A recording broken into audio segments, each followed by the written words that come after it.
Okay, we are back. It is time to start again. We happy joy joy happy joy joy. So I threw up a poll on my YouTube channel asking people what do they think I should do next. I had two different options. I had the option of going for either a deck that I've already been working on, or I could go with a deck that I've already done some progress on it. And I only had a handful of people voting for it, but net result they basically said, "No, continue working on one you're already working on." I'm like, "All right. What interesting decks do I have in progress right now?" And so right now I have two. Um, as you may be able to tell from the heading at the start of the at the spreadsheet, I am currently working on a deck based on dungeons and parties. Dungeons and parties and changelings, oh my. With again a restriction that everything has to be common. Now that does mean, since we are looking at the party mechanic, we are going to have to make sure we have warriors, rogues, wizards, and clerics. As you may be able to tell, I've already got some of this figured out to some extent. Um, and I've largely decided that, you know what, 5 of each is a reasonable starting point, considering I also have 12 changelings. That means I'm going to have at least 17 warriors, I'm going to have at least 17 wizards, at least 17 clerics, and at least 17 rogues. That should be enough for a starting point. And then you have other cards like, well, let's see if I can pull up some of this. Let's see here. Ranger's Hawk is just, I'm just looking for creature types at the moment. Arrowcockra Sneak. Okay, it's an A, not an O. Which relevantly is a rogue. Whoops.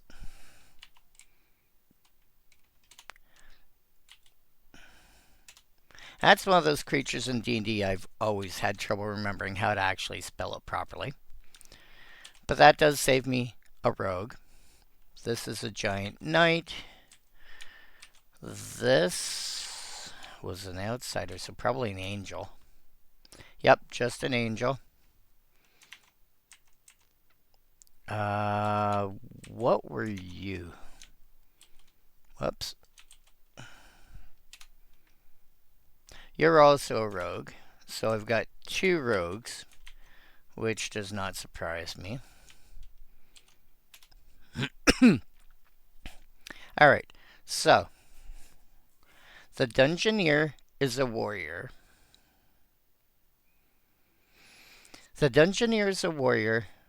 The Shortcut Seeker and the Sneak are rogues.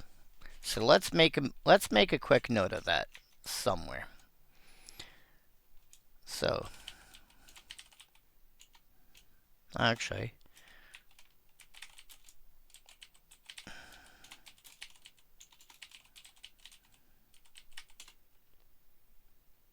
okay, you're the warrior.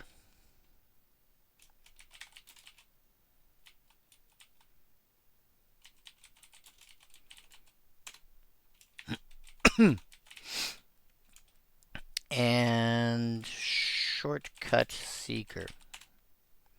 So these guys we gotta make a specific note of because they are additional warriors and rogues that we already have.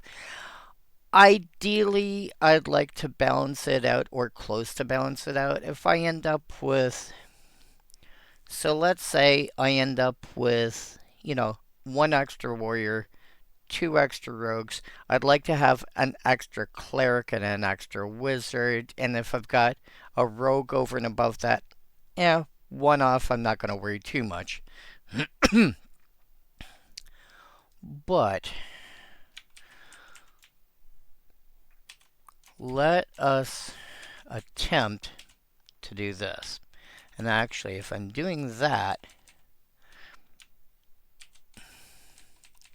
that makes you 11.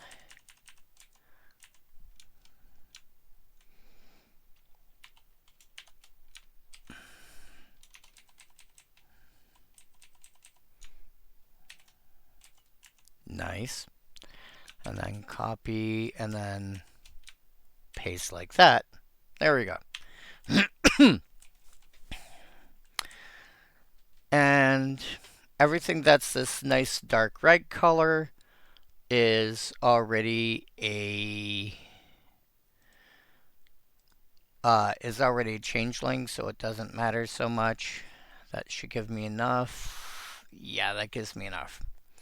With the exception of Shields of Elithel, Wing of Elithel, and Crib Swap, which are... Crib Swap is removal. The shields and the...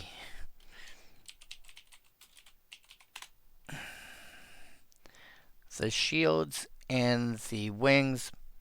The wings down here make something bigger till end of turn. Basically turns something into at least a base of an air elemental. And gives it all creature types. And this is the shields, which gives everything creatures, everything +0/+1, and all creature types. Which means that in a pinch, I can take the Goliath Paladin, who's already going to be a decent size. But I can say, hey, guess what? Now you're a cleric. Or now you're a wizard. Which may be relevant depending on what's going on. Now, I care I care a bit less about the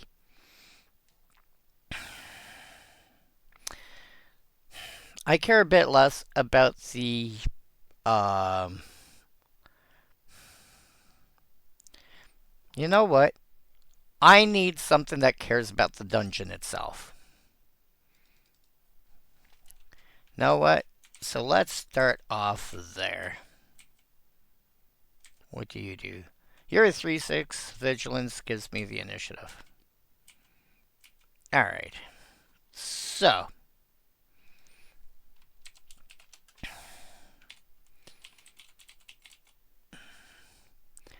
Stuff that's in Type 1, again, I've talked about this before. It's the same as Commander as far as Scryfall is concerned, with the exception that because it was designed to be it's basically expected to be a competitive format. What are they called? Stickers and attractions aren't in that. There's a handful of cards that are legal, that are not legal in Commander. There's nothing that's legal in Commander apart from cards of those, cards that deal with those two things that are legal in Vintage. It goes one way, but not both ways. So, what am I looking at? Stuff that cares about the dungeon. Let's see what we... Oh! So Dungeon Delver is a thing I'd have an interest in. Let's start this by color. That'll make things a little easier.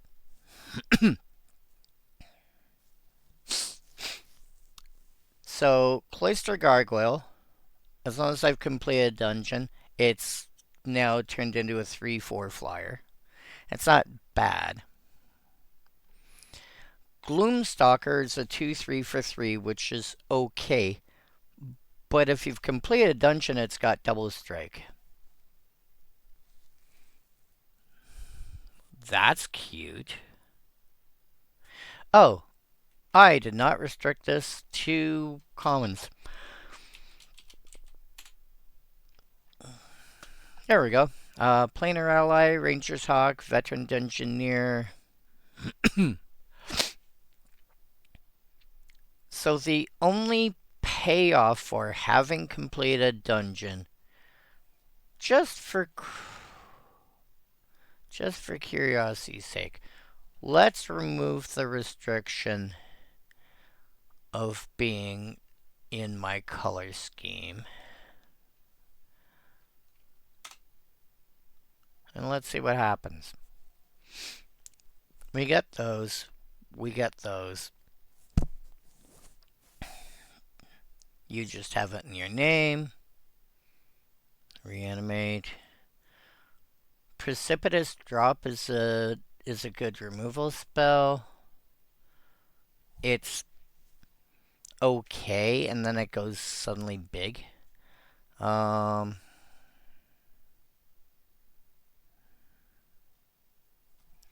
So literally, there are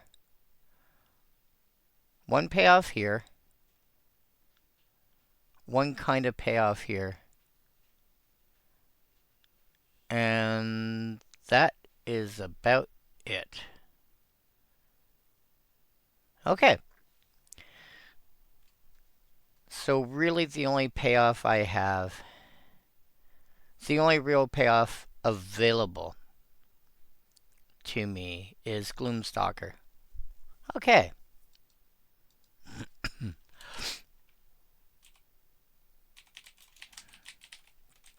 Which is probably a card I'm going to want anyway. It's still, the worst it is, it's a 2/3 for 3, which is serviceable. But I should be able to get...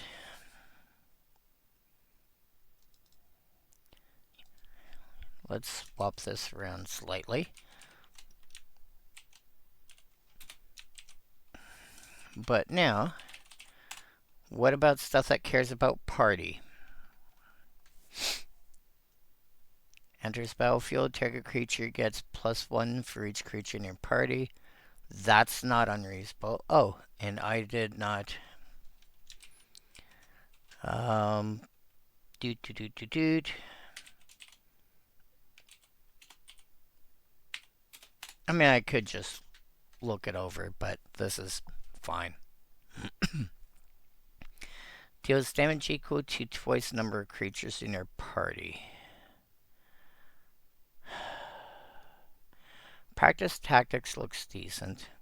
Search party captain, I'm going to want. Shepherd of Heroes, 3/4 flyer, 2 life for each creature in my party.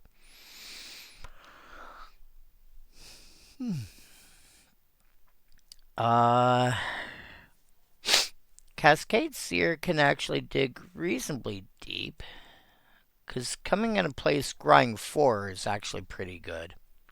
It actually does a fair amount of digging. Seagate Colossus is potentially... I mean, it's basically just a vanilla creature. But it's a 4... It's a 3 mana 7/5.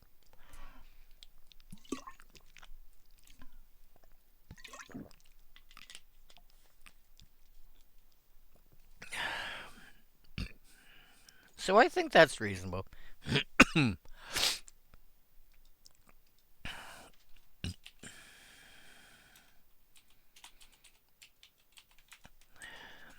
So Gloomstalker. Kabira Outrider will probably be a bit until it actually comes down. I'm fine with that. Whoops. This is a removal spell. This is fine.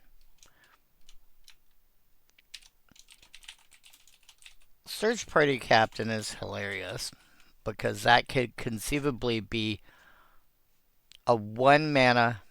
Oh, for each creature you attacked with. Oh, you don't do.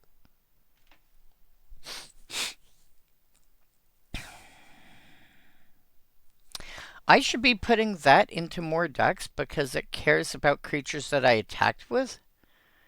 It doesn't care about creature types.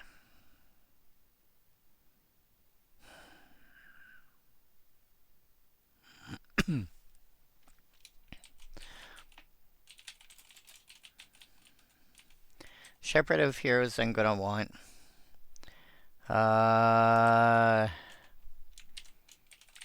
Cascade Seer I'm probably gonna want so I can dig.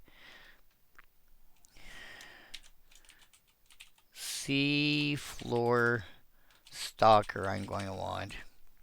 And then Sea Gate Colossus. Whoops.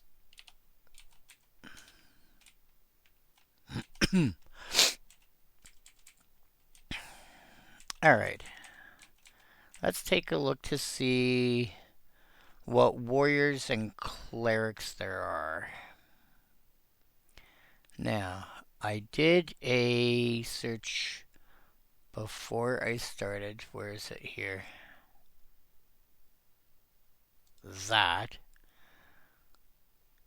And I still have to reduce this down to commons.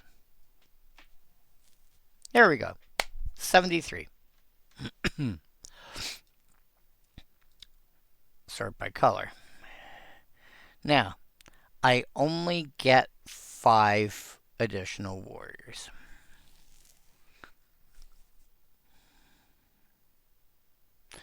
And I have enough changelings. So I can just cut this down to warrior. I'm down to 62. Alright.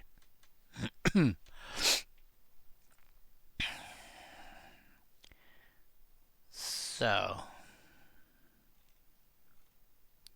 can I get... You know what? Let me start at the bottom. Well, that counts my general. Oh, that's hilarious. I've already got you, I've already got you. Paragon of Modernity. I love that card. That thing is great.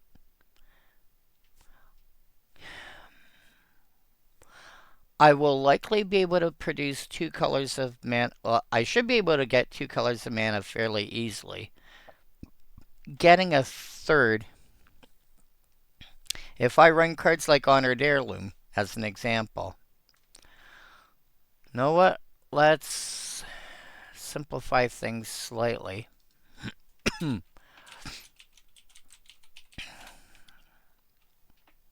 I just took out 7 cards that were vanillas. Nice.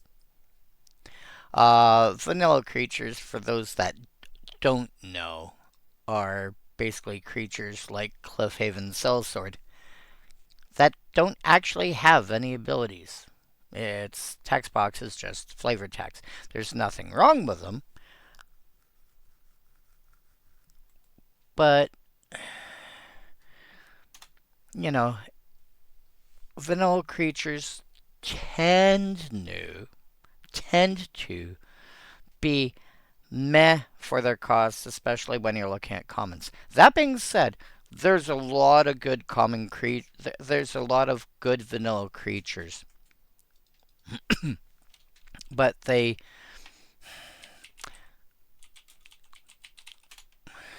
is the wrong card. Was it Colonian Tusker? Yeah, Colonian Tusker. 2 mana for 3/3. Double green. Although Leatherback Baloth is much better because for an additional green you get an extra point of power and toughness. Now you've got a 3-drop that's a 4 or 5. That is some pretty hefty size. Memnite actually just might be the vanilla creature that sees the most play, period, because it's a 0 mana artifact creature with a point of power and a point of toughness, which means that it's a creature that can actually swing and deal damage. And since it's a 0 mana spell, you can, as long as you've got them, you can just go thunk. By the way, here's a bunch of creatures. If you're playing something like Affinity, you want that card for multiple reasons. The fact that it's an artifact creature that costs 0 basically means playing it increases your effective mana cost once you start looking at Mirror Enforcer, let's say.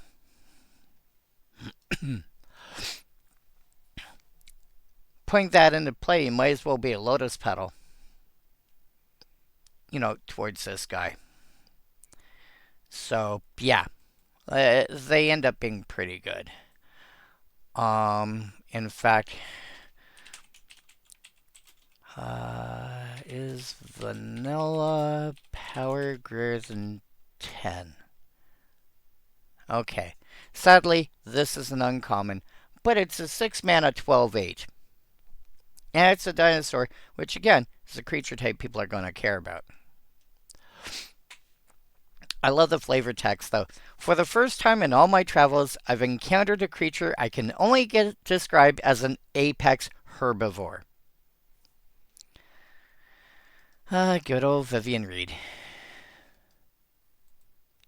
Anyway, but yes, as a general rule of thumb, knock out the ones that are vanilla, saying,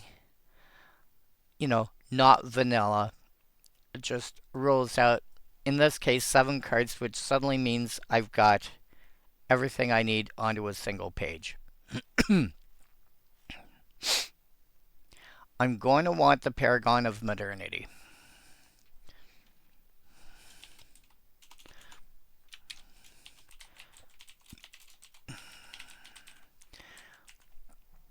Just because that thing is just so good. You spend 3 different colors of mana to cast it. It starts getting +1 counters instead of just +1 till end of turn. What's in blue that we would care about? Possibly the Viscera Deepwalker, which is basically a 2/3 with water breathing, I guess. I mean, you say fire breathing when you put red mana into it to give it +1/+0. Now you're putting blue mana into it. Maybe. Meh. When it enters the battlefield, each player draws a card. Storing show off is not bad. It's from Battle Bond, so it's designed with a multiplayer team game in consideration. That doesn't mean it's bad. It's a 3 mana 2/2 flyer is your basic starting point historically.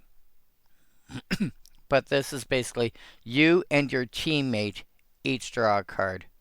Well, they balance it with letting the other players also draw, which is fine. Deals damage to an opponent. Target player draws a card. That's hilarious. That's like having curiosity on it.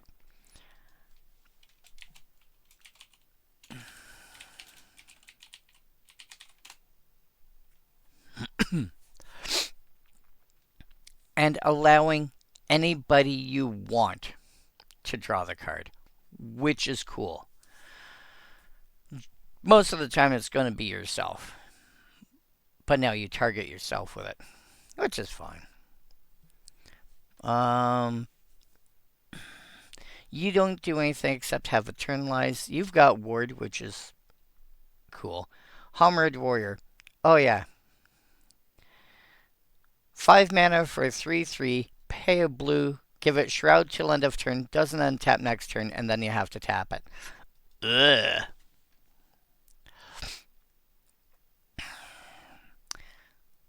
Headless Scab, I don't exactly mind. It's basically a vanilla creature, essentially.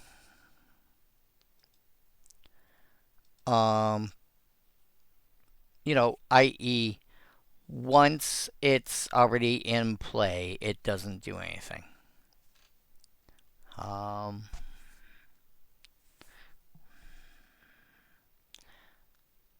When you cycle your card enters the battlefield. I think. Oh, this is cute. Enters the battlefield a mass 1. Well, now it's a mass zombies 1, I think. Yeah, mass zombies 1.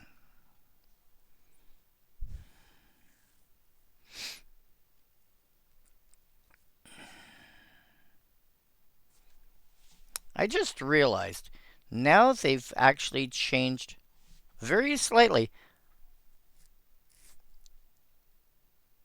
but as far as I'm aware, they've changed how a mass works very slightly, in that they have also given it an additional creature type. Because I don't think it gave.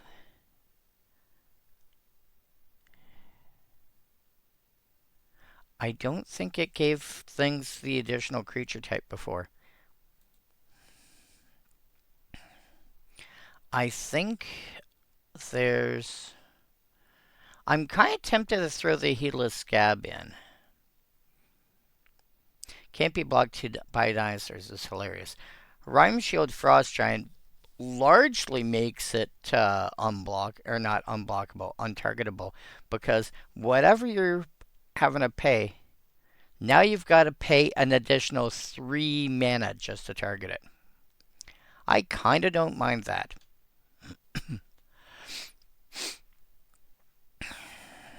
I think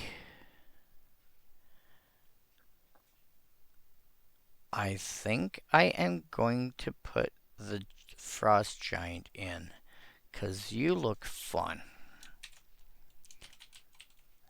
Rhyme Shield Frost Giant. Now the funny thing about this deck too is this is going to be so heavy on there we go. This is going to be so heavy on creatures. But that's fine. I don't mind having the occasional deck that's like that. What does white have? I've got 3 slots for a white common warrior. I don't mind the Stalwart Valkyrie. Seeker the Way in a lot of decks is really good. It literally does almost nothing here. Vanguard Seraph. I don't really have any life gain in here. Oh.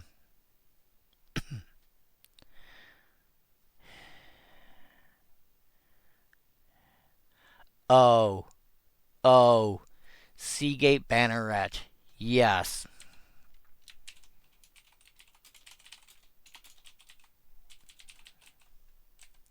Every 5 mana I can pump into it gives my entire team +1 till end of turn. That is huge. And it's a 1/2 to start for a single mana. Which is huge. It's absolutely huge. Okay, I'll stop for now.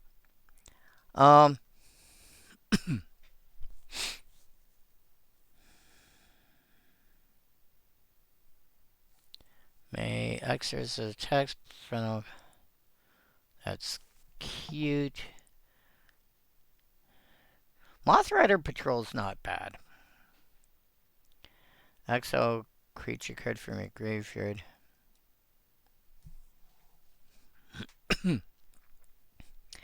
Master Scald. I can exile creature card from my graveyard to bring an artifact or enchantment back to my hand. I just realized Well, I realized a couple of things about that. One, it's what's what I'm looking for? Relevant to.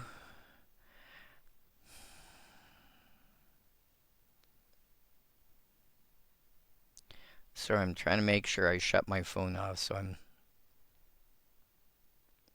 not disturbed at the moment. There we go. Relevant to what a friend of mine likes. A friend of mine really likes dwarves. Really, really likes dwarves. I find it hard for her to play something that's not a dwarf. Rarely she'll play an elf. She doesn't really go elsewhere. Pardon me. She doesn't really go elsewhere unless she's looking at, like, mechs. But that's, you know, she can play a giant robot. She can play a dwarf. She can occasionally play an elf. That's her entire shtick. You talk to her about Gundams and Transformers, you have her attention. Anyway, yeah, this is a dwarf. It's a common dwarf, but it's a dwarf that can bring an artifact or enchantment from a graveyard back to hand, and that's kind of good. How much do I have in terms of artifacts or enchantments? I have a I have Universal Automaton here.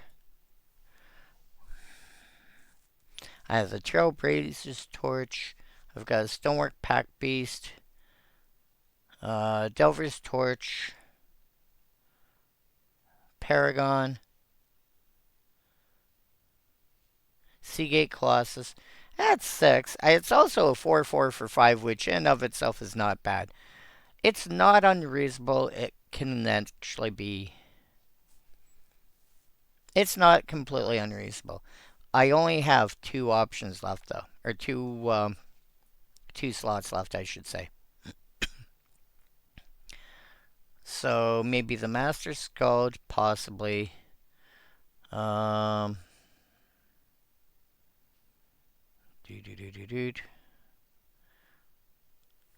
Oh, Lair Watch Giant is hilarious. Or should I say hilarious. Yeah. Uh, 6 mana for 5/3 can block an additional creature.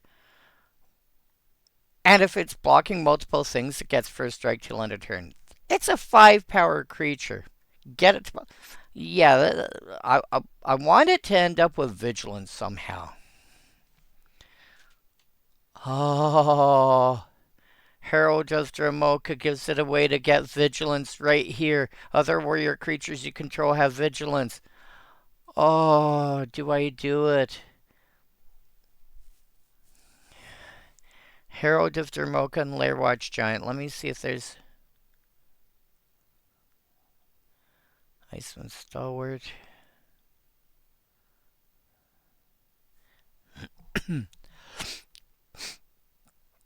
I'm tempted to just go with those 2 right now.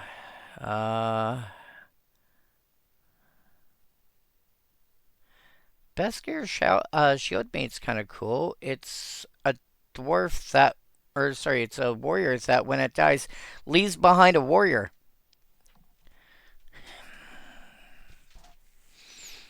I think I'm gonna hate myself for this though, but I think I'm gonna do it.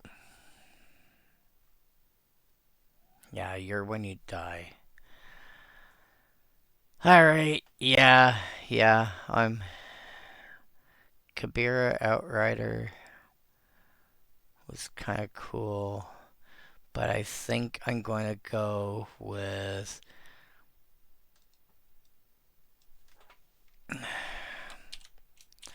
Herald of Dromoka. 12, 9. This will affect 14 cards in my deck.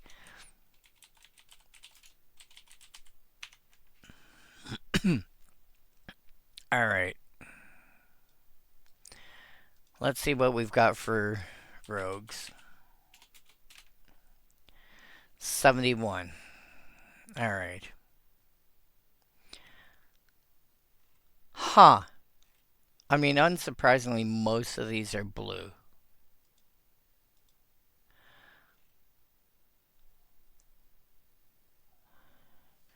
Death Duelist is cute. Silkbind Fairy, if I can find a way to tap it. Nah. Tapping it. Just finding a way to tap it. Just so I can untap it to tap a creature seems a bit eh. Death Duelist, 2/1 first strike with Shroud for 2 is not bad. Audacious Infiltrator, the fact that it cannot be blocked by artifact creatures is funny. Gold Metal Dodger is good. I think I want Gold Metal Dodger. Roger Dodger, you old codger. Oh yeah, you know what?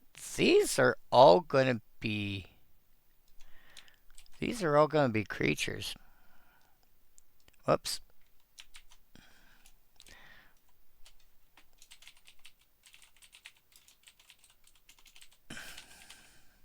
Wow, I cannot spell right now. You. Alright.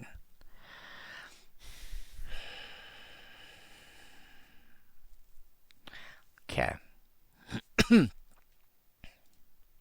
That leaves me 4. I don't think the Death Duelist is going to be enough. Let's change you to ID equal blue. Brings me down to 65. Just for curiosity's sake, power descending.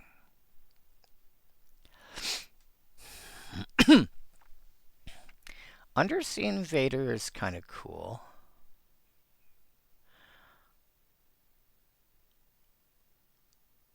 They have Undersea Invader and Daring Thunder Thief both have flash. They both enter tapped. It's a freaking turtle rogue. What? It's amazing how many sticky situations you can get out of simply by being 10 times faster than anyone expects. That's funny. Moonlit Scavengers comes into play if you return an artifact or enchantment, which is not completely unreasonable by the time we hit 6 mana. Return a creature an opponent controls to owner's hand. Okay. Do I turn around and just look at, like, top-end cards? What are you? Mana value. Descending.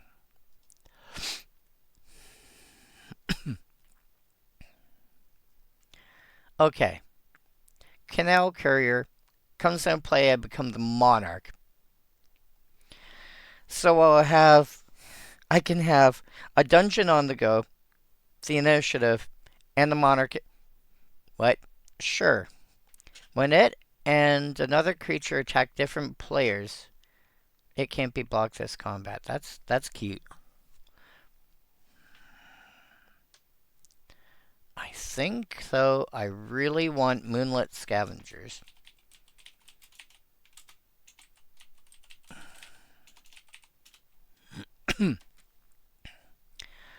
Undersea Invader is tempting. And I just might do it just because it's big. Fairy Invaders. Eh. Infiltrator Encore. It's a 3/1 Shadow. Shadow does a lot. Peerless Rope Master I want.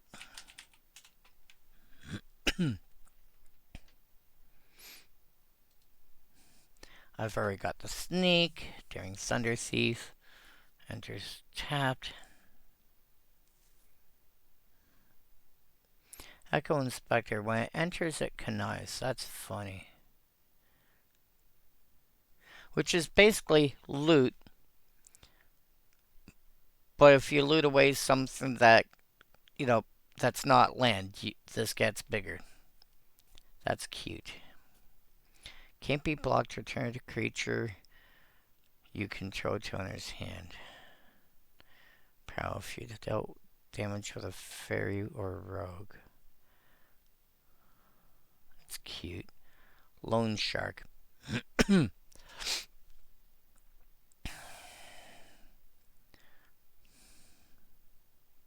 Marchesa's emissary. 2/2 for 4 with hexproof and dethrone. Shortcut. Shortcut seeker we've already got. I think at this point we're looking for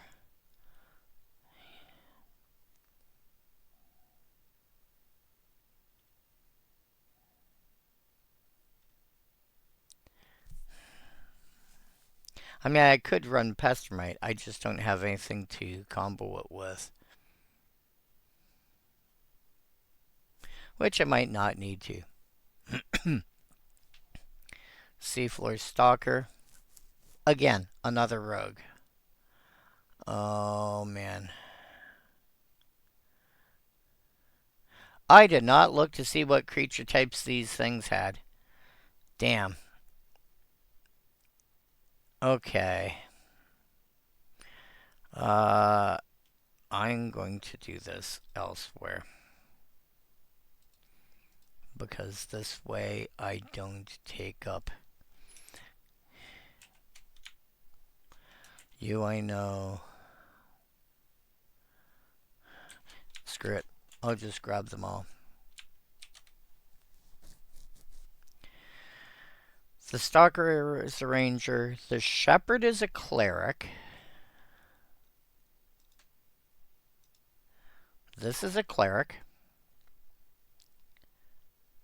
The Outrider is a... You know what?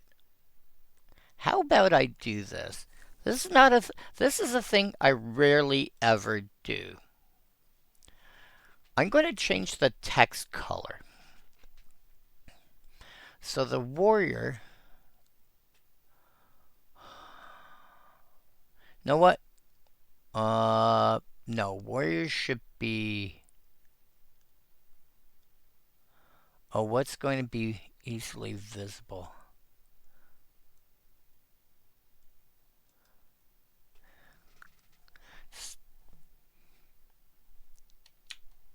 Alright. You guys are all warriors.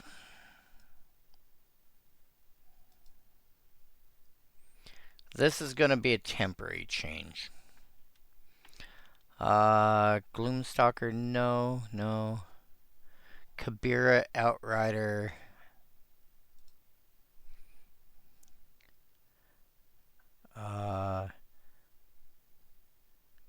No, no. Seagate Colossus.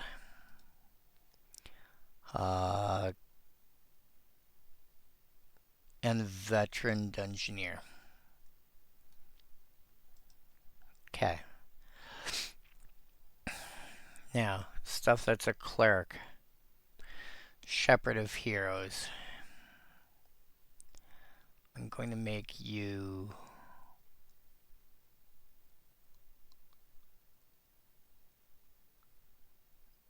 I'm going to make you light yellow.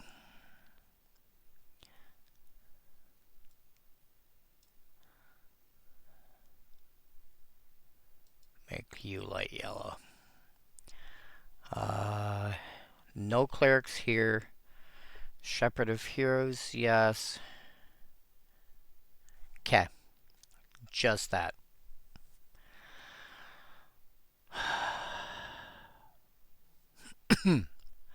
Alright. Rogues.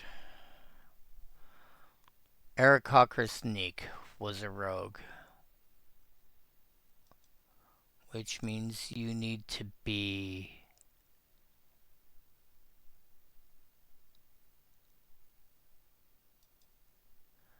Let's try that. Who else? Shortcut Seeker was also a rogue. You guys are also rogues. Uh, Seafloor Stalker is a rogue.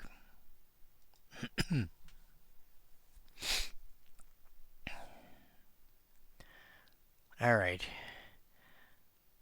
And then Clerics. What was Ranger's Hawk? Not, yeah, that was just a bird. That's a wall. And Planar Ally was what?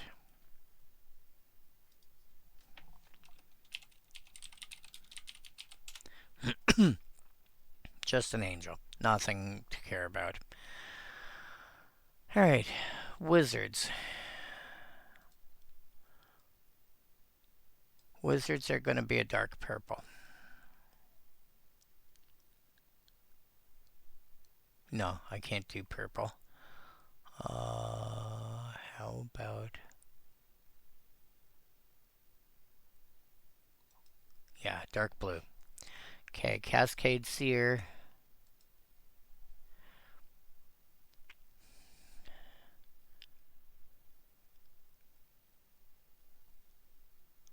Okay. No, no, no, no. And Gloomstalker is a ranger. Okay. Now.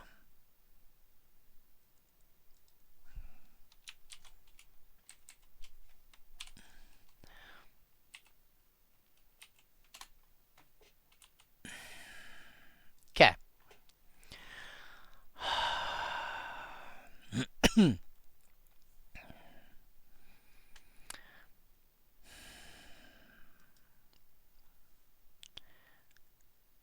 That should give us enough to work with.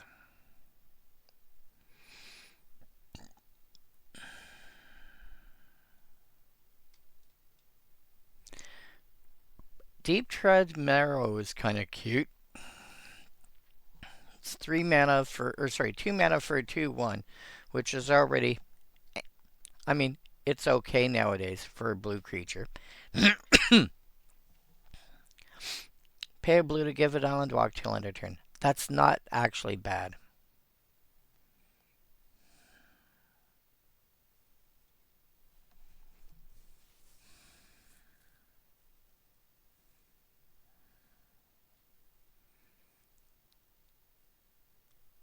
That's cute. Oh yeah, by the way, for reference, this is who we're...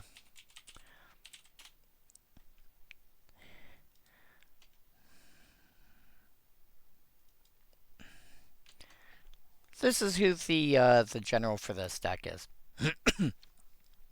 It's a 7 mana 5/5. Again, doesn't look exciting. The problem is I already used the other blue white common legendary creature for a different deck. Although I can change that now, but unfortunately the flavor doesn't make it as good anymore. Because I'd have to overhaul. Like, I'd have to change the entire concept of this deck because, well, uh,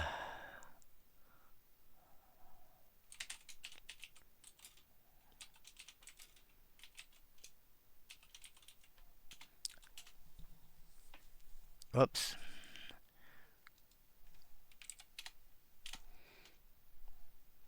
Get back here. Thank you. What do you mean, no?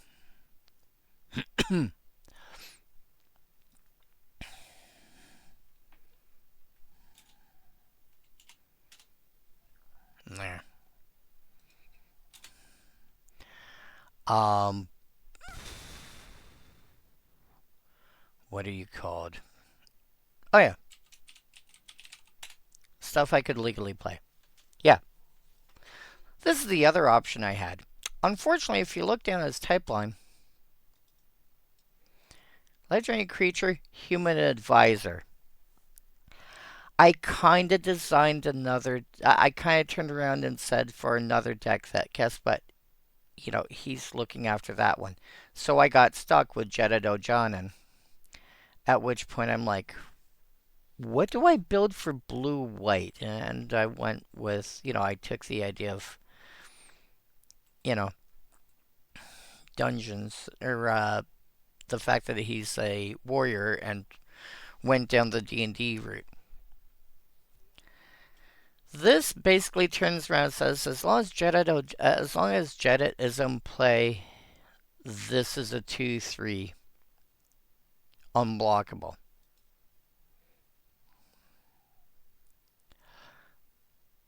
I kind of don't mind that.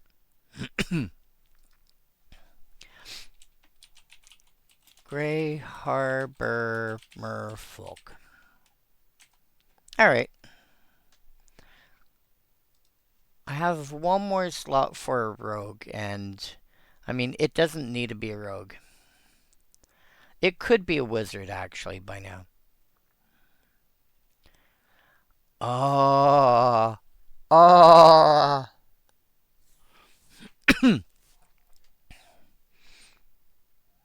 Temur's Invoker.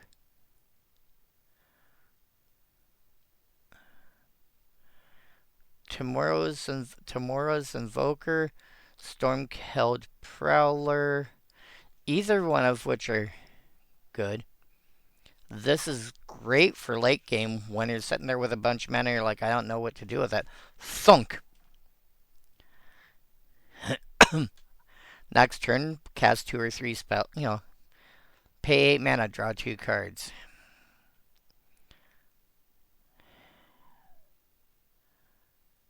I mean, I could just turn around and make a minor substance can't be blocked, which would be funny. But I think I want Temur's Invoker.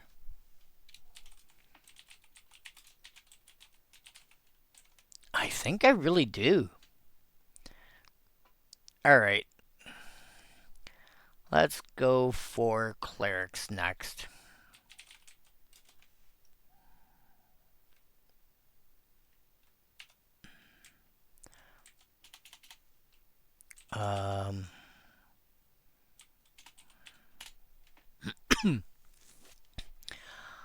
Oh, gods. Stuff that's... I forgot. Clerics are a strong suit for frickin'... Clerics are a strong suit for white. Alright, 166 cards. Let's zip through this. You know what? We're looking at blue-white. What's got flying? 17. That's a good place to start. These are the exact same card, but this costs 1 less mana.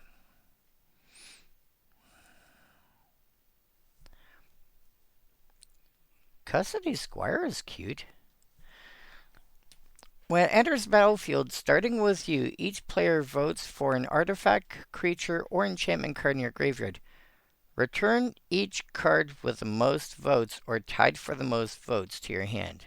So in a 4-player game, you could potentially end up with 4 different cards. Realistically, you'll probably end up with 1 or 2, but you could end up with 4. 3/2 draw a card as long as that's not. It's okay. 5 mana 2/2 flyer. Oh yeah, I have to remember these all have flying.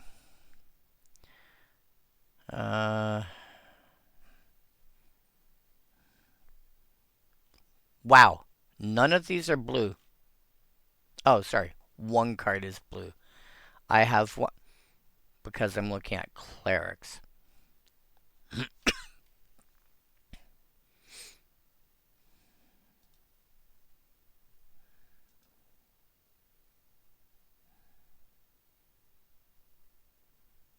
Huh.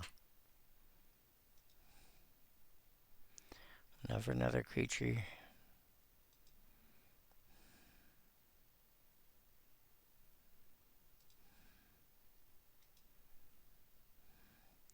Bane's and Bane's Invokers sounds weird because it's. I mean, if you know anything about D&D, Bane has been an evil god back, at one point, called one of the what would be called the Dead Three. Uh, and he's on a white card. But people also have to remember, white does not mean good, black does not mean evil.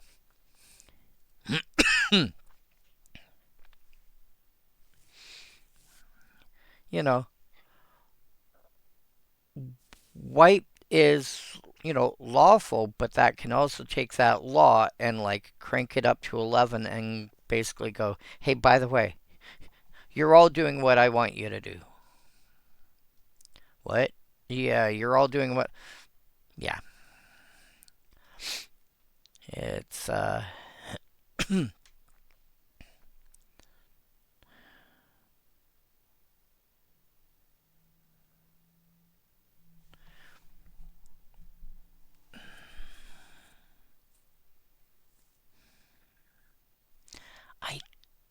I think the only thing that actually gets my interest here is the custody squire.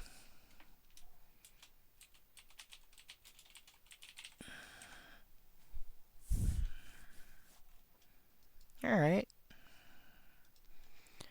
Well, let's take flying out of the equation. That brings us down to 166.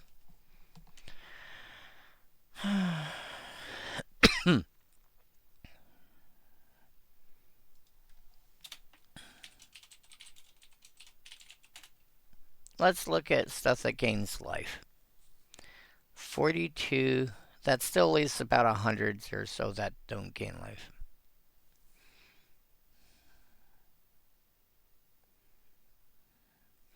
Locks it on the Restorer hilariously. I mean, it's a 3/4 for 6, but in theory, you could cast it just by tapping creatures.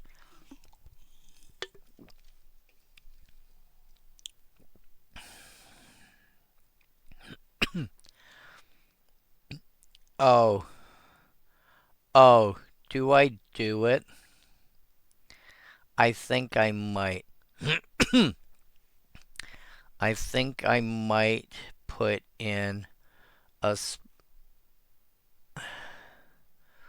Sure.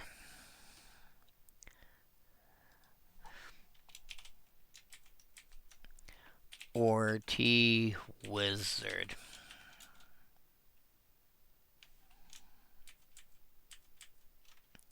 Cut that out.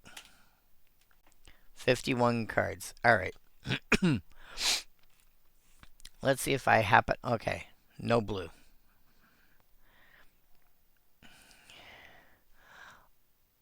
I am going to cut out the custody squire.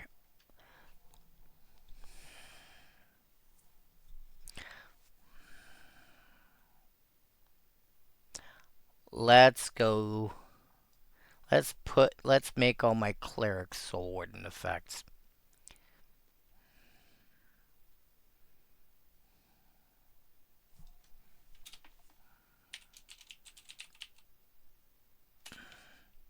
That brings me down to 28. Okay.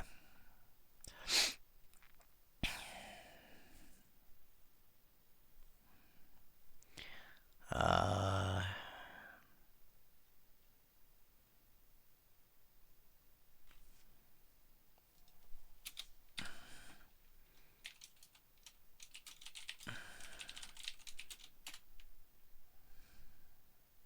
no?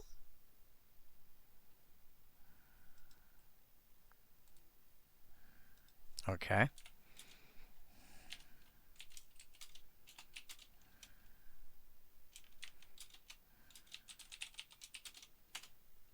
There.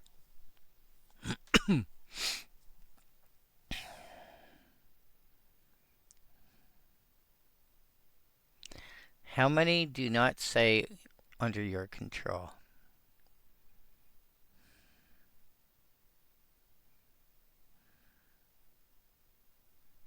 Okay. So, Soul Warden. Just because this is funny.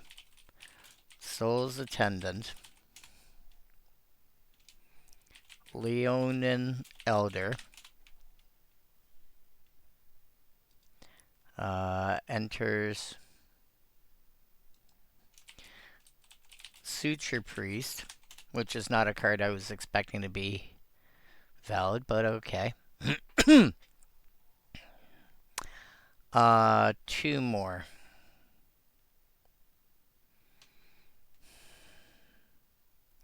Whenever another Impassioned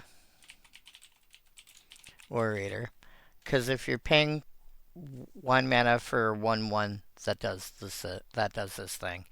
You might as well pay an extra mana and make it a 2/2 instead.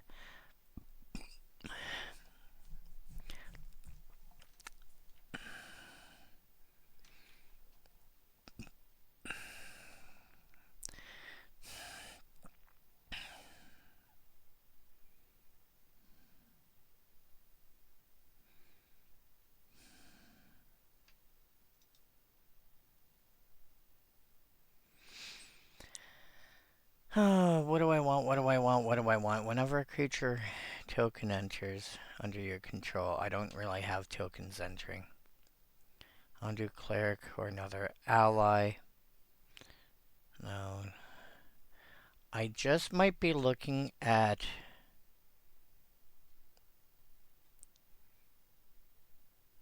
Yeah, I think I'm looking at Hinterland Sanctifier.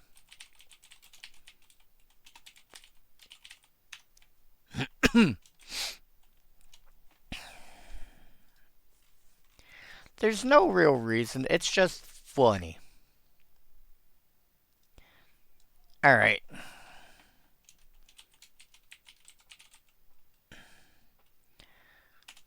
Let's see how many wizards we've got. 213. Sort by color. Of which there's a reasonable amount of...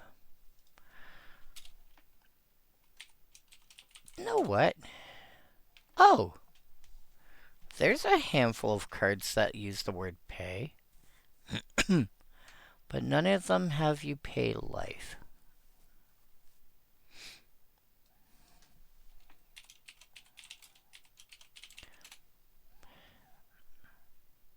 No? Okay.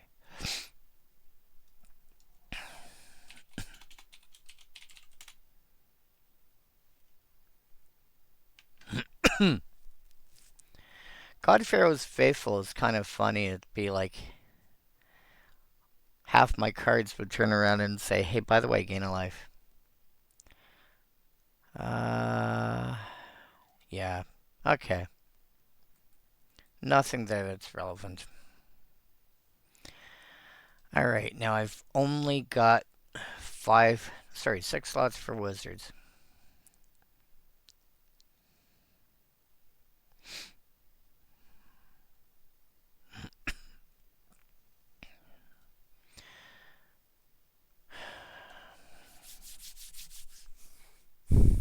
Let me think here.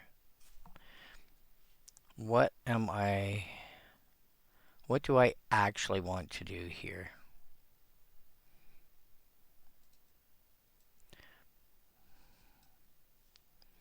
What do I actually want to do here?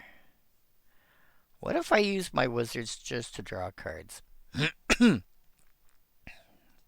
Which is not a bad idea. What if I say draw cards, plural? Discard a non-black card, draw a card. Oh yeah, Krovikin Sorcerer, I remember that. Where did you come from? I haven't seen that art before. They reused it in the list. Okay, cool. That was specifically made for Vintage Masters. That is cool art. I gotta give it that.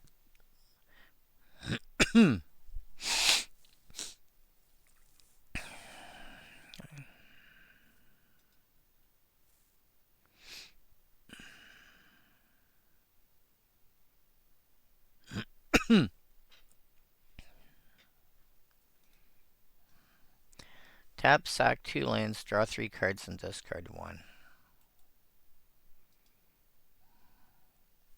Oh yeah,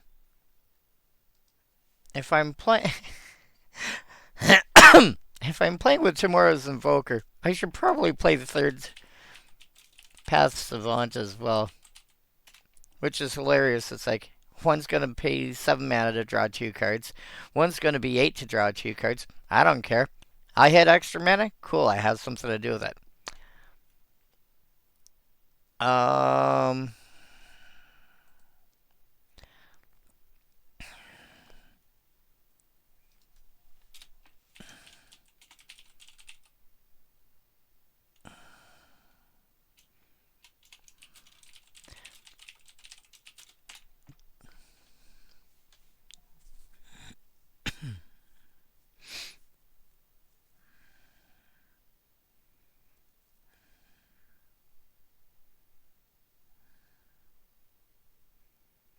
Hmm.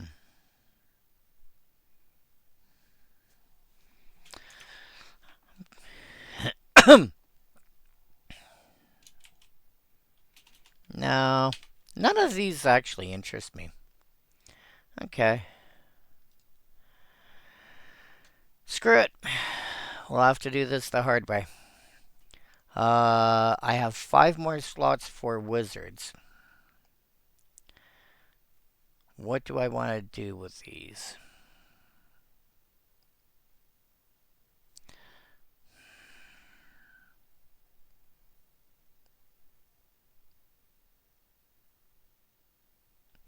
Oh.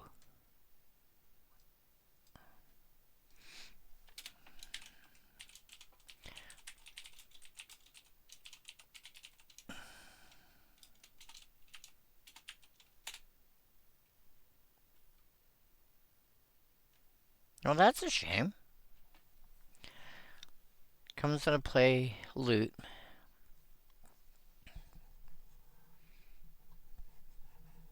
Give me a sec here. That's not what I'm looking for. Of course, now it doesn't want to come out. Trying to sneeze and it's saying no. Uh, exile from your graveyard to loot.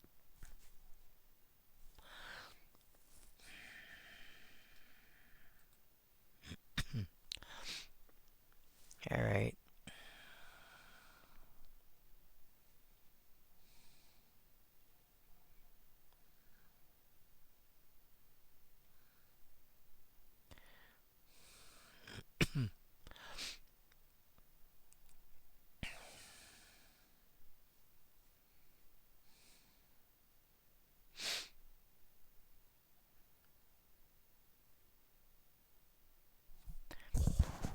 I don't mind the unassuming sage.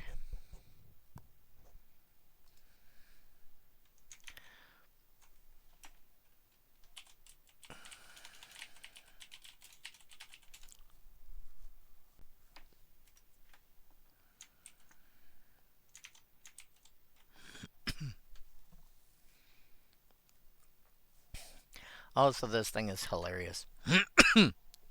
I have this in my commons only mono white deck because whenever it becomes tapped, you make a token. And having cards like Springleaf Drum and as I've mentioned many times before, Springleaf Drum and cards that have a similar effect. There's a couple of lands, for example, that have this kind of effect. That tap for colorless mana, tap it, and an untapped creature control. Add mana. Um, and other cards that have a similar cost to it. And those that back in lore when it was common. So it's legal. Yeah. So having, say, 4 or 5 cards that can allow you to tap your creatures for various effects, suddenly you start going, hey, by the way, I'm going to make a merfolk every turn. ends up being really good. I might actually put that in here. I don't know if there's anything else that's going to catch my attention for that. Um, let's go and sort this again by mana value by descending. See what the big stuff gives me. Scornful Egotist. Looks bad. Looks really bad. In the context of when it was printed, it had a use. This is from Scourge. Scourge had a sub theme in it where you cared about the highest cost among like the highest mana cost. The highest mana value, I should say, among permanents you control. So this is 7 mana. Any number of target players each discards a number of cards equal to the highest mana value among permanents you control. So you turn this, you play this face down as a 2/2 because it's got morph. And then when you need it, you turn it face up to reveal it's an 8 mana 1/1. Why the hell are you playing that? Well, because you've got cards like Cabal Conditioning that turns around and says, and discard your hand now.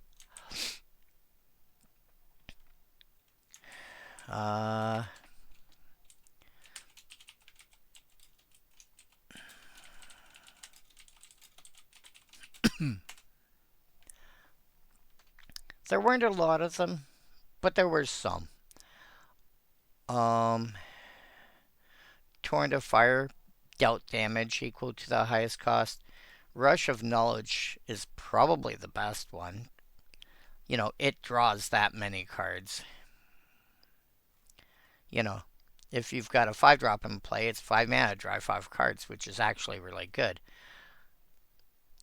Dispersal Shield, counter a spell if it costs less than or equal to your highest mana value. Cabal Conditioning we mentioned. Accelerated Mutation is basically a supersized giant growth effect. If I turned over the Scornful Egotist, it's like 5 mana, give +8/+8 till end of turn. And then Reward the Faithful. Everyone gains life equal to your highest mana value. So on the same turn, you could cast this in response, turn up the Egotist. So that's 2 mana. And you just turn around and say, I'm going to gain 8 life now. No big deal.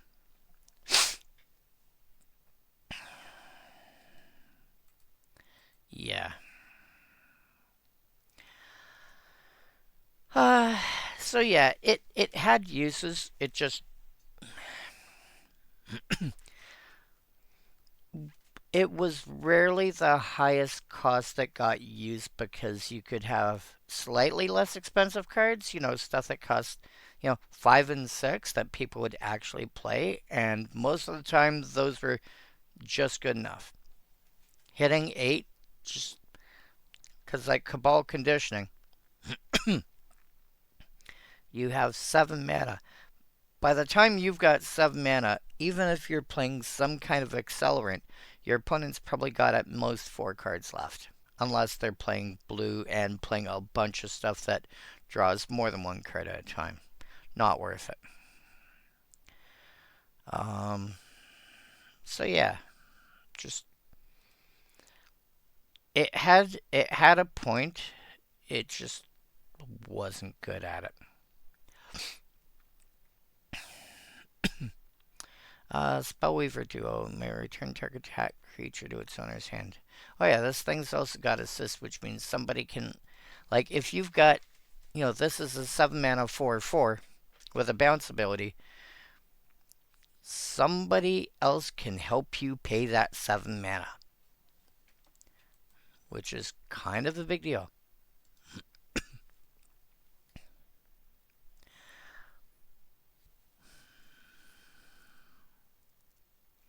I kind of want to put that in.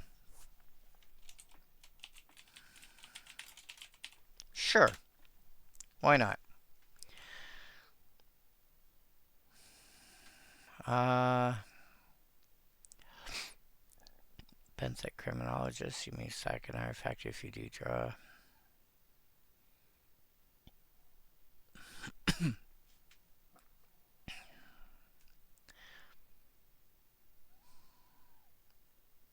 The Frostwind Evoker is it is cool. Glintwing, same size, doesn't natively have flying. Can get bigger though. Eh. Anything I actually care about? I've seen that Pondering Mage a couple of times now.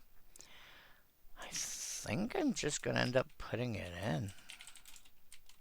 It's a 3/4 for 5, which isn't exciting, but it's got Ponder attached to it, which is why it's got that name.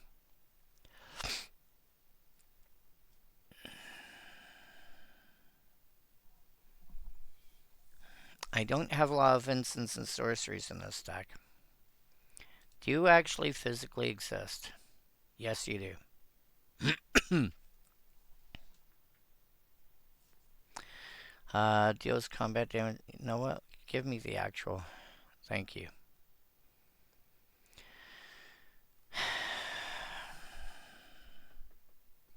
I don't like the fact that it's only common due to Magic Arena putting out Pioneer Masters.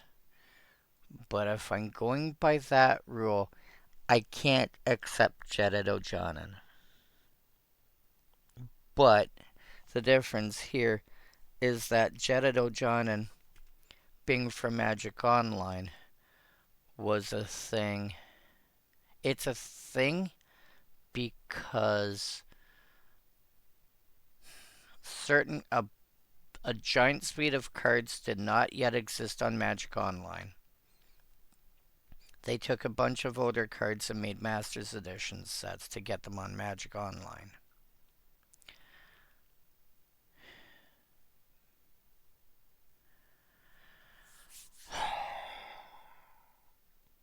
And then Pauper turned around and had this entire thing of, one group was saying we're going by what's been printed in paper, and another group was we're going by what's printed on Magic Online.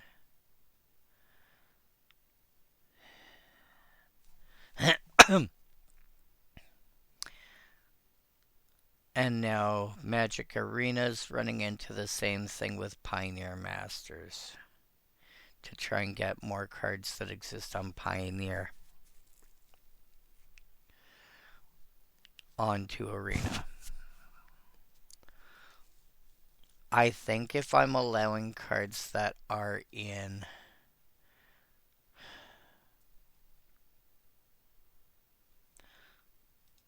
here's the other thing. Oh, we have the entire set then. We know everything that's going to be in Pioneer Masters. Okay. Then I am less worried about Windrider Patrol. I think I'm going to have to accept that. Okay. Deals combat damage to a player, scry 2. I mean, that is actually pretty strong. Windrider Patrol. Which only gives me, Infant Path Mage.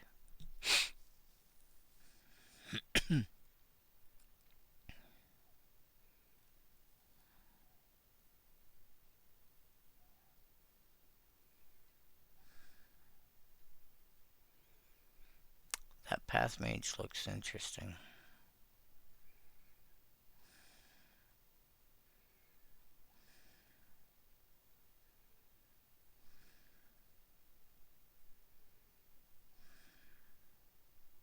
You know what? Give me that Path Mage.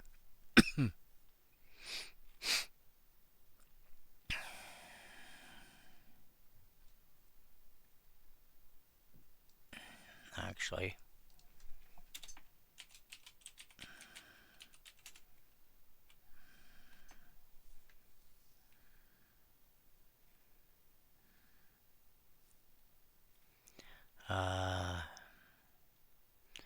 3 mana.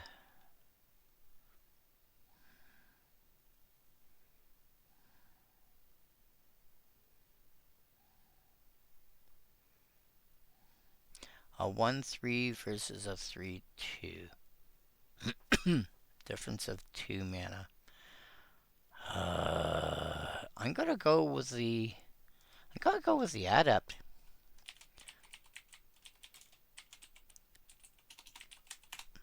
Okay, cool. Now I have +7 wizards. I'm just doing this so I can keep track of stuff.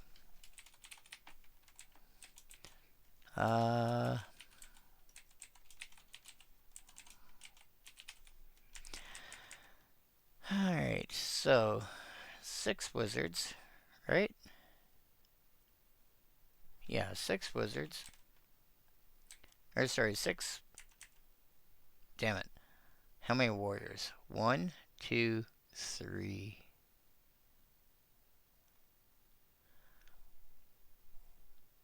8. How many wizards? 7? No. Yeah. 7. Rogues. 5. 6, 7.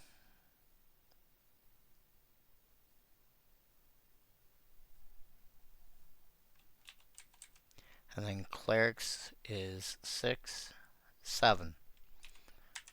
Cool! That puts me pretty much at even. I have an extra warrior, but that's fine. Instead of being 7 across the board, I've got 8 warriors and 7 of everything else. That's fine. 1, right? Because that should get me 22. So 7 extra. 1, 2, 3, 4, 5, 6, 7, 8. Oh, I missed one. 3 warriors. Yeah. 1, 2. Plus 2 rogues.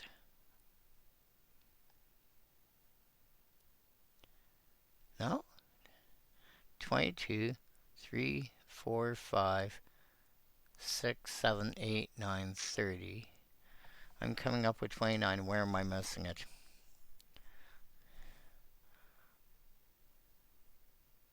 One, 2, 3 rogues is 8. I see it. 1, 2, 3. Okay. Which, again, that's still fine. I've got 7 or 8 of each. That's fine.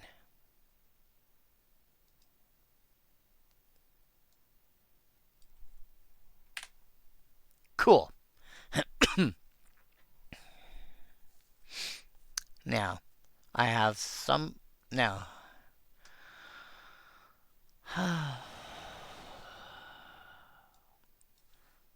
This is where I go pull up deck stats real quick.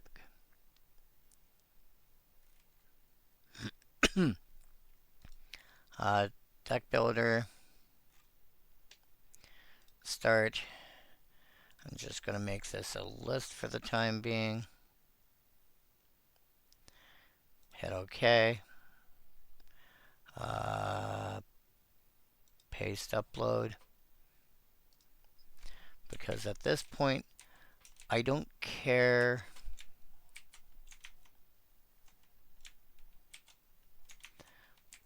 I don't care what color stuff is. Or sorry, I don't care what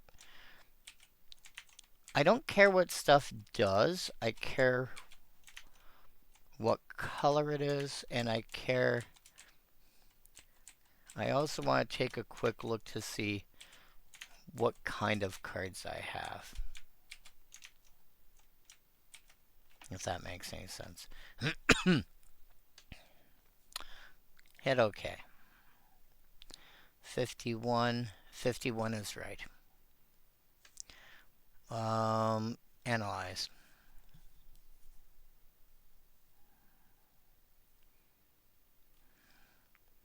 Visual spoiler.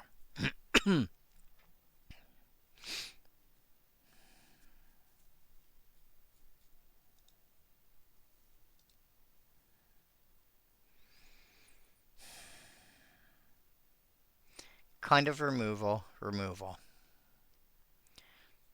Counterspell, so removal, removal. So that's 4.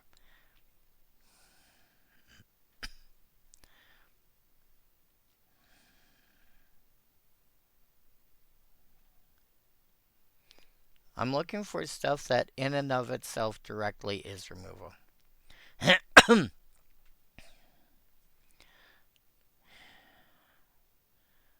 uh,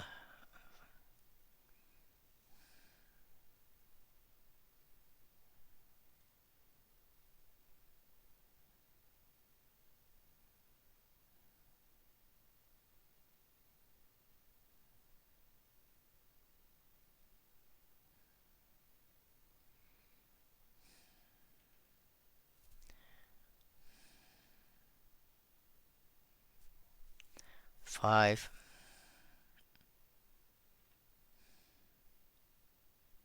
6.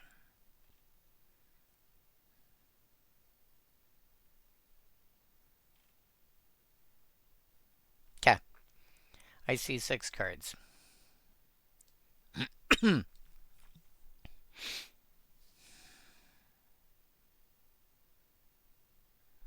Okay.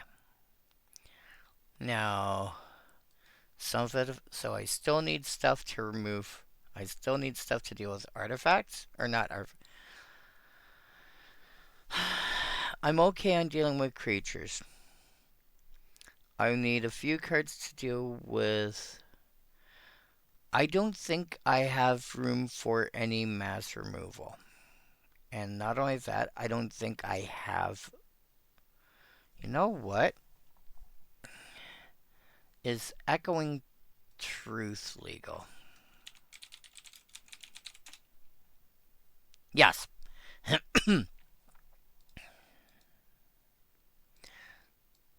Let's call you what?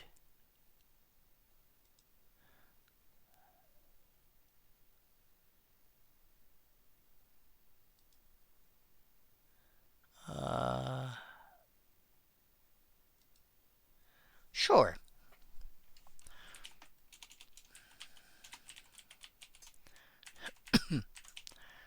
I'm going to go with Echoing Truth.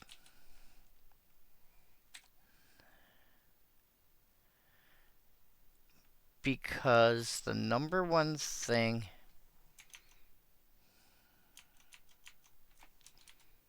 Oops.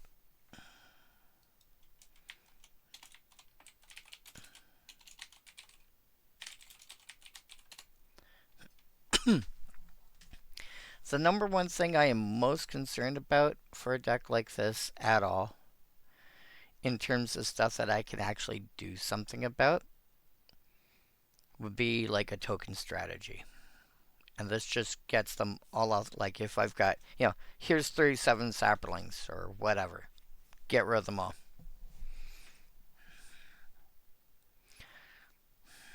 So I'm okay with that.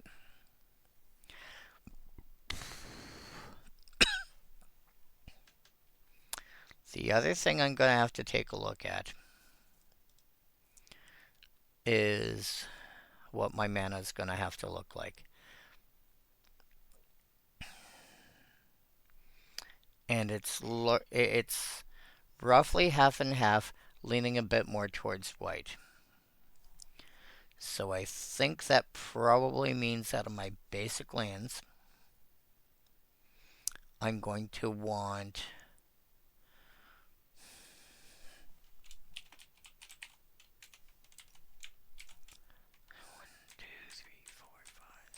6.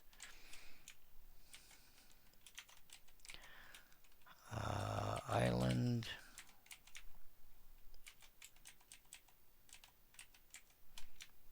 That. And probably that.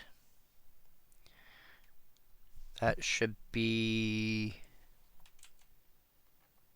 Actually, you know what?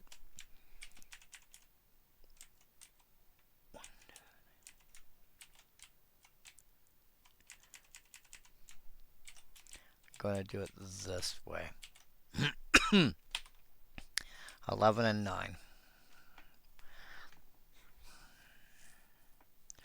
I think I'm okay. Otherwise. Alright. Let's go back to deck stats. Or not deck stats, Scryfall. What do I want?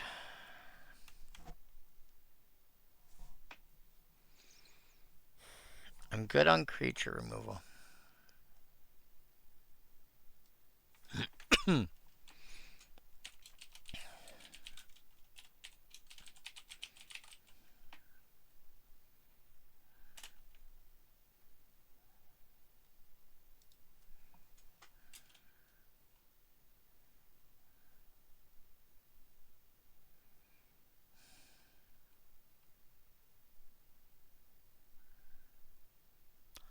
Huh.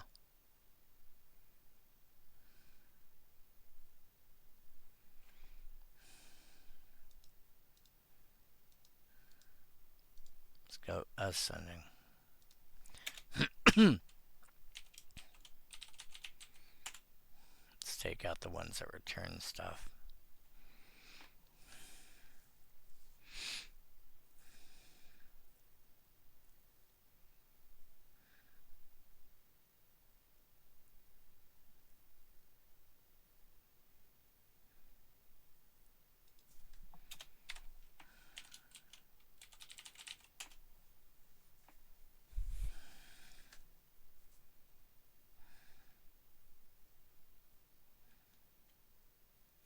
See if there's anything here that catches my attention. Banishing Light. Non-land permanent. Okay.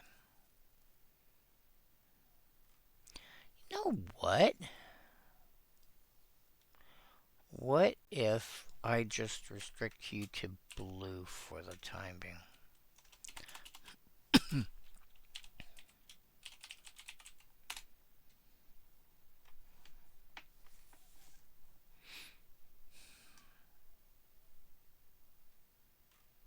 Yeah.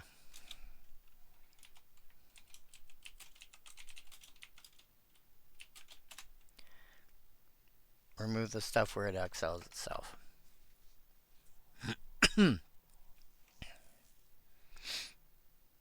Loss and Thought, I think, is really cool. It's basically pacifism that somebody can pay for. But removing 3 cards from your graveyard to counteract it is actually kind of a lot.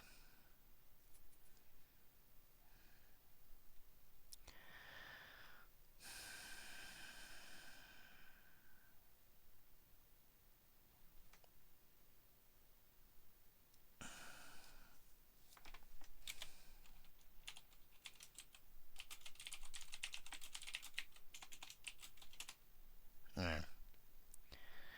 Take out the stuff that counters spells. You know, exile, if it's countered this way, etc., etc.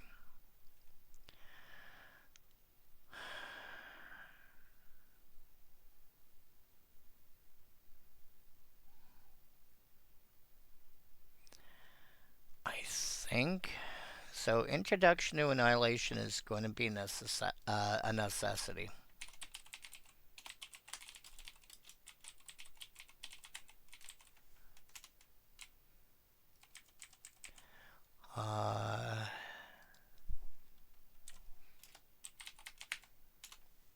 Oh, nice. You fit just with an arrow. Okay. What if... Oh. Delete. That's why.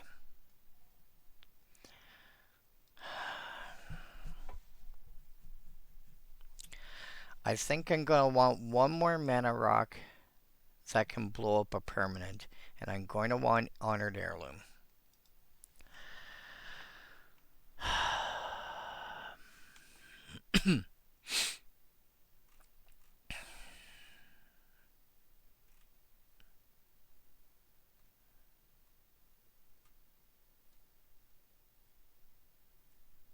Oh, right.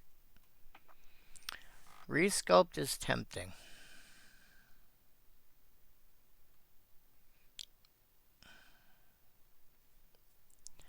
I think maybe Raven Form instead.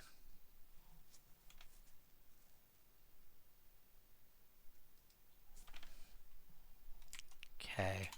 Just out of curiosity, is there anything that's exactly blue-white?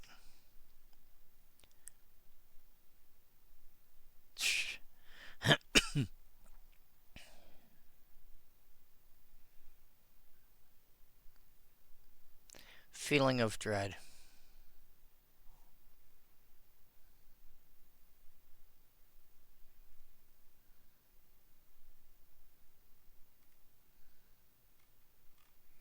Uh,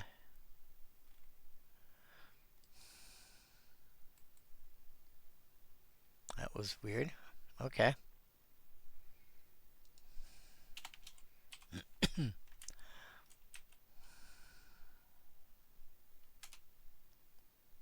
Oh, no.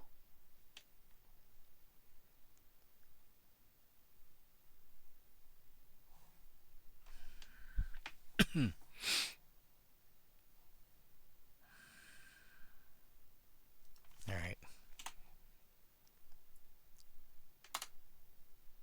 Right.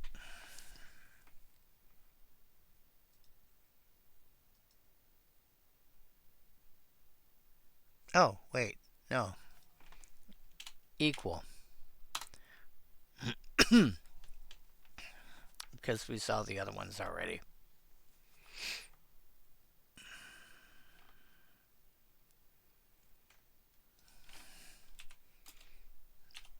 What if I just...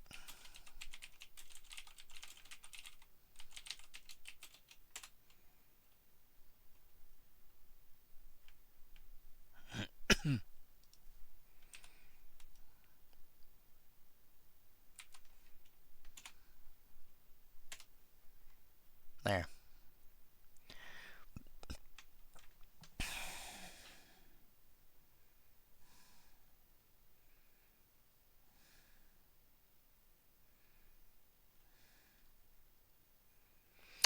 Angelic Purge I'm okay with.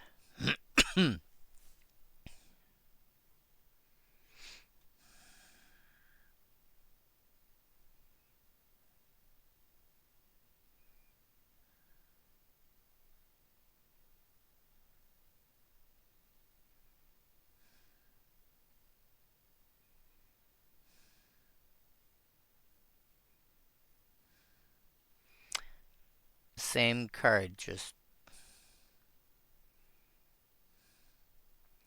such an easier cost to play with. Except this, because you sacrifice it, it ends up in your graveyard, which means you can get it back.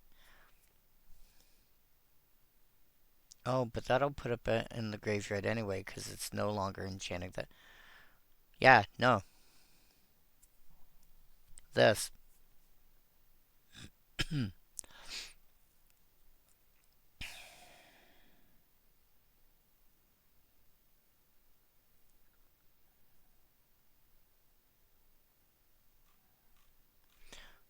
What do you call it? Angelic Purge.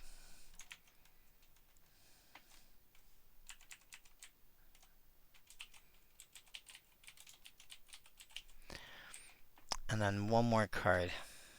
Whoops.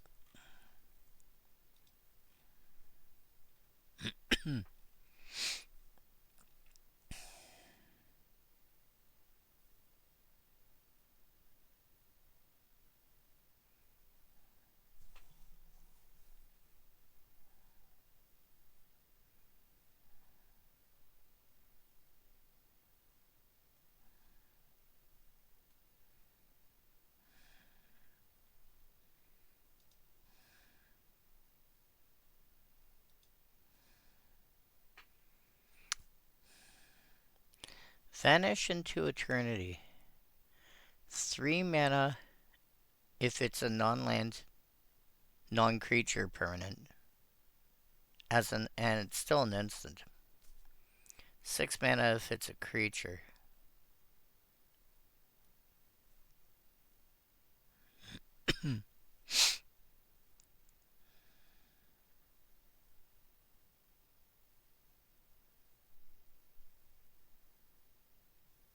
I think Vanish into Eternity is probably where I'm looking.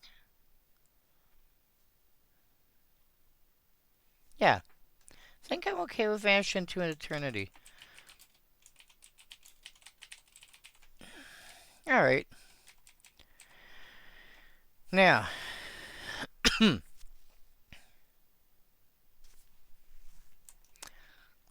I don't know. I have.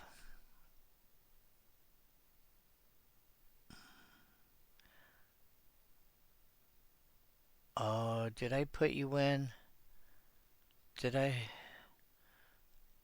Story.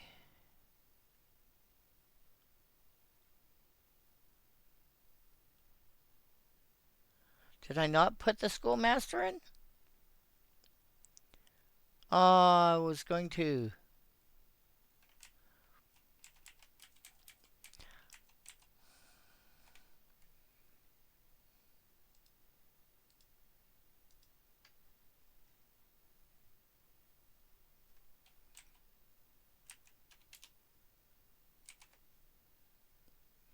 I was going to.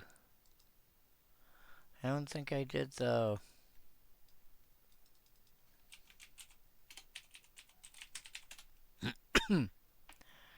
You're a wizard. I did not add you. I am sad. Oh well.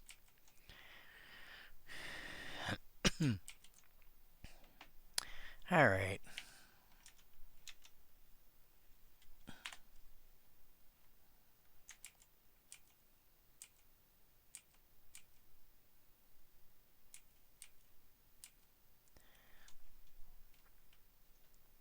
Alright.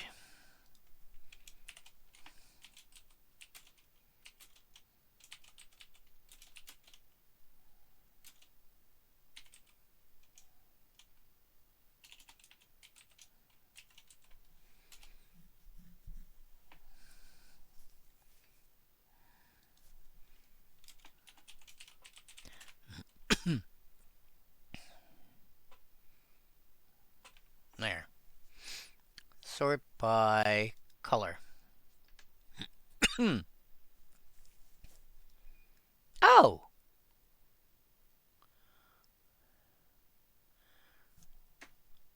There's the new brass squire. I did not know about that. Alright.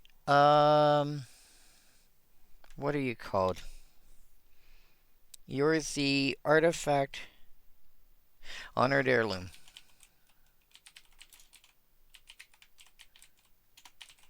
We're gonna need that.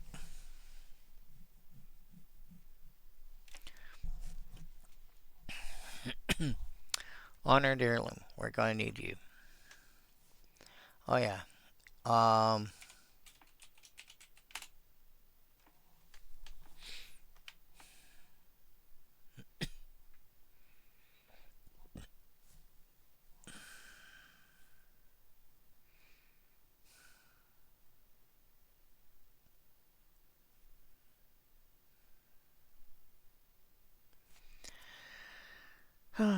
Imprisoned in the Moon is adorable.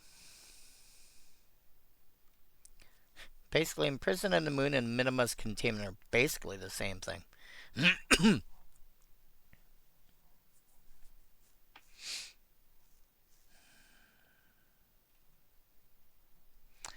um,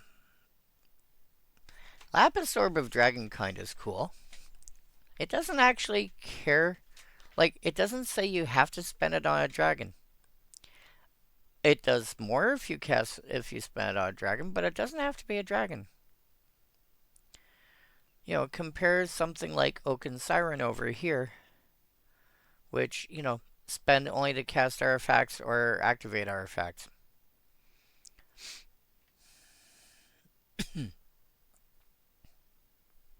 Oh?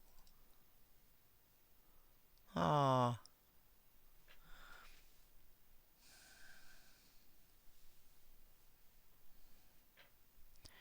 But that's still really strong, being able to mill 3 cards at a time. if I was building Pauper Mill, I might just randomly throw a copy of that in just so that, if the game goes long enough, I can start milling like a bunch at a time.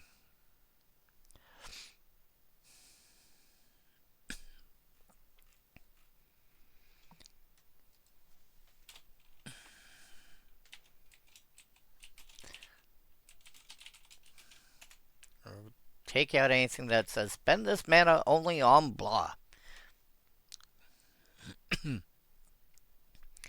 Alright.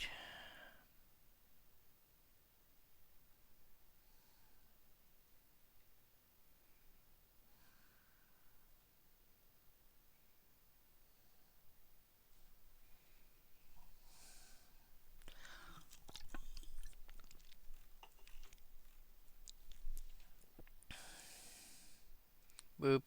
Noodle.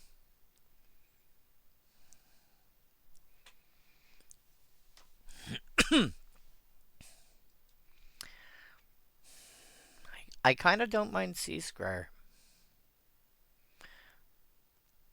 But yeah. The reason I did this was because I wanted stuff that was going to be in my color identity, but was a blue card or a white card that added mana. And there's some. There's not a lot. There's some though. And this is a card that so many people forget exists. It was like Blue's attempt at printing Llanowar Elves. And depending on the kind of deck you're like, at least not the kitchen table. I played this quite a bit. I wouldn't put it in, you know, in a Merfolk tribal deck because if you're going for that sort of thing, then there's better options. But it does help you get, if you're, it does help you get your third or fourth mana, a turn early, which is not nothing.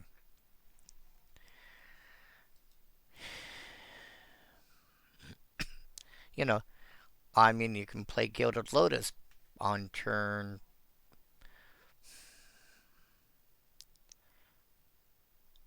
It is not unreasonable to drop Gilded Lotus on turn 3 with help from stuff like that.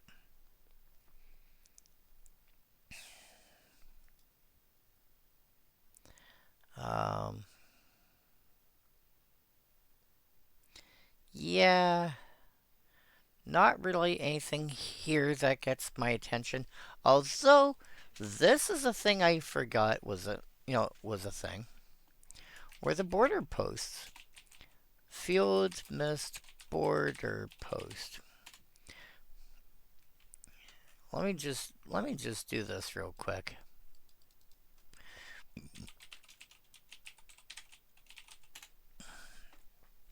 If you take a look at all the border posts, let's go sort by there. Put them in card number order.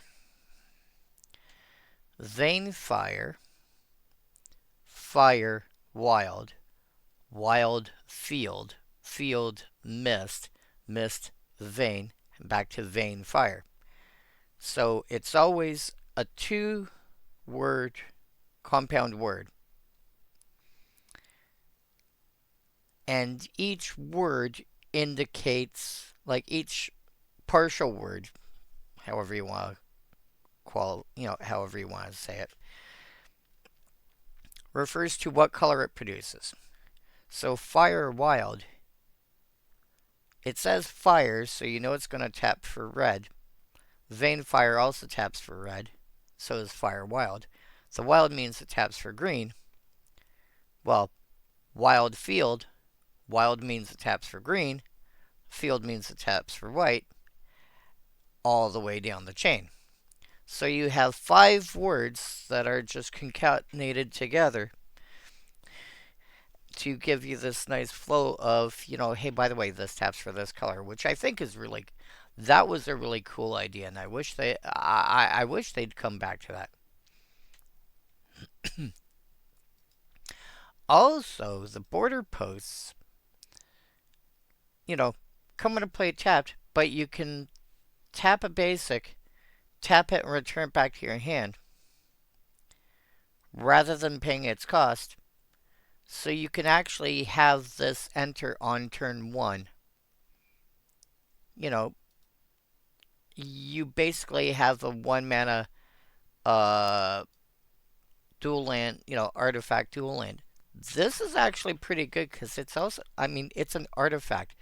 An artifact that does this without this, uh, alternate cost.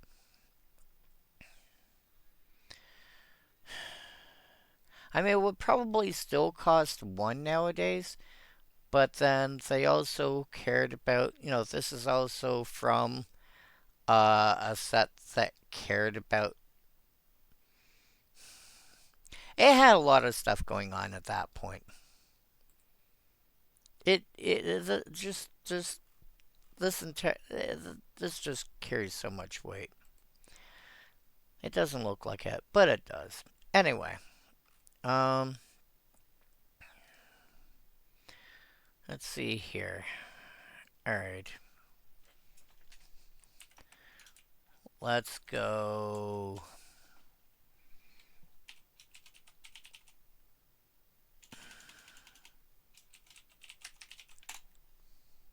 Let's see what there is for destroy.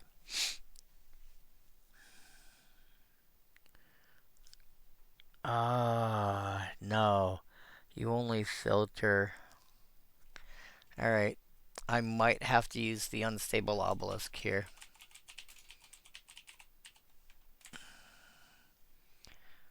Uh,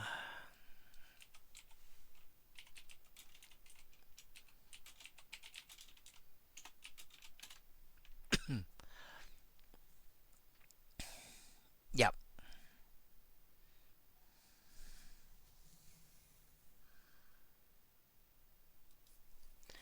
Alright.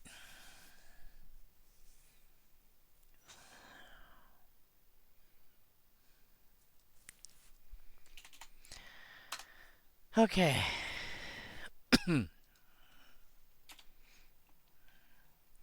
um,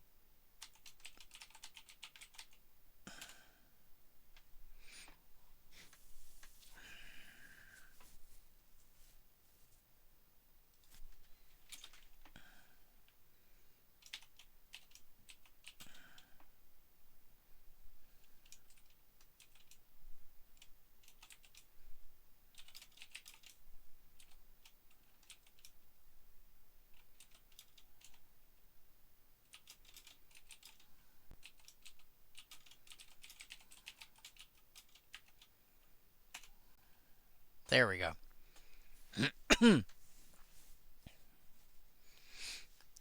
Sort by mana value.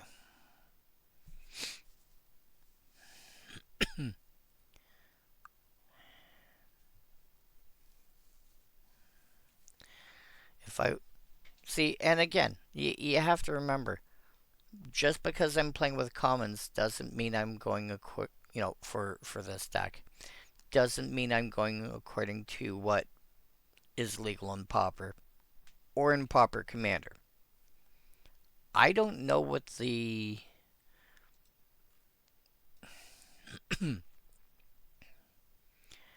see. You're legal in Commander, but not legal in Pauper.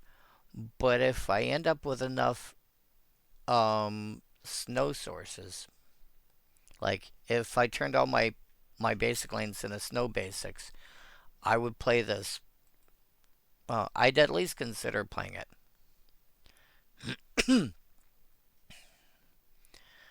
um. Okay, Arcane Signet should go in. Whoops.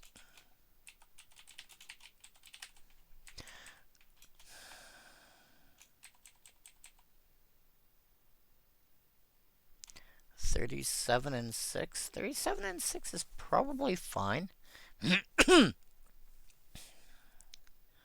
What do I want for...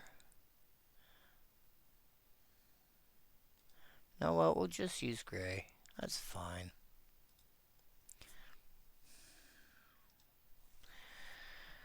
That only gives me like two more... oh, the mimics. Oh, the mimics.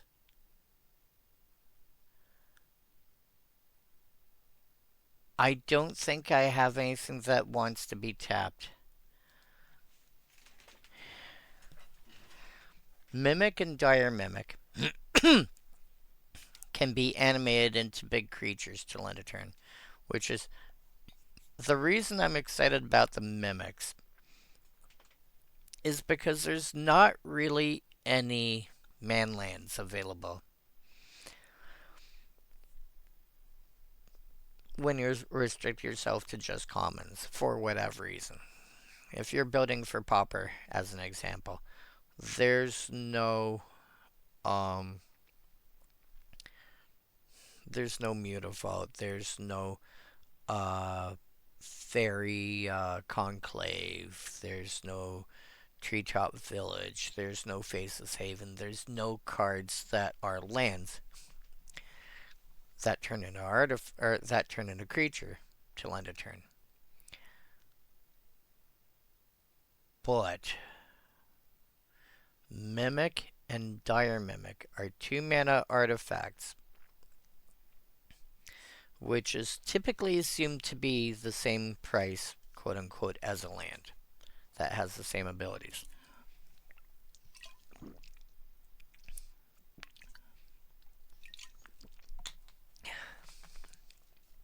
The Dire Mimic has got Flash. They're both treasures, which means you can sack them for one of any tap and sack for mana of any color. And they both have an activate ability to turn them into a creature till end of turn. The regular Mimic turns into, for 2, turns it into a 3/3, and the Dire Mimic for 3 turns into a 5/5. And it's so hard to find cards that do that, something of that nature. Oh. The problem is they're also treasures, so that's a little less useful. The only way to use them.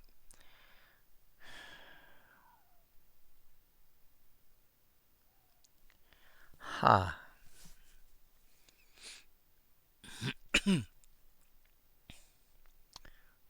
Oh yeah, Bonder's Ornament.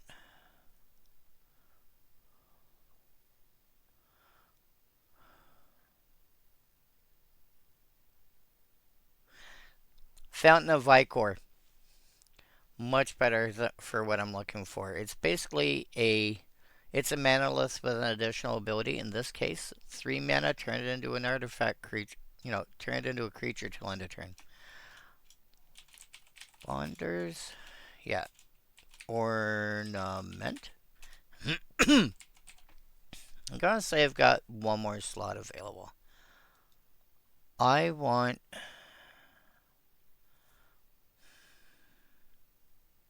Ideally, I want some kind of removal.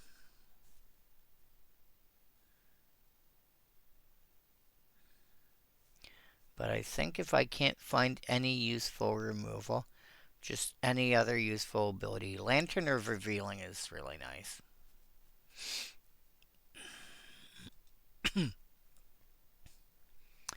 um...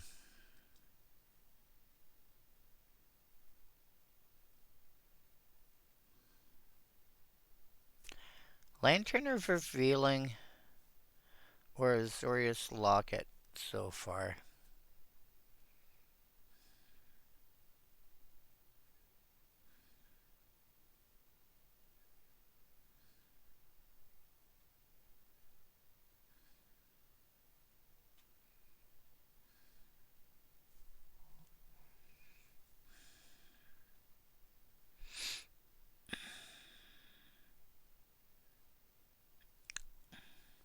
Or I just might call it here.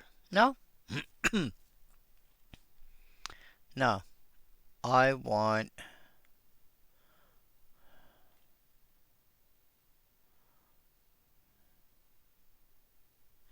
You know what? Just because I think it would be funny, let's put the decanter of endless water in.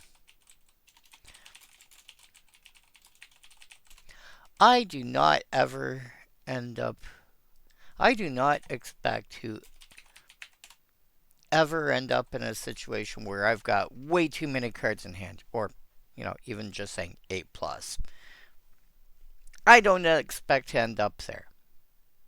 But it's conceivable. It's always inconceivable! Yeah. Um, it was either that or Lantern or Revealing.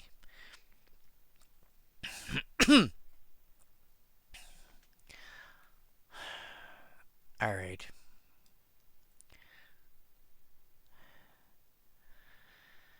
Now, how many pseudo basics do I want? I want some. Uh,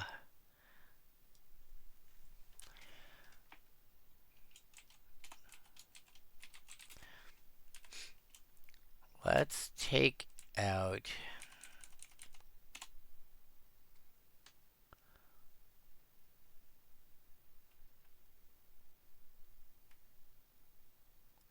Oh, actually, I can change this to ID equal. There. 8 common duels. How many of them do I actually want?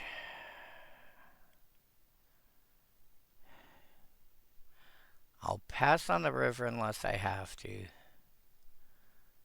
The gate won't do anything for me, realistically. Except be extra land. I think I'm okay with the rest of them. So...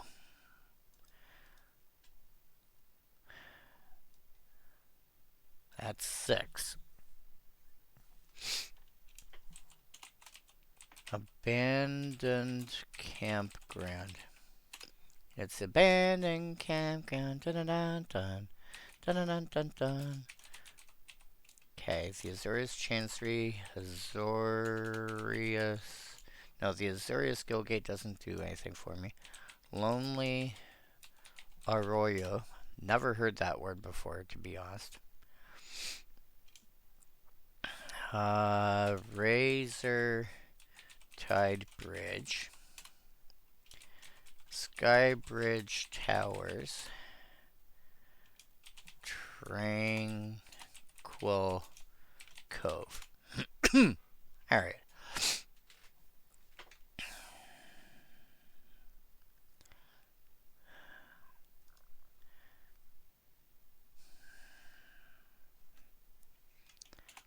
What if I do this?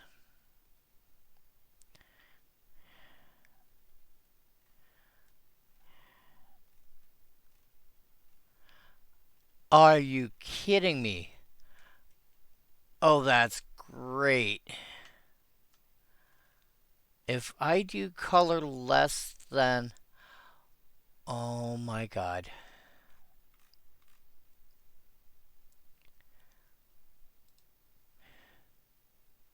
Today I find out...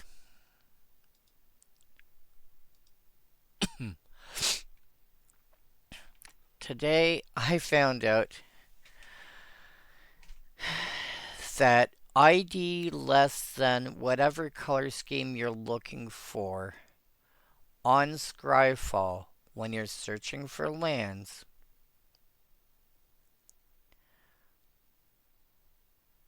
will pull up anything that is one color or the other color or neither or says any color.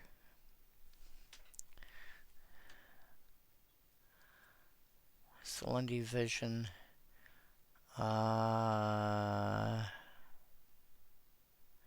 Sajiri shelter I'm gonna want.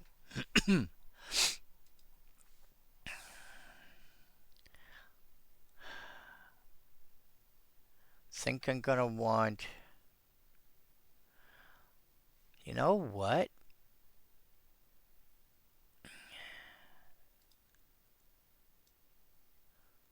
Let's give me IDU.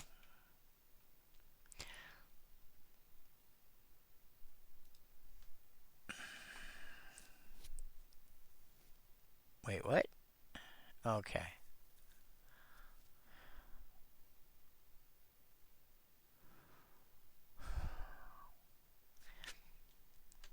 I'm gonna do.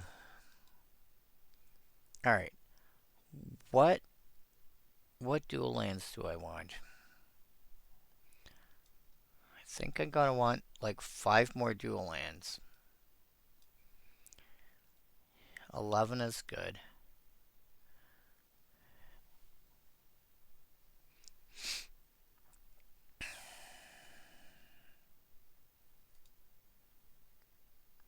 So command tower.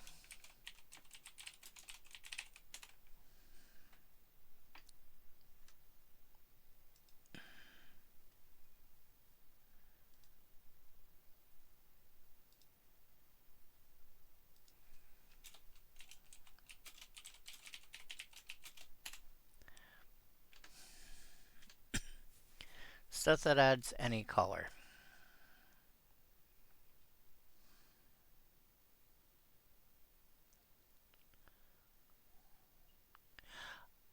Oh, no.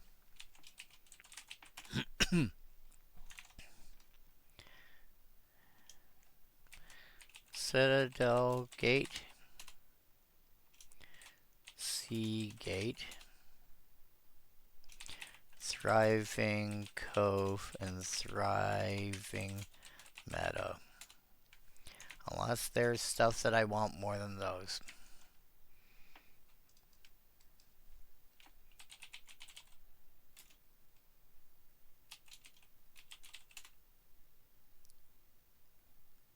These guys.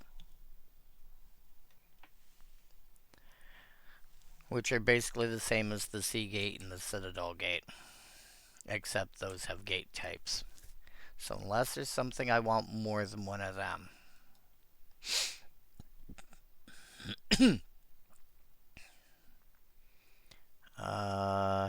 Conduit, pylons, and hidden grotto are basically the same thing. Come into play, surveil 1.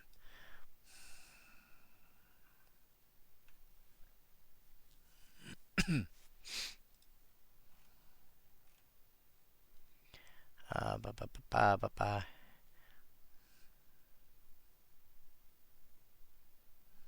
If you cast your commander with Path of Ancestry in your account, hasn't some. If you cast your commander with mana from Path of Ancestry, and your commander hasn't somehow lost all of his creature types while on the stack, you'll scry 1. In other words, as a general rule, you tap this to cast your commander, scry 1. Shares a creature type.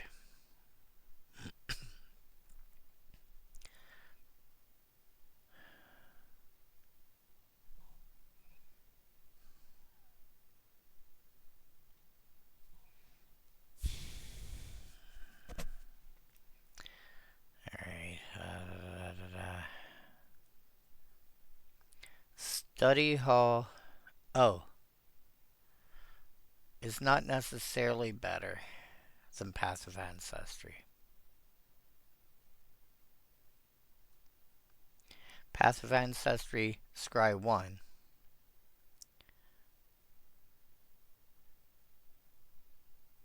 Study Hall is a filter land that gets you scry X.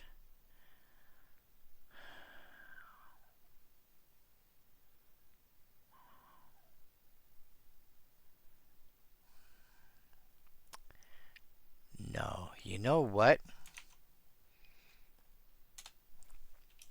I want Captivating Cave.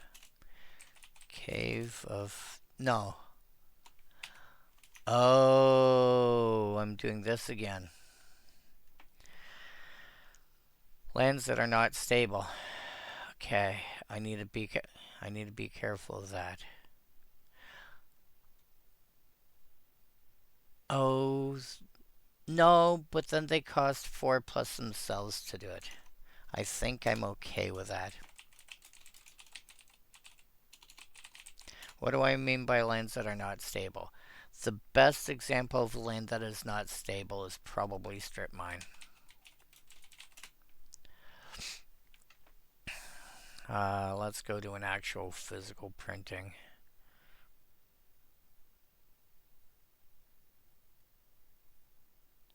Yeah, you're from the vault. You're fine. I don't care. So, tap for 1 mana of any color, or sorry, tap for a colorless mana. Tap and sack it to destroy land. The problem is a lot of the time you're going to want to tap and sack it. So the question then becomes, at the point that you want to sack it, have you got enough mana in play to support the fact that you're losing a land to do this?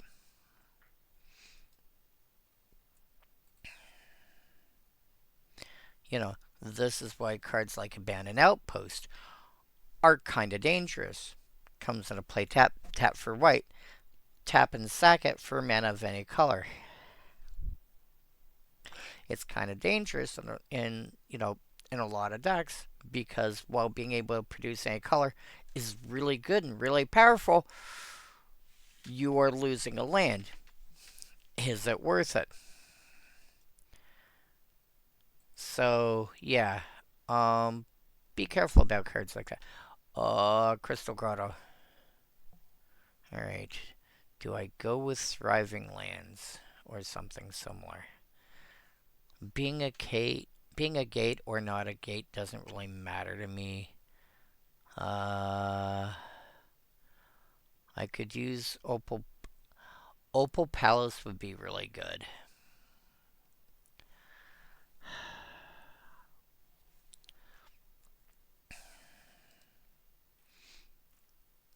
Number of times it's been cast from the command zone this game. So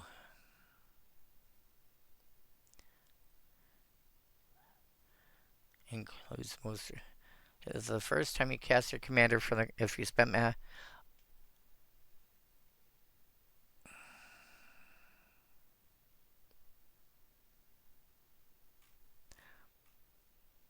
Okay. I am okay playing Opal Palace here because the first time I cast Jedit Ojanen, if I use Opal Palace, it'll come and play as a 6/6, and then it'll come in as a 7/7, etc., etc.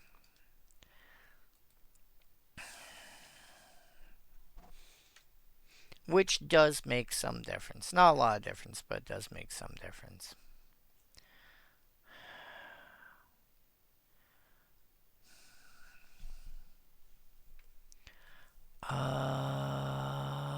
Study Hall, Path of Ancestry. Do I have any gates? No.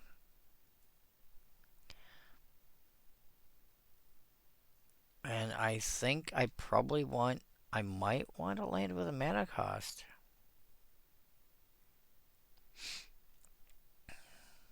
What's that new one?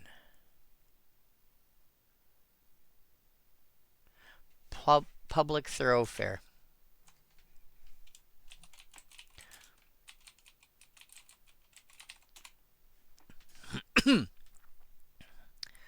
Oven Dual Lands is good. Alright.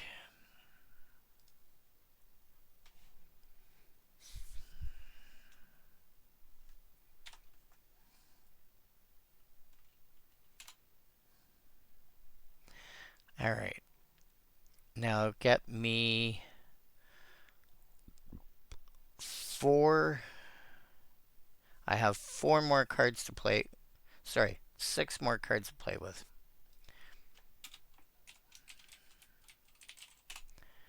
cycling.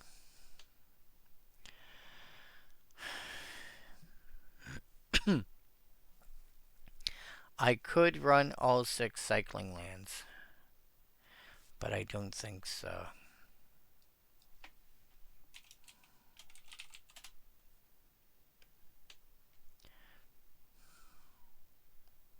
Halomar Depths I'm going to want. Oh, Surgical Bay and Fair Basilica. Again, cards to be careful about. But when it's later in the game, I'm okay with those. The Fair Basilica.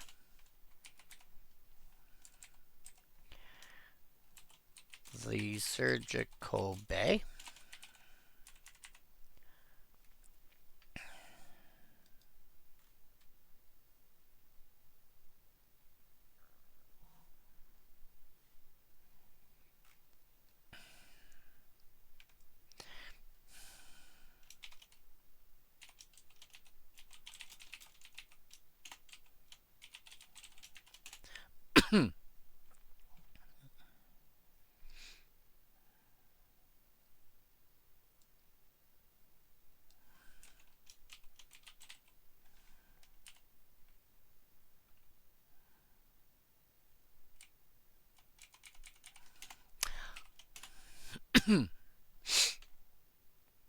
These guys. Idyllic Range is more than likely to actually be useful.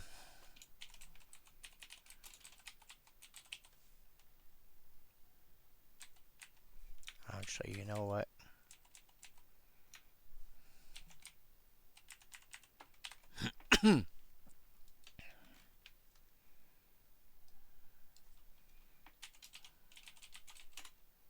How many Allens are there? Oh! I don't have these guys.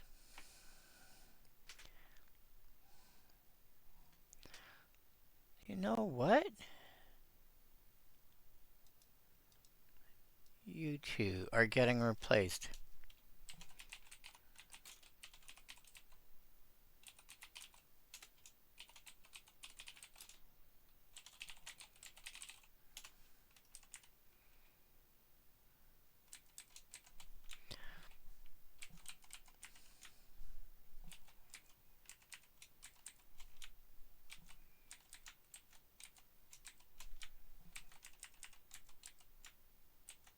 There.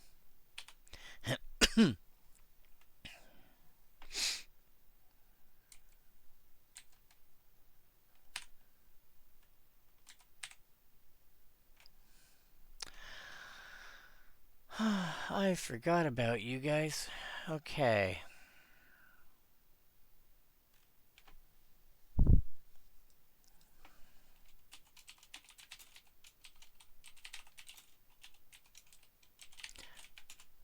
Highly unlikely. Yeah, I didn't think so. I was afraid of that.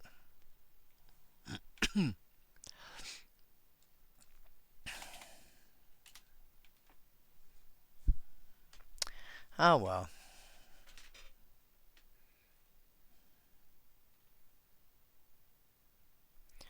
Terminal Marine.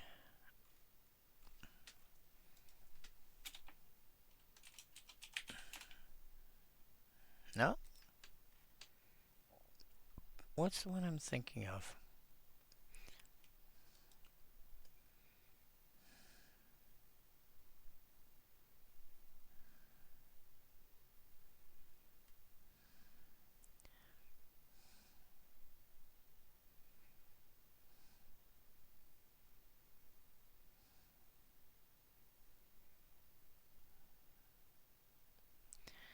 Okay, Shire Terrace.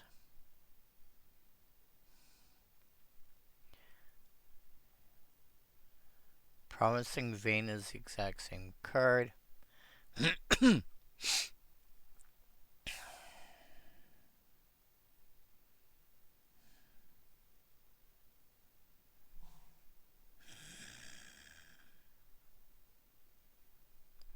Promising Vein, Shining Terror, Shire Terrace.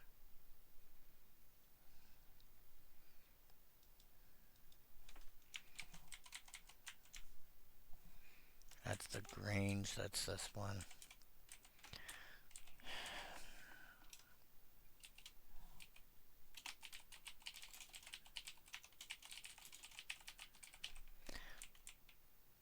Alright.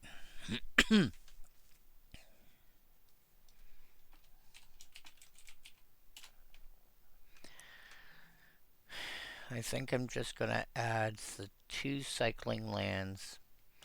No. Wait.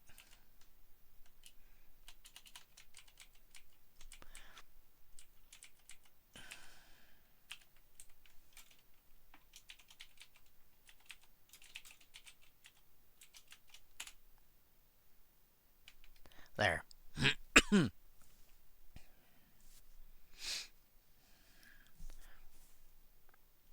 Oh, the 2 hidden lands are good.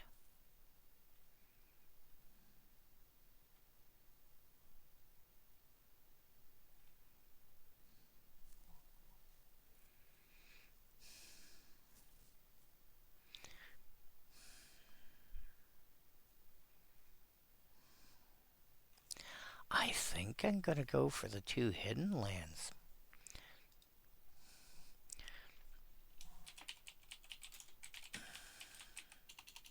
Hidden Courtyard and Hidden Cataract. Cool!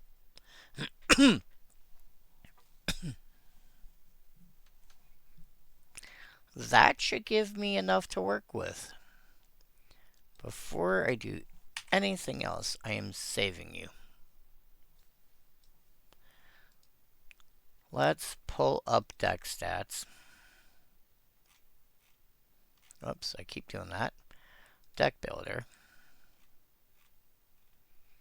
Start deck building.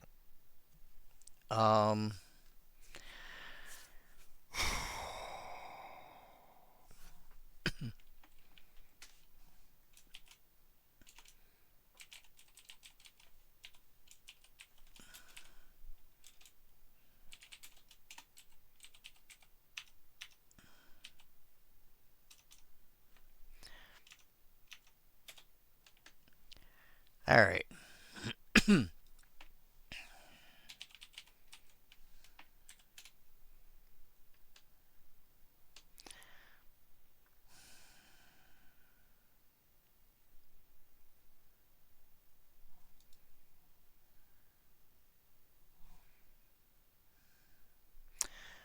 Alright.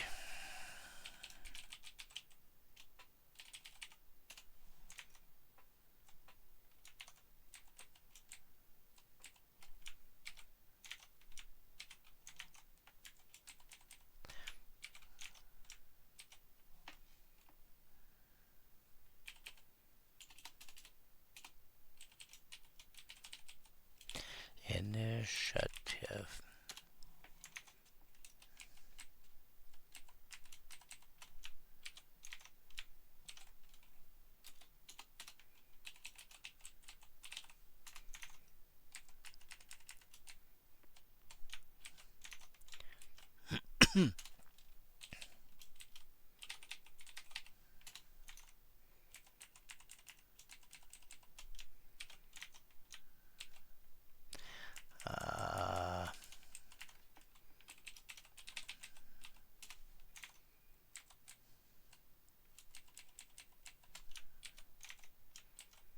Clerics.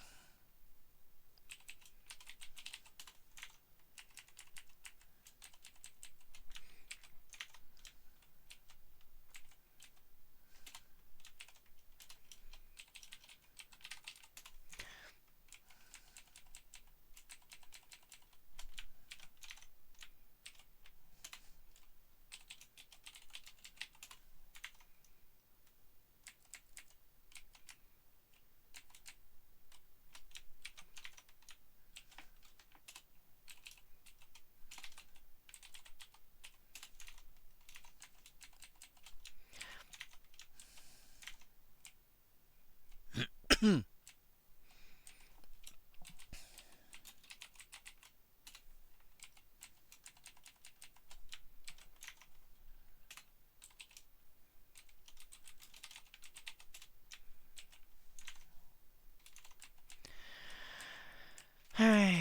let's go here next.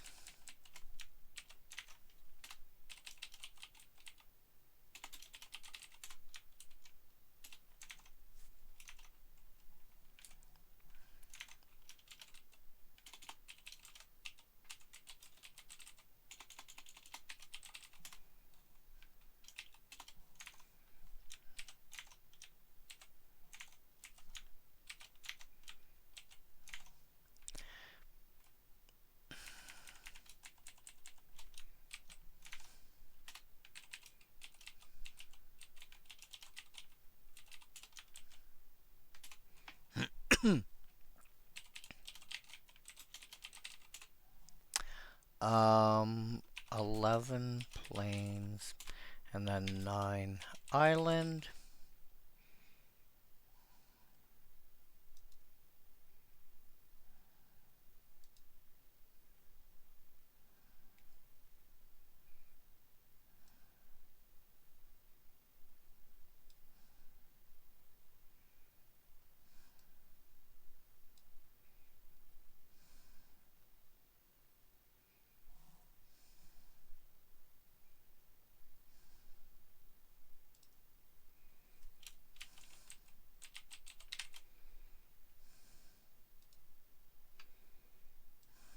Oh yeah.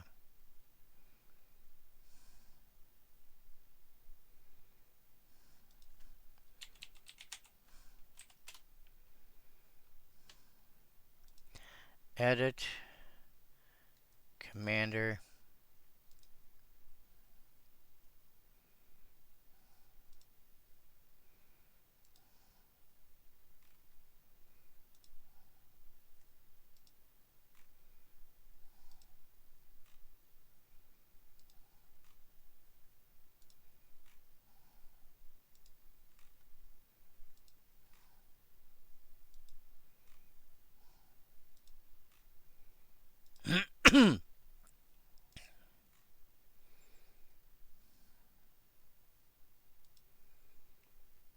There.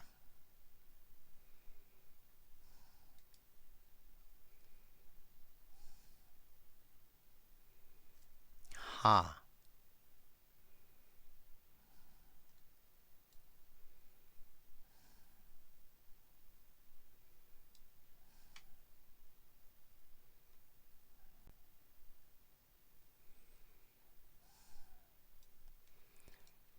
Da da da da da da da da. Oh, where do I edit you from again? Oh no, I can do that here, can't I?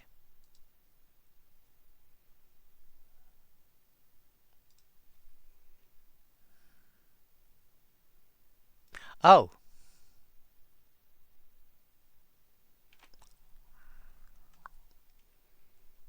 You're down here. You're under removal, which means you are here.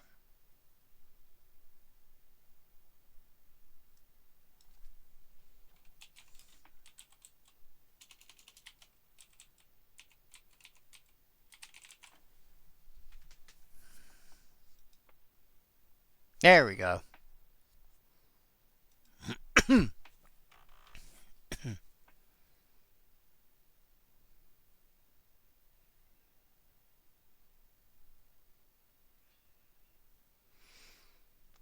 cut that in half. So 11, 53, and 46. Yeah, that's basically. There we go. This one is done.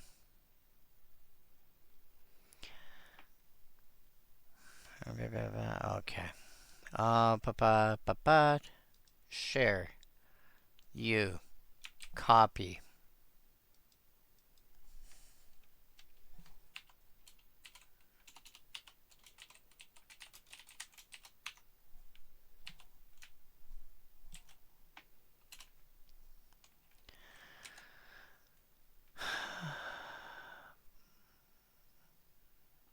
Um,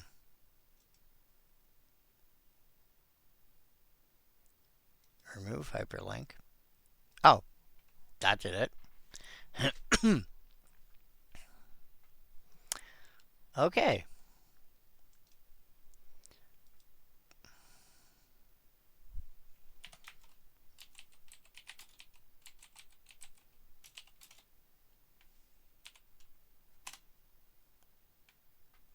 Cool. So that one is cleared off. That's been about 2.5 hours finishing that one off.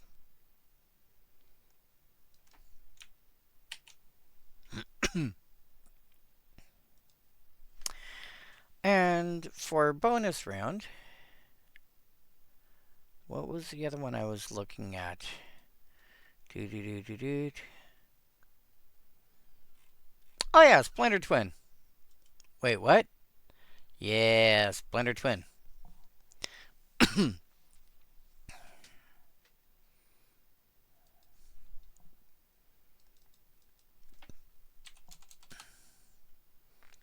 Now, uh, let's let's fix this slightly here.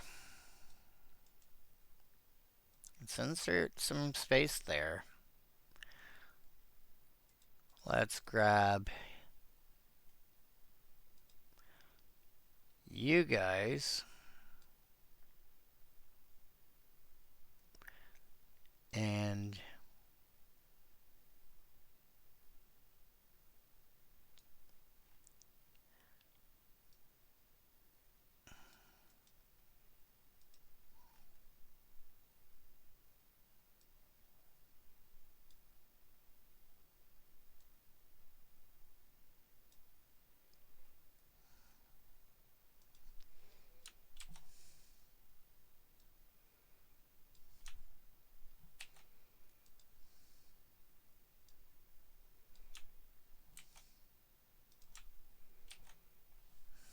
there.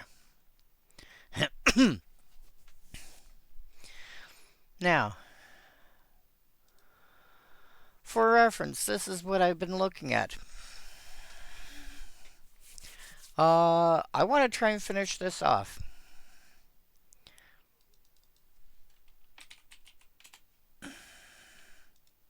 Which is this guy. Which is, if you'll give me just a moment. See, oh dear. Those of you that know me fairly decently know that I've been working on a few decks here and there for a while.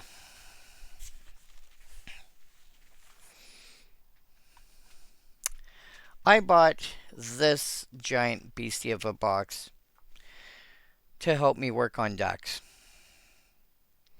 I see a card. I'm like, ooh, that would be cool. I want that for this deck.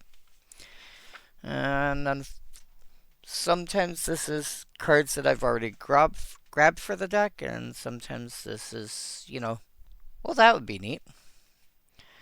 Well, some time ago, I got this nice, pretty, promo version of Riku, because I had been judging for a while at my local game store, and then things happened, so I got that as a bonus. And I've got this nice list of cards that I picked up for the deck one reason or another.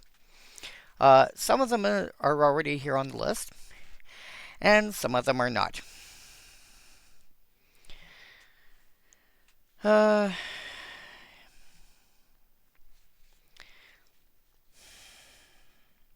Some of these are cards that I was not expecting to pick up, but I did. For example, if you look under untapping, I have Aggravated Assault. I have a copy of Aggravated Assault here. It had been a fairly expensive card, and then it dropped in price. I pay 3 to cast it, and then pay 5 : and this is an enchantment. Untap all creatures you control. After this main phase, there's an additional combat phase, followed by an additional main phase. Activate only as a sorcery. You can only do sorceries during your main phase. So as long as you've got a bunch of mana, you can keep activating it and getting a bunch of extra, combats and extra bunch of main phases. About 2 months ago, I was in I was in the city, and we hit okay, sorry, saw a message, and it was not a thing I was worried about. Anyway, I was in the city, and I traded in a bunch of cards to. I'm in Canada. I went to face games at that point, traded in a bunch of cards, and they had a played version of Sword of Feast and Famine, which is also foil. And the rest of the card I don't care about. But, quote, whenever a quick creature deals combat damage to a player, that player discards a card and you untap all lands you control. So if the creature that this is equipped to deals combat damage to a player, and I've got lands that tap for at least 5 mana, I untap all my lands and then activate the aggressive assault again and get another combat. And then untap all my lands again and get another combat. And so on and so on and so on. So yeah, no big deal. So as you've probably noticed, I have this somewhat organized into, the first column here is making tokens. Well, what do I mean by that? I mean cards like, let's see if I can find one here. Excuse you. Wait, do I not? Actually, yes, I do have one. There you are. Such as Splinter Twin, which basically says enchant creature for 4 mana. Tap the creature that this is on to make a copy of itself that only lasts till end of turn.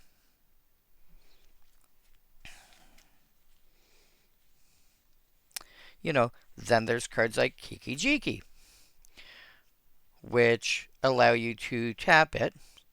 In fact, Fable of the Mirror Breaker basically does the same thing. Except if you take Fable of the Mirror Breaker and remove the 1 in front of the cost, that's Kiki Jiki, because his name is Kiki Jiki, Mirror Breaker. Tap Kiki Jiki, make a copy of, target non-legendary creature. Well, a bunch of the creatures that you have in this deck have abilities that say when they come into play, untap something. For example, Quarter Martyr. When it enters, untap target artifact or creature.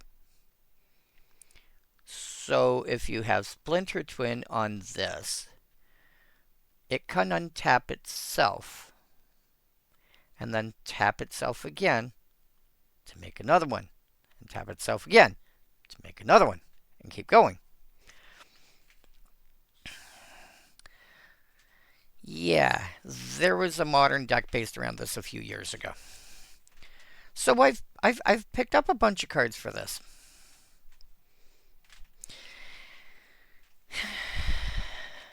Some of which are going to make it in, and some of which will not. And we will see what happens.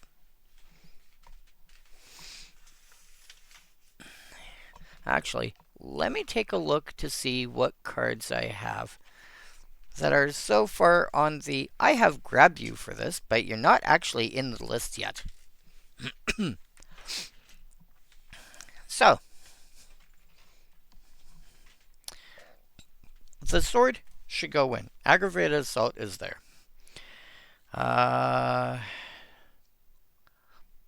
Yorith untapped stuff. Two other legendary creatures.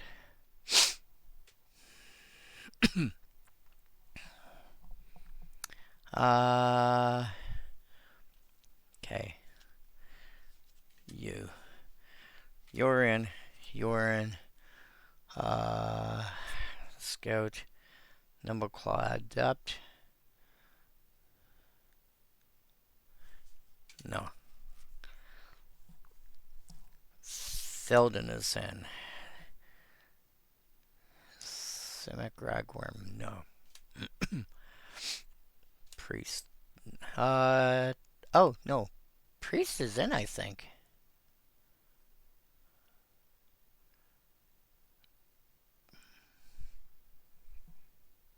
No, you just did other interesting things. You were not in. Okay. Yeah. Ortheon. Ortheon did not exist yet, I don't think. How are you not on there? Okay. Arborea is not in there, I don't think. Bramble Sovereign is not in there. Fable is. Krenko.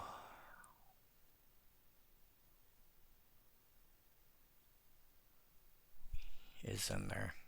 Splinter Twin is in there. Planar Portal.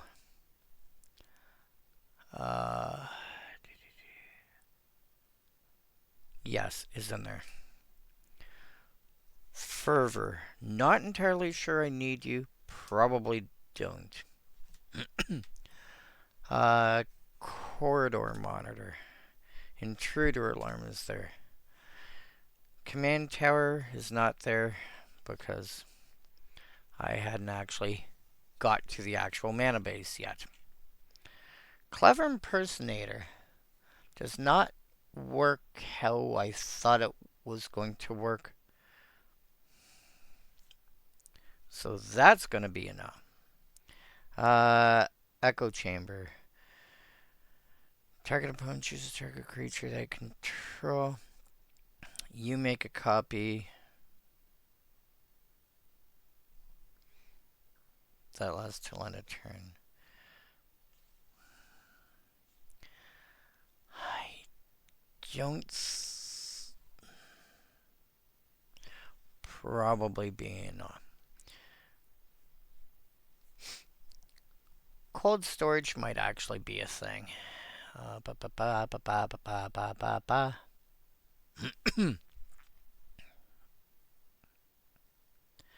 No. Okay. Perforos.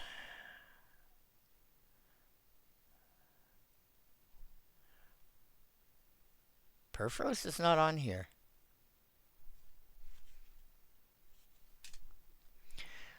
Siege Gang Commander. I grabbed like probably 3 of you because forgetting that I didn't have it, and also not realizing I didn't have the deck finished yet. No. Soul Ring, again, hadn't got there yet. And then Tyrant of Discord. Okay.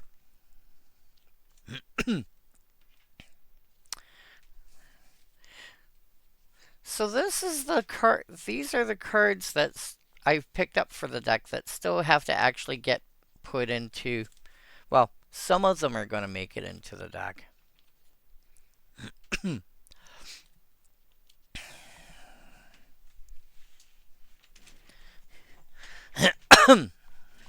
So,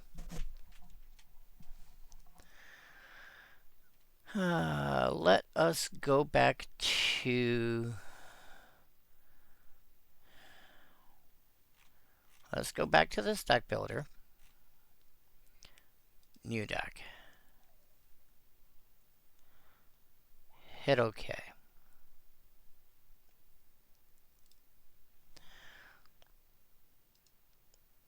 Let us start off with this.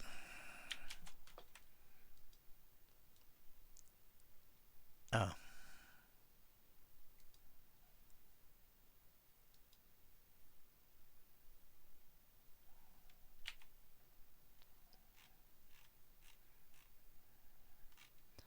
Oh. Start. Hmm. Are you going to be like that? I think it's going to be like that.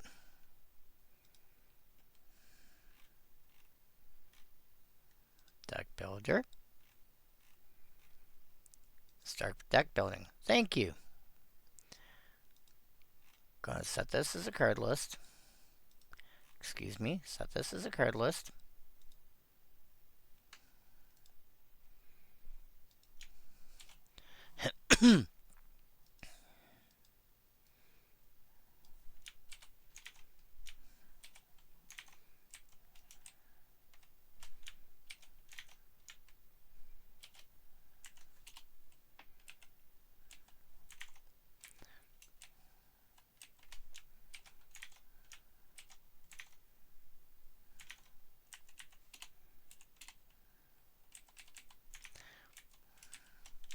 So I want to also see what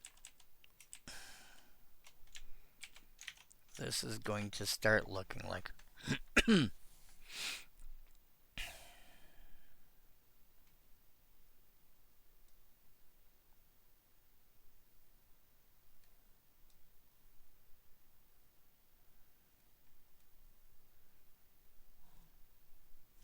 55. 1, 2, 3, 4, 5, 6, 7, 8.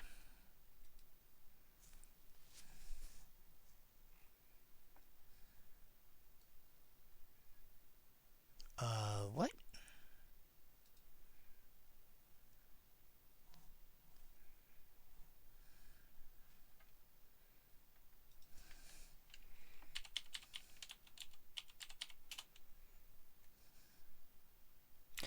Oh.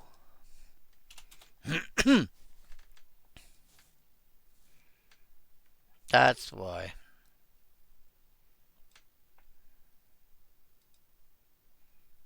There we go.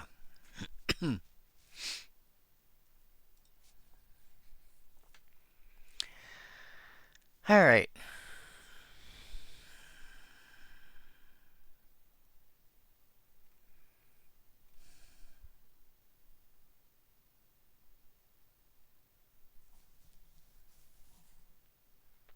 What did I have Face of the Past there for? Oh. Oh, that's funny. So I can combine Faces of the Past with like Ashnod's Altar. You know, say, oh no. Faces of the Past can combine with Krenko. Let's say I tap Krenko. And it's the only goblin I've got in play. If it's the only goblin in play, I tap it, I make a goblin. Sacrificing that goblin to Ashnod's Altar would get me 1 mana. It would untap Krenko. So those two in and of themselves with Ashnod's Altar would get me infinite mana. And with Phyrexian Altar would get me infinite colored mana. If I have one other goblin in play, I tap Krenko, I make 2 goblins. I sacrifice 1, I untap everything. 2, 3, 4, 3. I am +1 goblin. I currently have 3 goblins. I tap it. I make 3. That brings me up to 6. Sack brings me to 5. So as long as I've got at least one other goblin in play, like Kiki Jiki. So Krenko Mob Boss plus Faceless of the Past plus any sack outlet. Oh my god.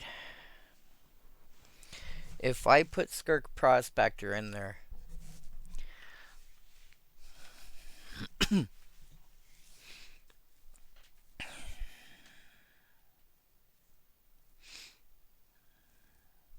See, and this is also why I have Intruder Alarm in. So that's basically, yeah.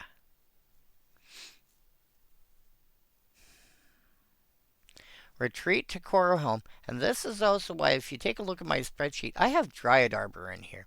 Dryad Arbor is both a creature and a land. If I tap Kiki Jiki and make a token that's a copy of Dryad Arbor, I can use that to untap Kiki Jiki and make another Dryad Arbor. And I can end up with infinite mana in the short term, but a hell of a lot of green mana sources.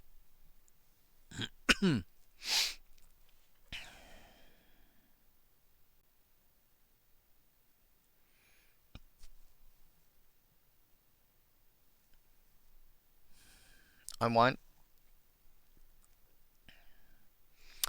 something to do with infinite green.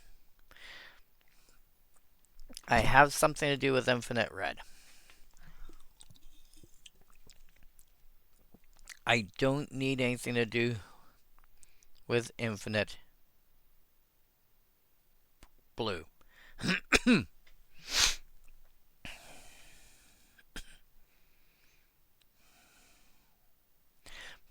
So Priest of Urabrask is just there because it's a useful come into play ability.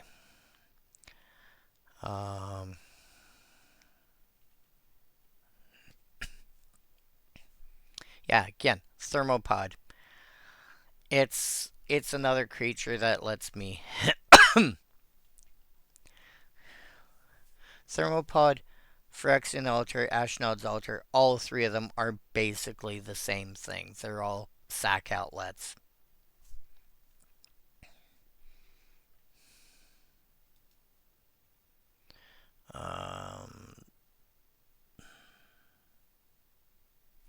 You gain control of creature and opponent controls. Conquering Manticore doesn't do what I'm looking for, except for the fact that I can turn around and make that into...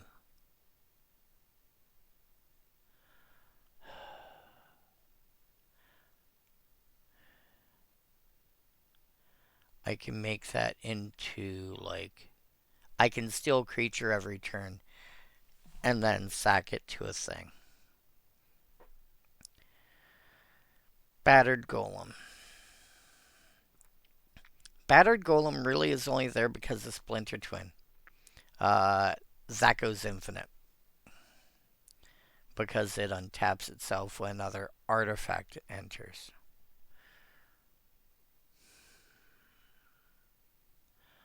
What's that art? What's that creature? Is it,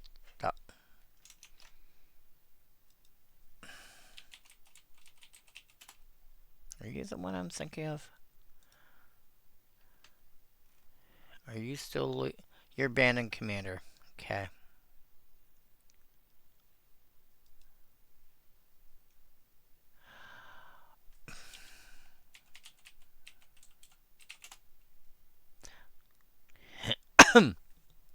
Not banned anywhere.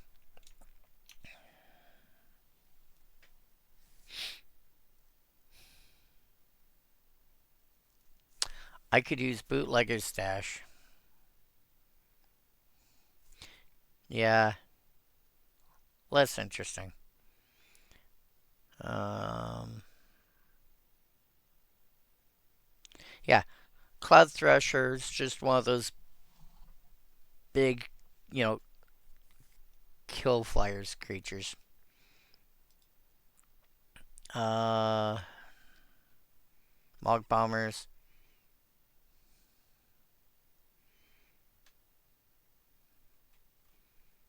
Mog Bombers is there to kill a decent sized creature. Not a big creature, but a decent sized one.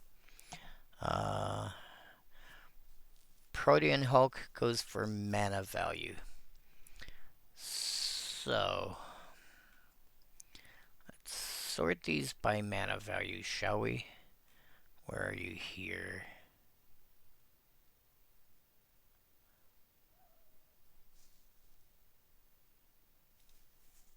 There. Sort by low to high.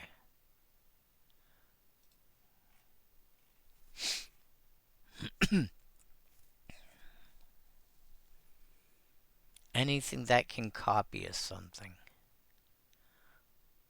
Felden can.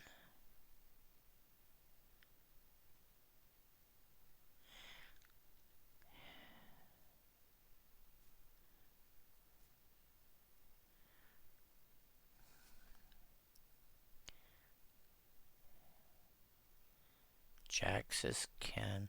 What's the cheapest untap effect I've got?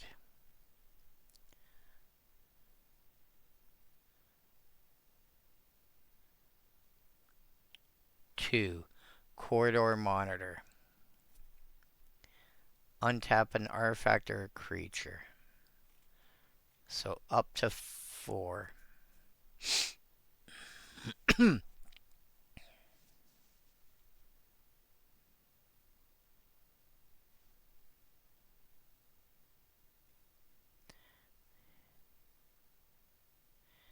Maybe Jaxus?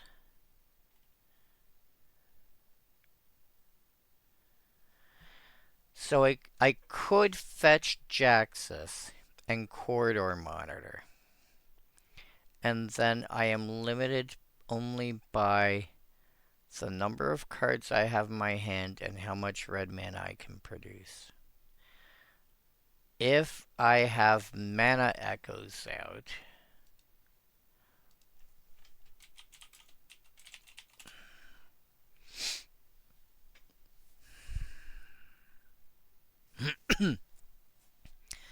that gives me colorless mana, so I need red.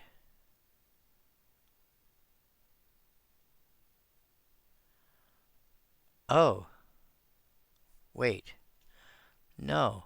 I only need well, if I've so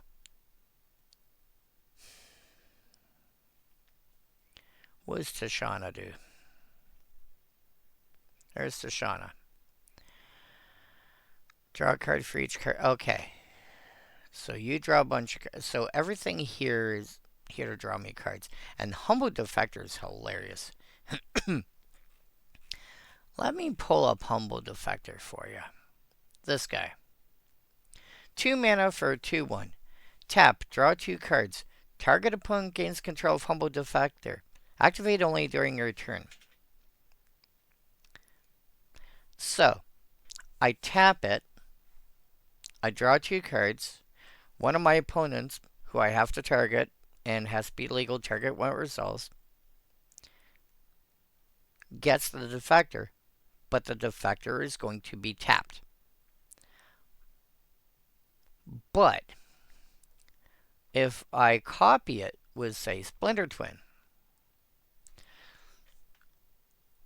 it now has the ability tap, make a token that's a copy of this, and the token has haste. So, I put Splinter Twin on Humble Defector, which now has 2 abilities that cause it to tap, and I can only activate one at a time.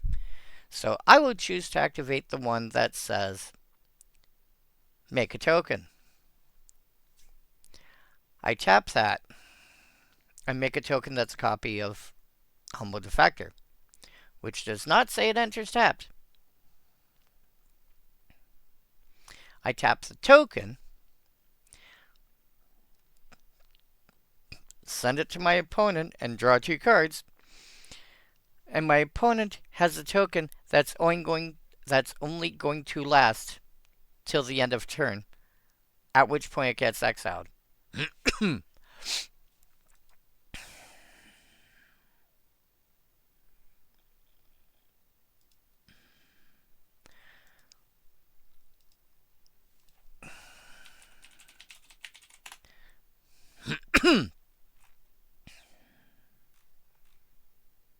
Yeah, the Splinter Twin doesn't even say it has to be on. You can only do it as a sorcery or whatever.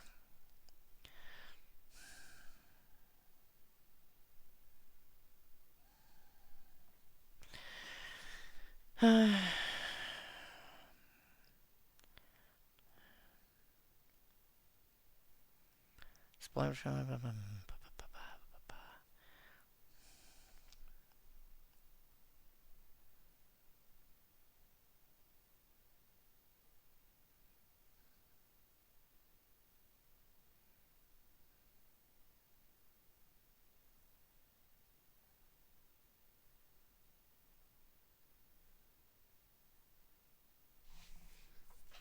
All right, let me just double check on this real quick.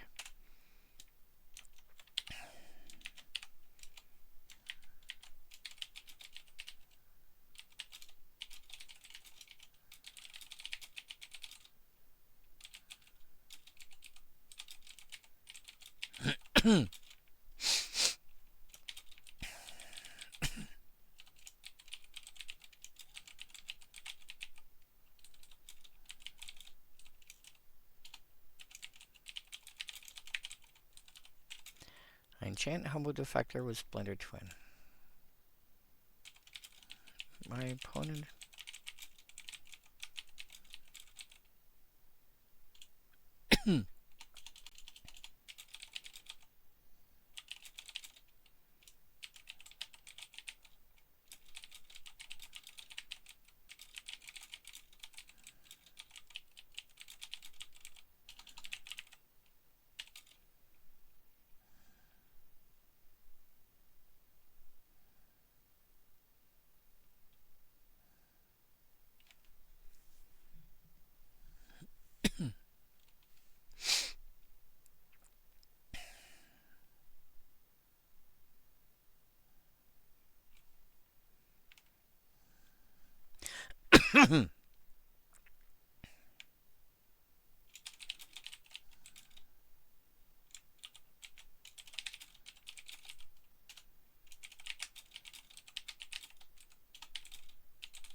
I am just triple checking this in rules chat. I am pretty sure this is how it works.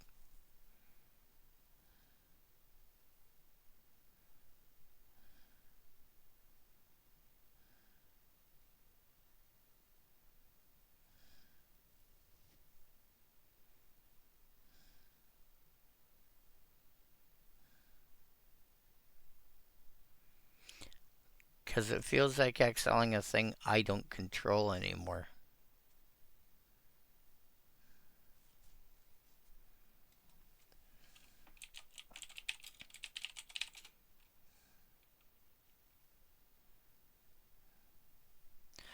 Oh. Oh, that's a fun card.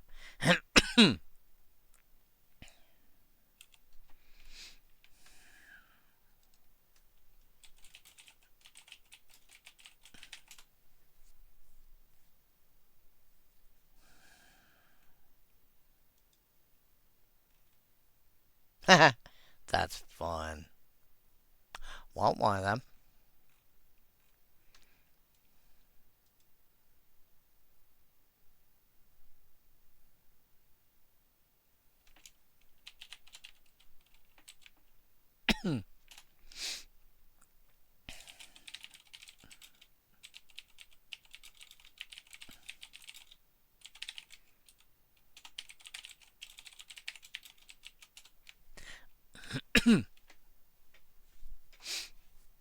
Cool.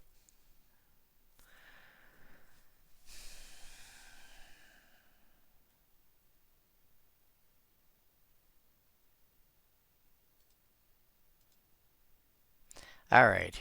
All right, all right, all right. All right, all right, all right. I don't think I need any other. I don't think I need any other untap effects. But I may want Reaver Cleave. Oh. If I have Reaver Cleaver.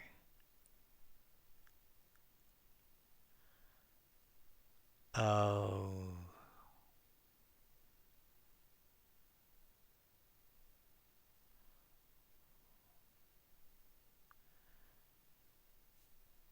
Jaxus.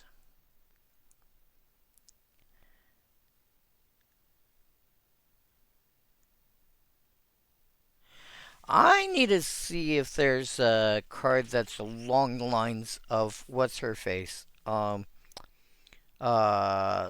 Warden that draws cards instead of gaining life.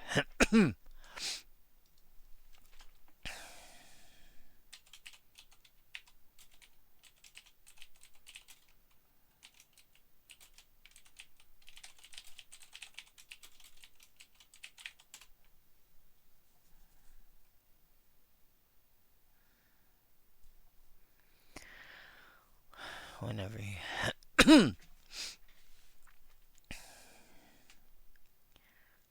whenever you draw a card, this gets plus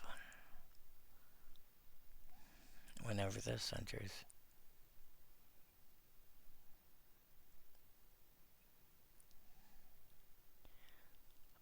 Oh.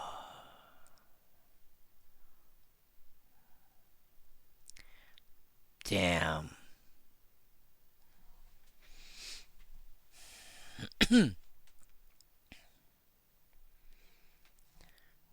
So I can not.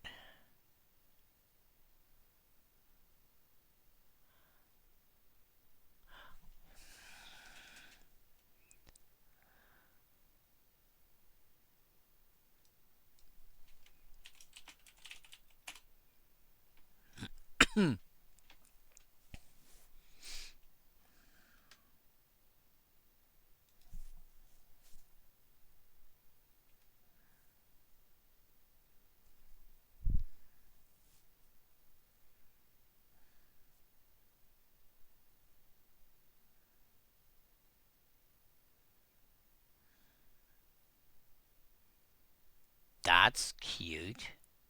I want that for another deck.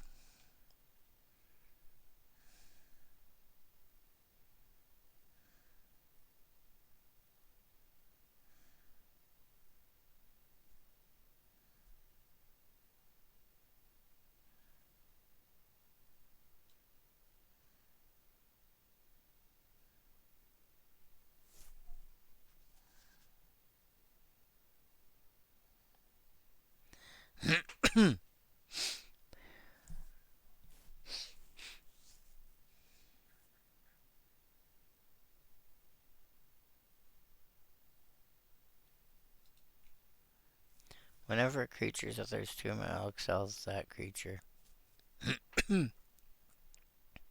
Oh, it only lets one creature through it at a time.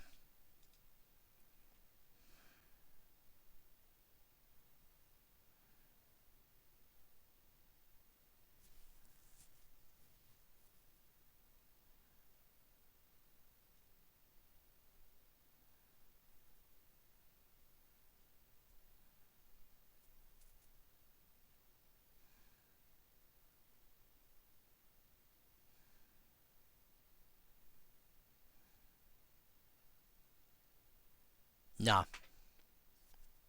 Oh, nope. All right. There's no.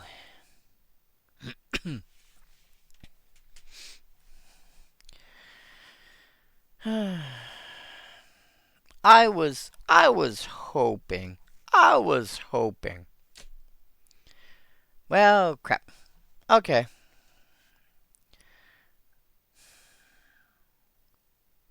So combo manas. I do want a what do you call it? What do you call it? What do you call it? Um, you're in my white deck. You're in my white deck. Gemstone array.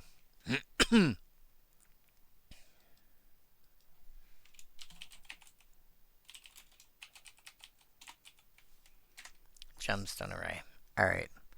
I don't think I need any other untappers, but I do need to put sort of feast and famine in there.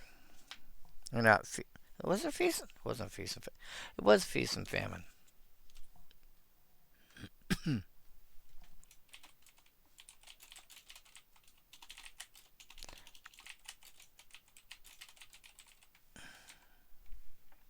All right. So that's a definite. Stuff that cares about. Bramble's Sovereign was another card. Bramble's. So I've got like 4 cards here that I'm considering throwing in. And I think I can only run one more. Bramble's Sovereign. Non-token enters. You can pay 2 to clone it. Simic Ragworm. Pay a blue to untap it. Which means I could go.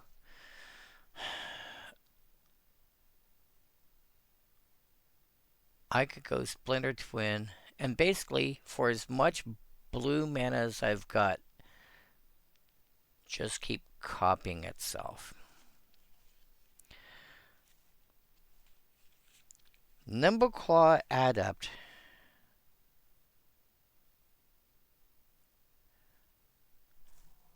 Do I not have Nimbleclaw? I do not have Nimbleclaw Adept in there.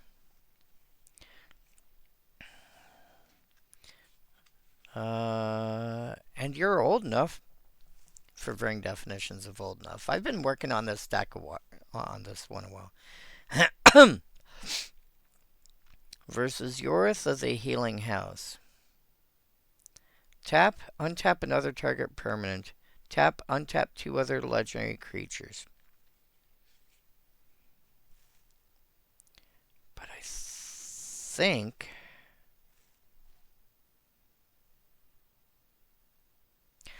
think Nimbleclaw Adept is the better card for this. Whoops.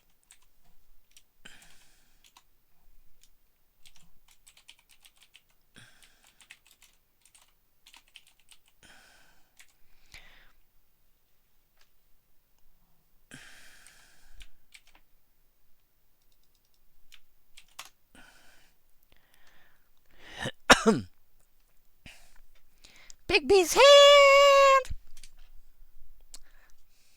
Yeah, okay. Alright.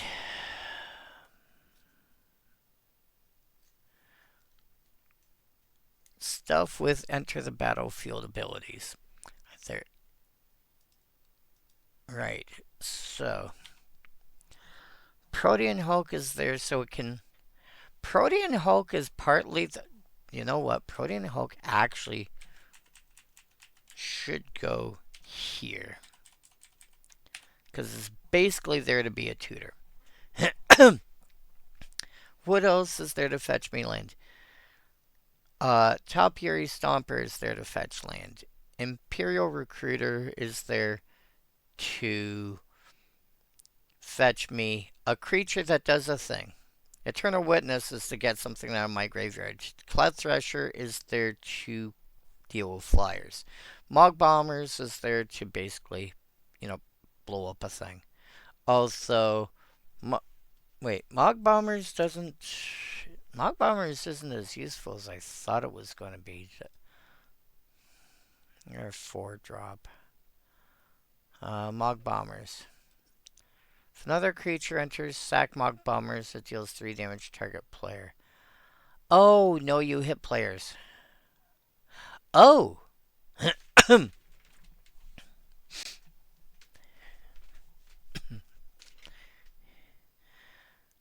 If I can stack. If I've got Intruder Alarm in play, I can use Mog Bombers to basically Gatling gun my opponent.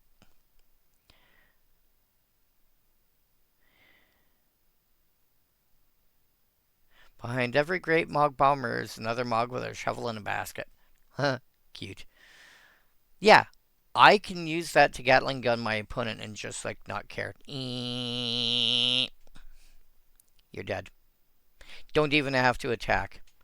Which is also why I want Perforos. Where are you? You.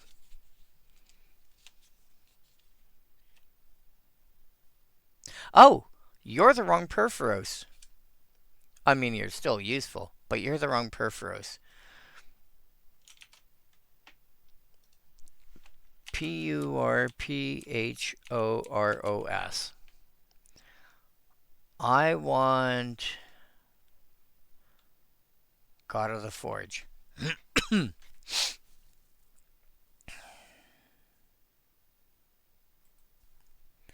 I went and picked up this one. To be fair, it gives my stuff haste and allows me to cheat stuff in a play. And it doesn't say it's a sorcery.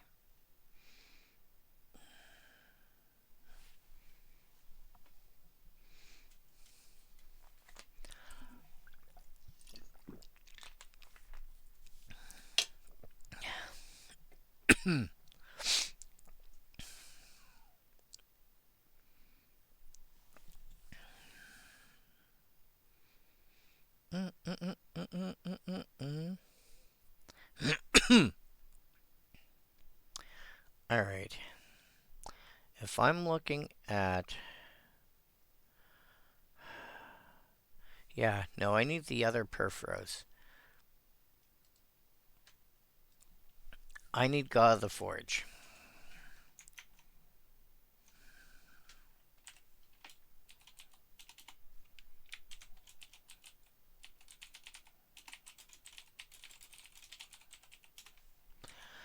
Uh, 9? Yep, barely fits that way. I'm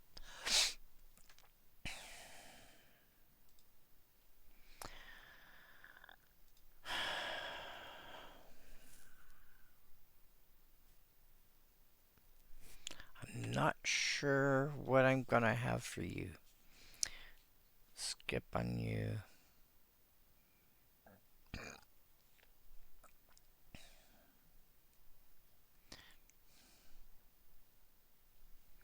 Siege Gang Commander makes goblins I can. Oh yeah. Ortheon. How is Ortheon not on here?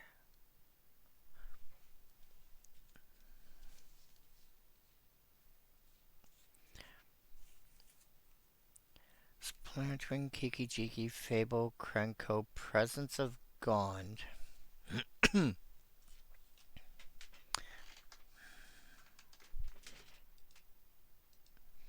Presence of Gond, I think, is another Splinter Twin, kind of.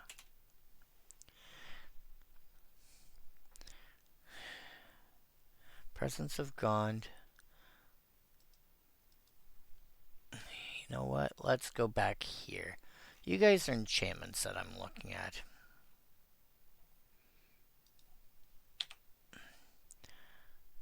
Whoops. Damn it. I keep doing this. Alright, there's Presence of Gond. There's Elemental Mastery, which in this context are basically the same thing. You two really only combo with Intruder Alarm.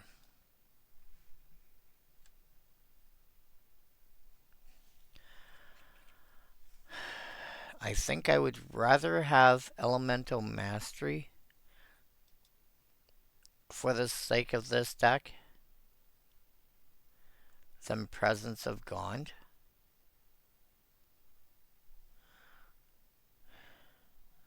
What do the rest of you do?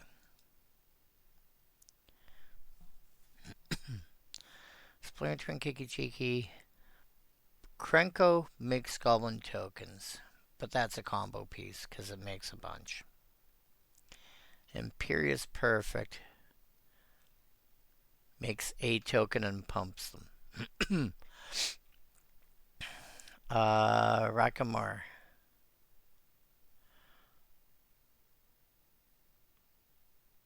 Oh, there's the Priest of Urabrask. Why are... Okay.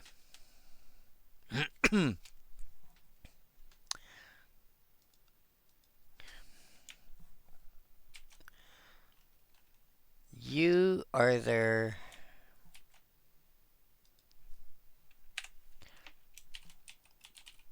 Ortheon Hero of Lava Brink. So close. 9. Copy.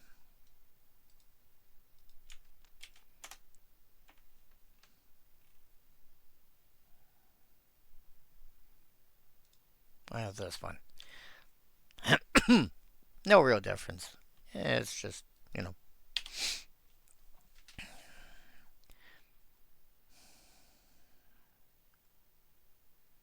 I really want it for this, you know, this 9 mana ability. Create 5 tokens that are copies of another target creature. Because doing that, you go like, you know.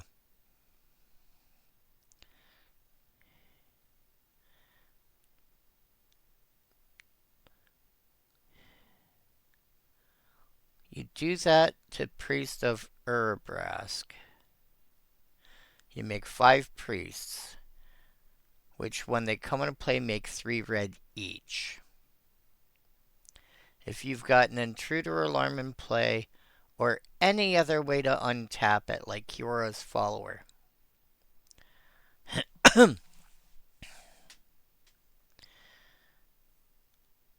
If you've got a Kiora's Follower or something similar in play, you untap it. You use 3 priests worth of mana. You still have 6 left.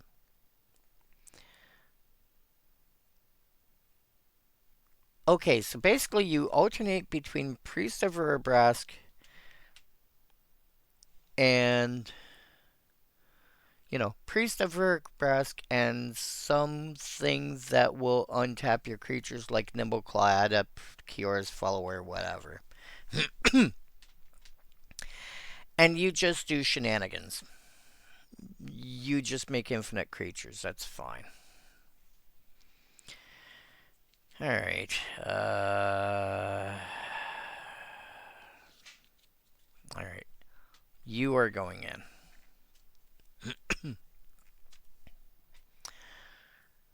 So. Planar, Portal, Ring of Three Wishes are there to get me specific cards that I need. Like, not.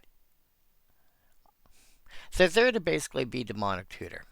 They're not there to get me. I need, you know, I'm always using it to fetch the same thing. It's, well, I have, you know, I have an Ortheon or I have a Krenko or whatever, but I don't have anything to combo it with. Or I've got a battered golem. Let me fetch up Splinter Twin.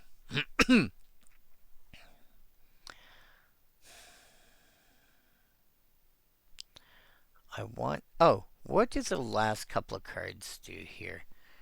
Sage of the Falls. I remember the name, but nothing else about it. When it or another non you may. Oh, allows me to loot. Oh,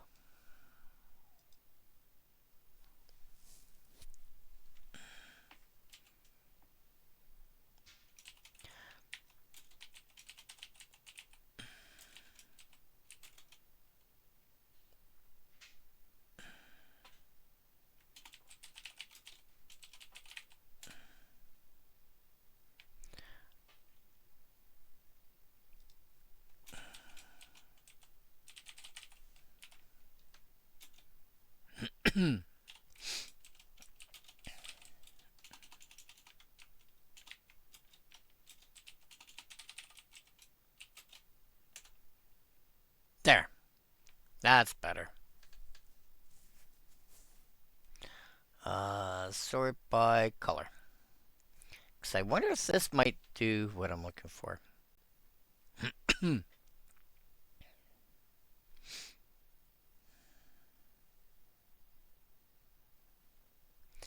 Entity tracker.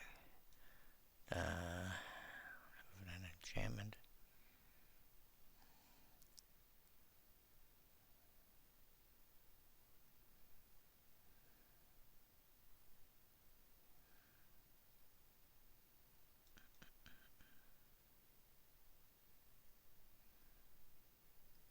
Enters or dice, choose one. That's cute. Overlord the Flood Pits would be. Just out of curiosity, how much are you? Reasonable, okay. Overlord the Flood Pits. Enters or draws. Or enters or attacks. Draw two, discard a card. Okay. So far over Sage of. So far, kind of. Or another detective enters. No. Enters or another. Enters from a graveyard. No, no.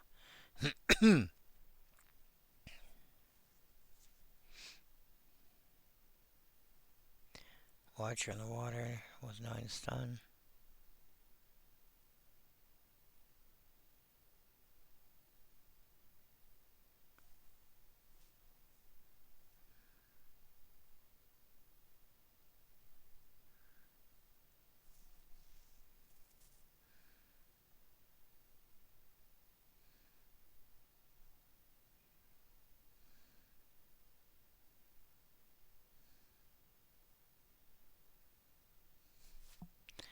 Okay, that's kind of silly.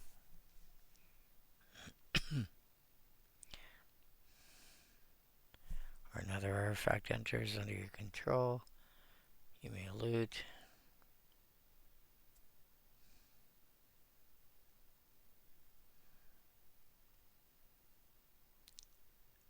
Irreverent gremlin. I thought it said irrelevant gremlin. Uh,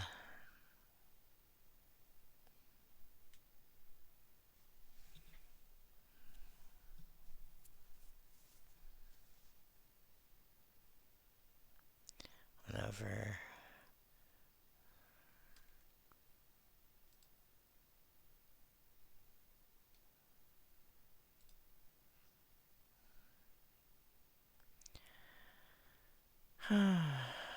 What am I looking for? I want to draw multiple cards. Whenever another creature power 3 or greater enters under your control. Garrick's pack leader, maybe.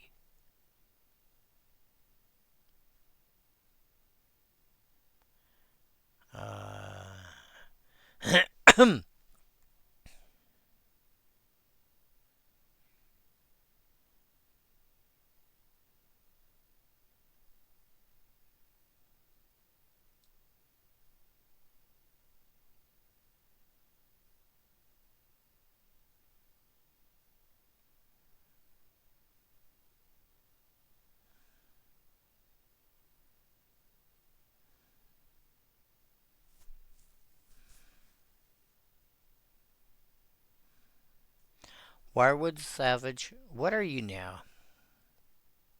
Still just an elf, okay. Whereas Woodland Leash is literally the exact same card. Oh.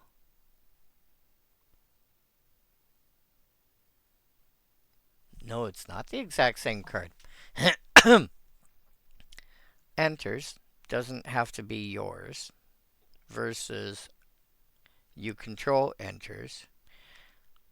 And a may draw versus draw. Interesting.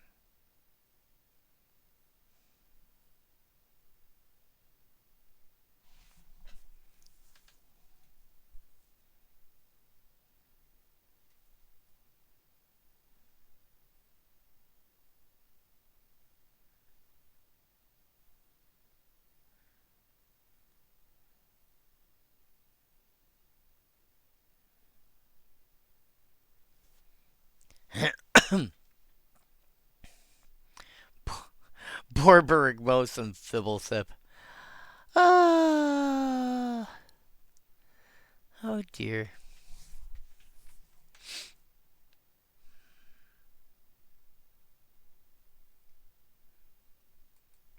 How?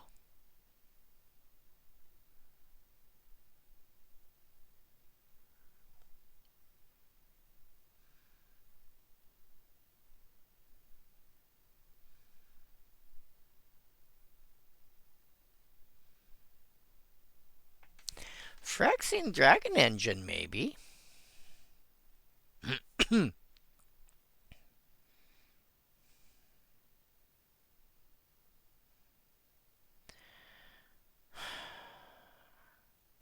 Nah. Although I kind of want Tatiova. Tatiova or AC. But I think there's 1 mana difference between the two of them. Oh, but Tatiova gains me life.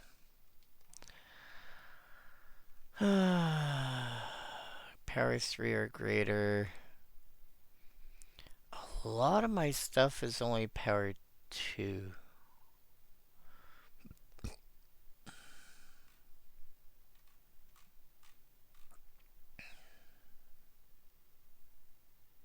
Screw it.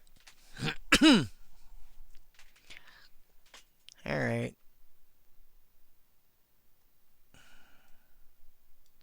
You know what? Just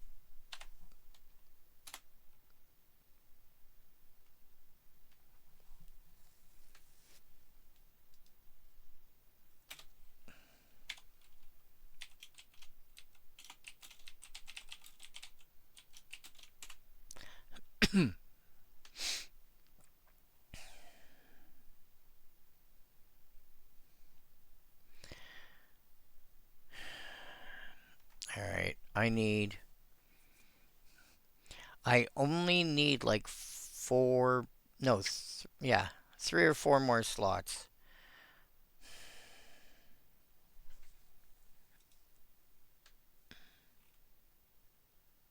Foundations Jumpstart. And you're weird.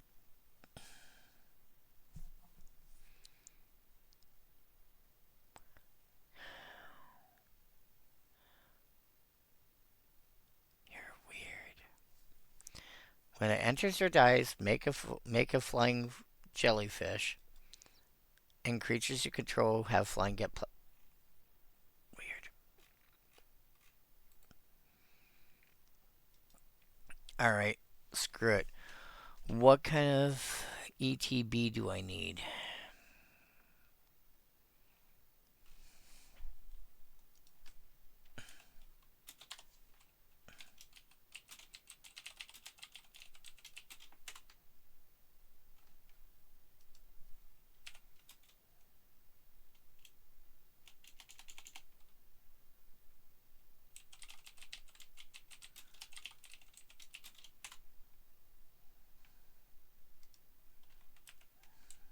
Nope.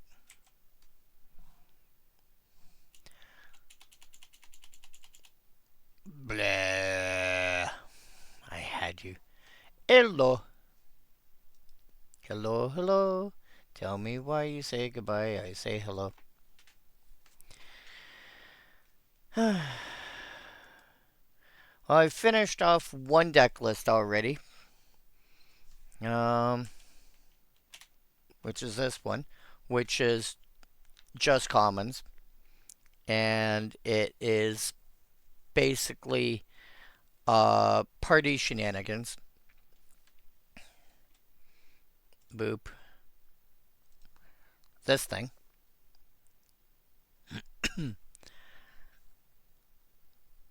And now I am trying to polish off my Temur Splinter Twin deck for Commander. And this is as far as I've got. And I've got like a handful of slots left. And in case you haven't been here before, the reason I color code certain sections is to keep stuff that does the same thing together. So, for example, this red section is all one concept. In this case, stuff that combos to make me a bunch of mana. This is largely Splinter Twin effects and something similar. This blue section here is there to untap stuff one way or another. These are here to draw me cards. I do not remember what Locust God is in here for.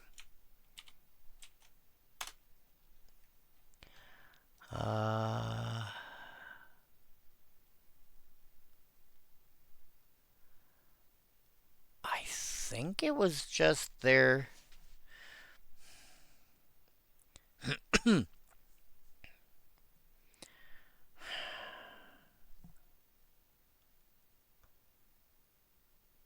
I don't actually remember what the Locust God was in there specifically for. I think it was just so that when I'm oh,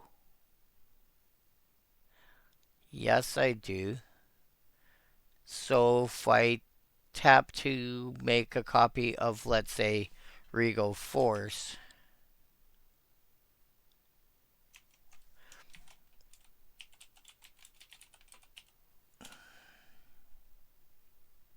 oops,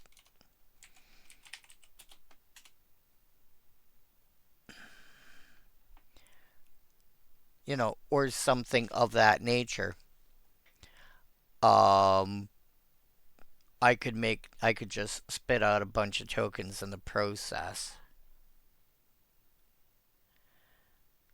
I think that's what that was there for. Although Regal Force wouldn't draw me a bunch of cards, but it would draw me some cards.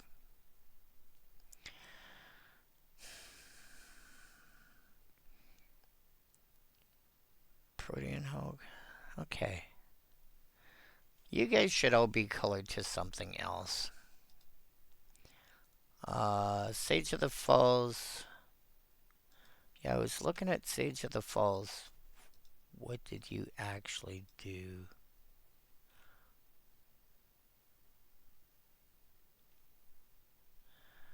When it or another non-human enters, I can loot.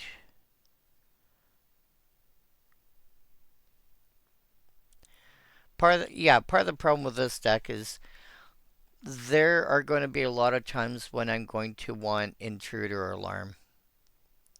Um, you know, so I need planar portal, ring of three wishes, something of that nature to find it.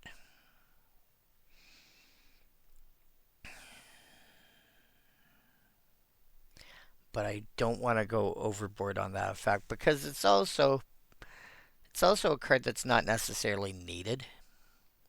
It's just certain ways of handling. Like if I'm using Kiki Jiki, I don't need intruder alarm because I'll be wanting to copy something like corridor mod or pester might and like if I'm using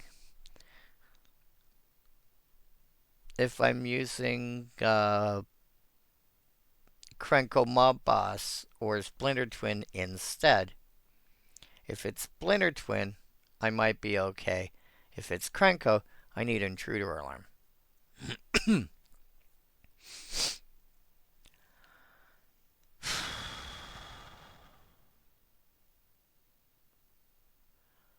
I think at this point I'm probably just going to start looking at removal slots.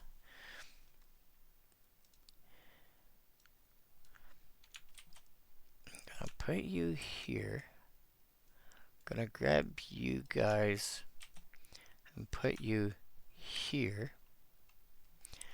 I'm gonna make you. What color do I make you? How about.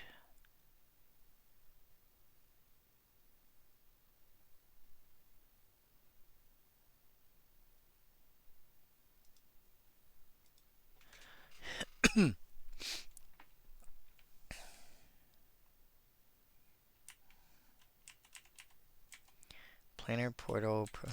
Okay. Kill you guys. Uh. Actually, you know what?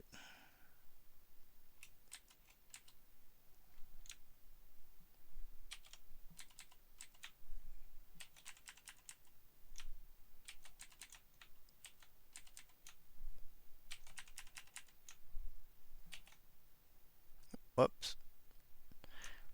Damn it.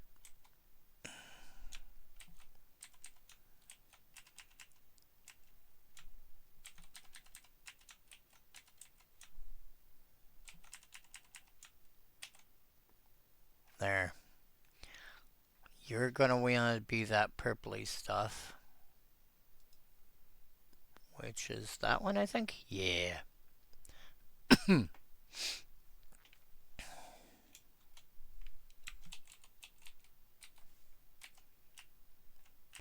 Alright.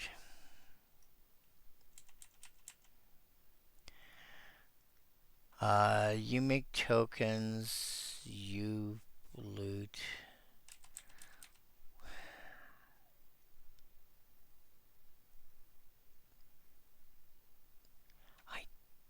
I don't think I need you.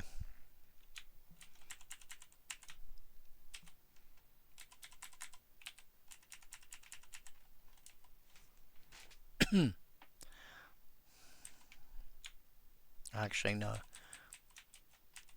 You can stay there, whatever. And then some kind of removal suite here. And there's no necessity for like, there's no reason I can't make blah, this section some other color. It's just what feels good at the moment.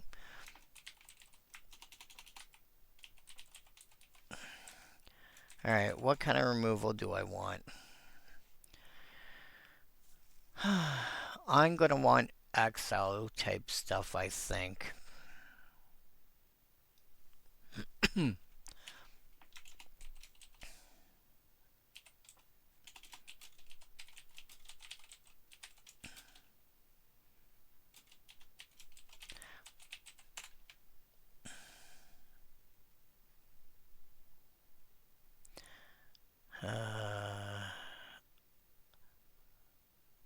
Oh!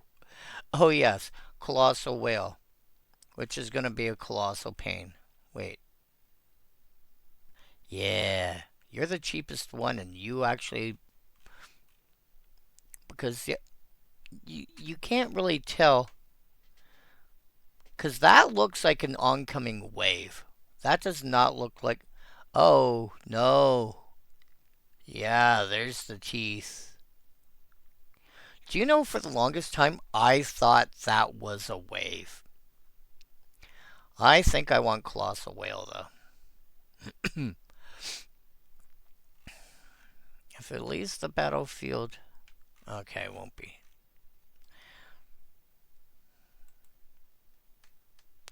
All right.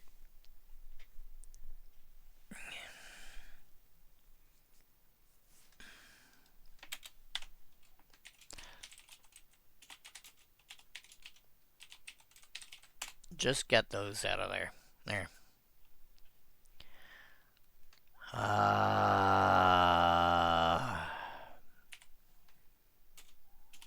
No. Categorized by. Can I categorize by type? No, I can only categorize by power and toughness, or not.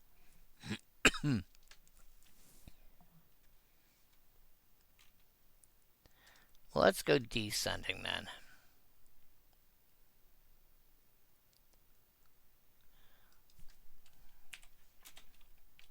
Oh, what?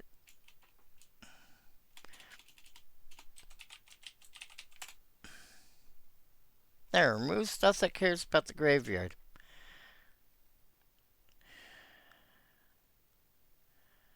Uh.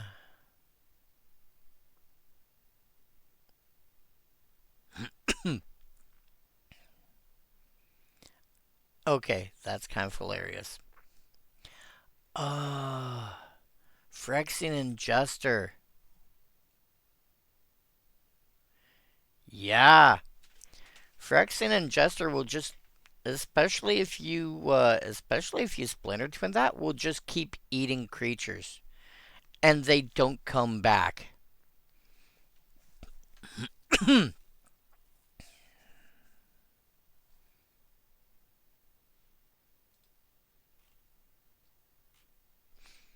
Sorry, distracted.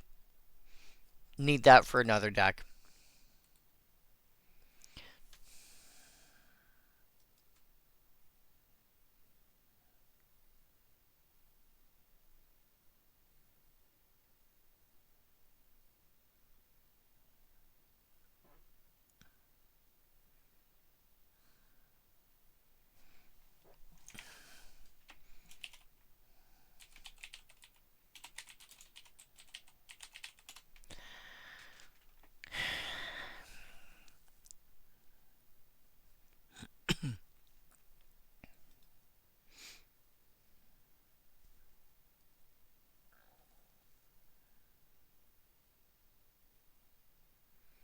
Alright.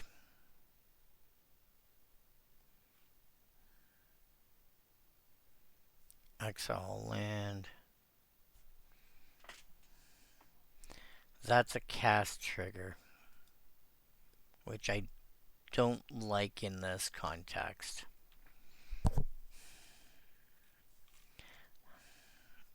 Alright.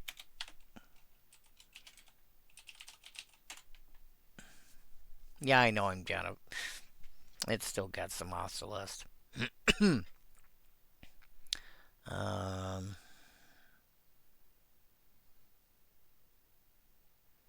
exile an artifact. Exile a non-enchantment permanent. And non-planeswalker and non-battle, but whatever.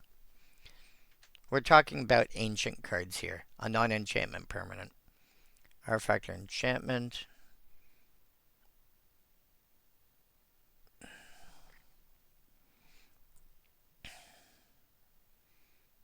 Nope.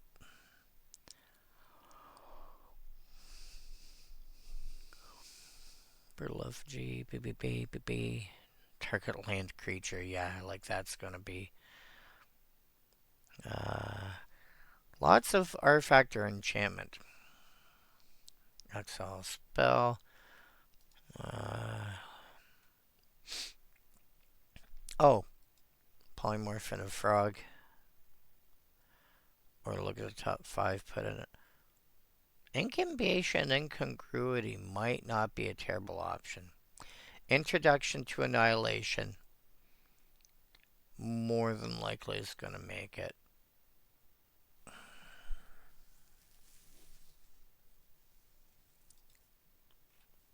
How much is Luca? Oh my god, you're cheap.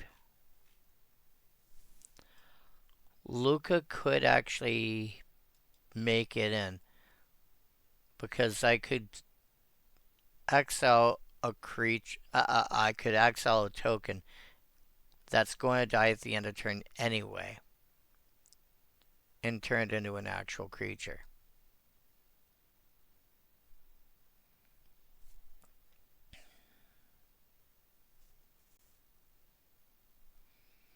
Think I might run Introduction to Annihilation anyway.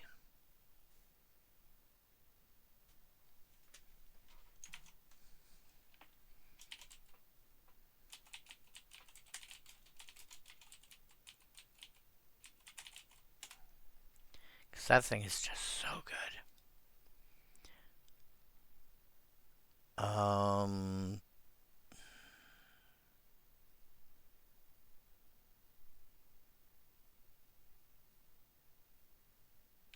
Territory Forge is just weird.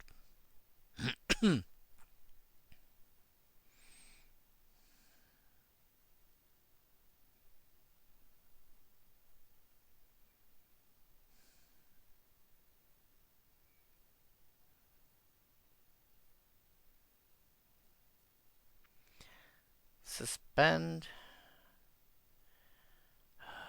No, I don't really see anything. You know what? Maybe I will run Luca.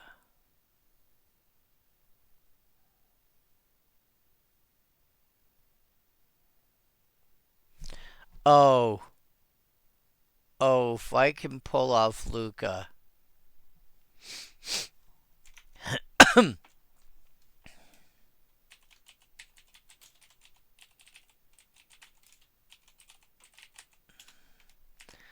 Yeah.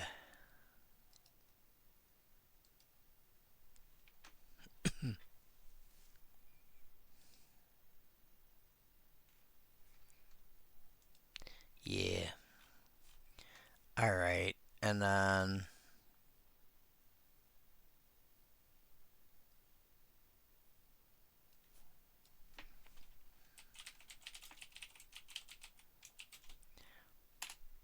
stuff that specifically says target permanent.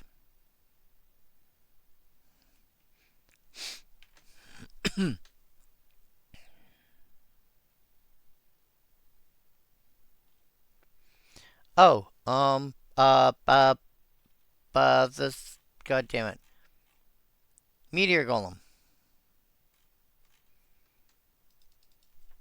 Meteor Golem. Yeah.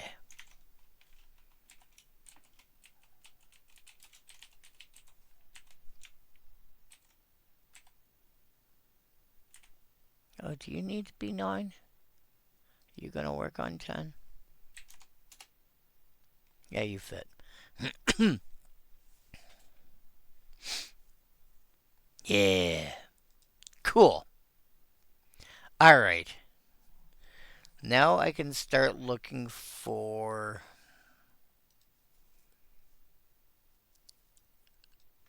uh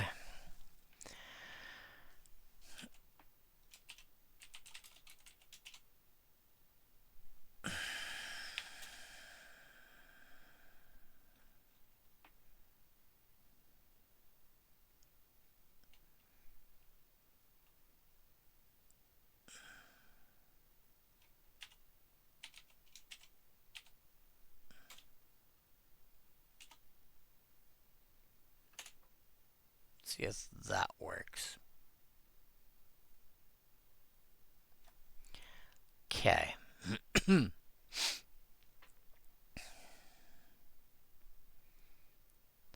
Because that last bit there, so basically what that is Anything that's a land. Mana value less than 1 is in there to rule out the double-faced cards that are spells on one side and lands on the other. Not saying I don't like them. I just want them to actually, you know. And then dash ID less than W. So I think IDC might work.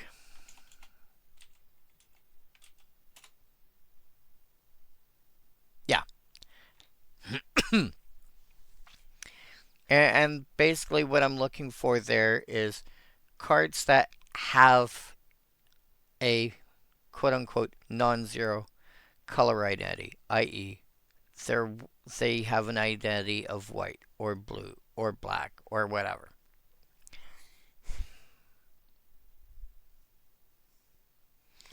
So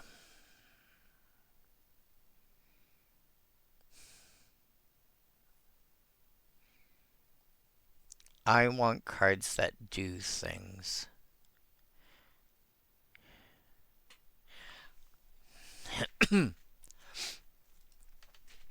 Actually, you know what?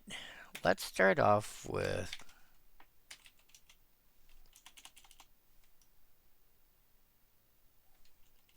let's do this.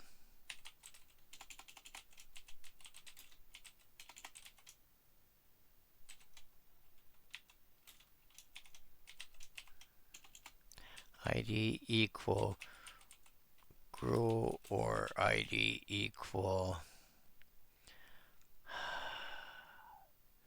Gruel is green, blue, systemic, or ID equal is it or ID equal Temur. Let's start off with those.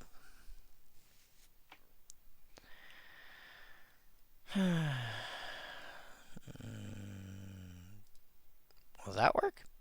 Yes, it does. Haha! Woohoo! Alright.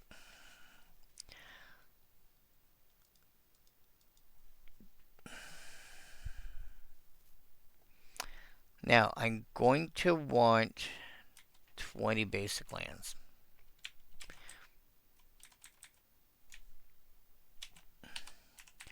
I'm going to assume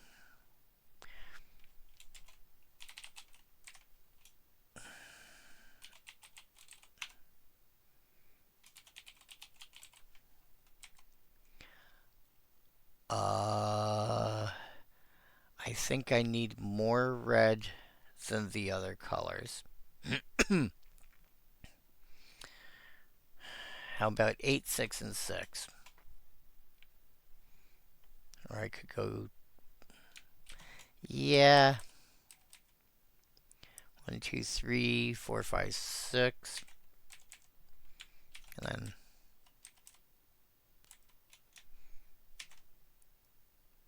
There.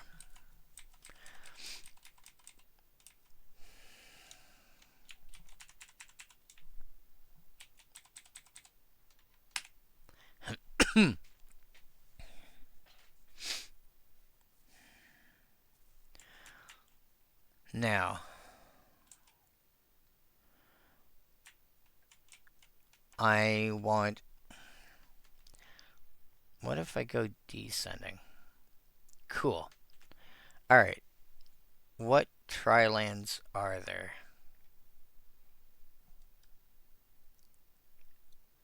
For actual tri-lands? None. There's the Ketria Triome and the Frontier Bivouac, which means anything else...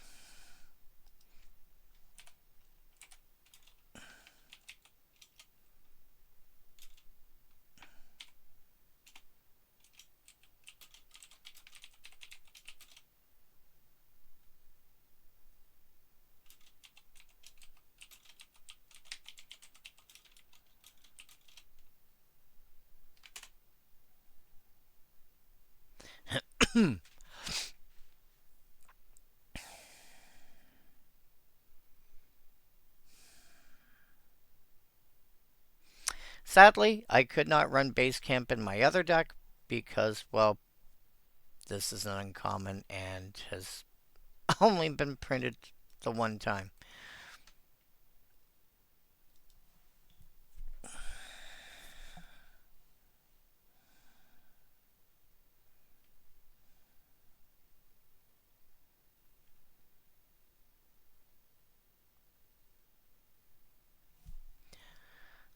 This basically says scry 1. Tap for colors, 3 tap scry 1 in most decks.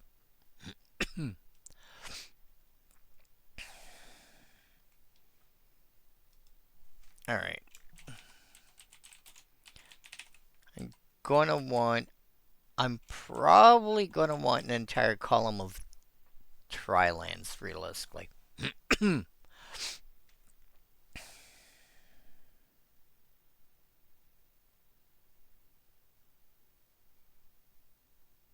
I just gotta be a bit more judicious than I normally would be. Because I still have not.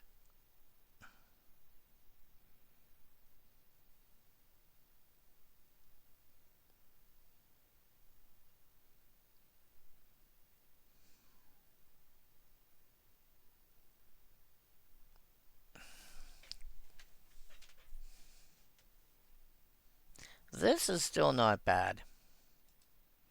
Grand Coliseum came out, what, Onslaught? Yeah. It's the same art, right? Yeah, it's the same art.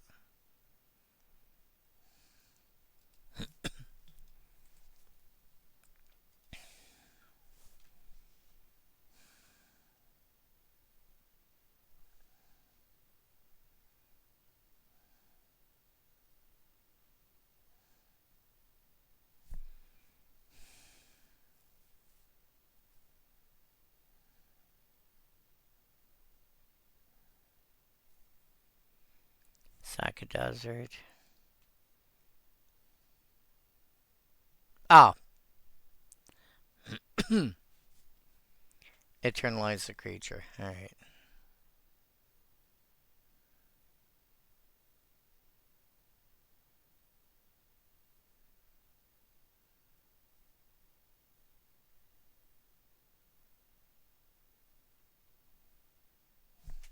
Passive Ancestry.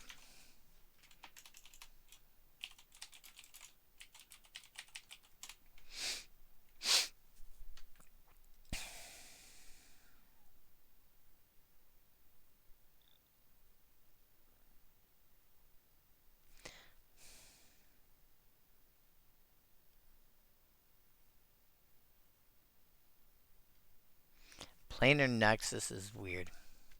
It basically has Rangeling, except it doesn't have the basic land types. Which means if you have. Wait, what?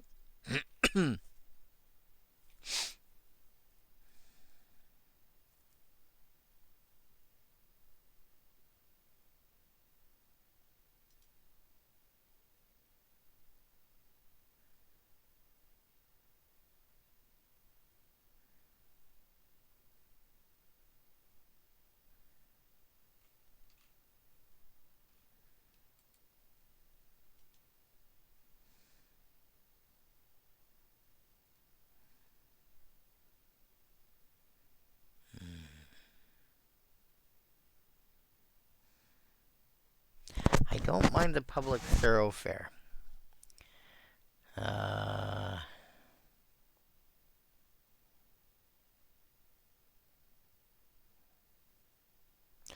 Oh.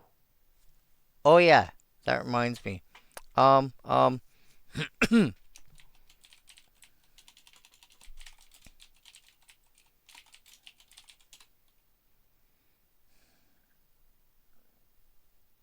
creatures. Damn it.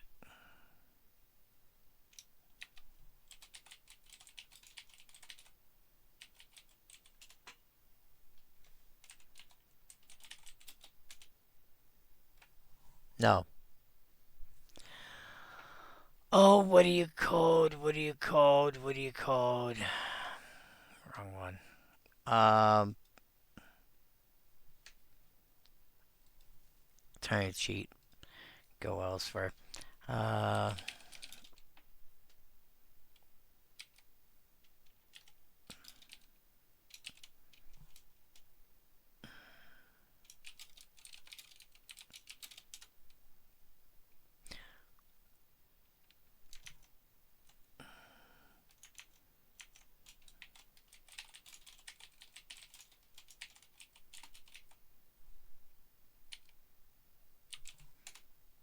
that one.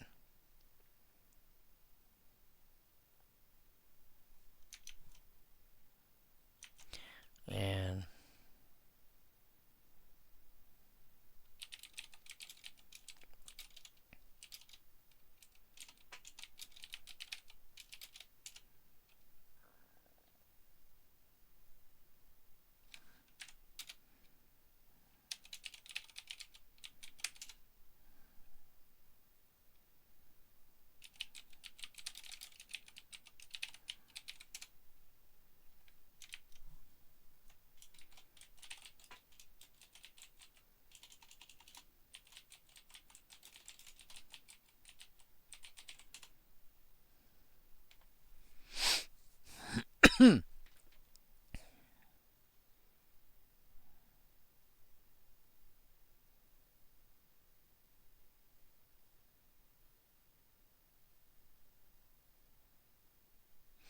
okay.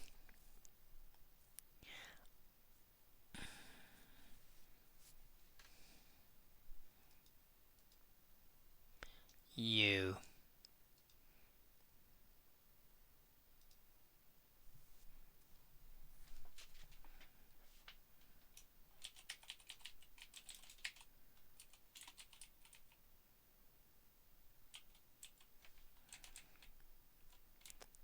Because I want to do that combo.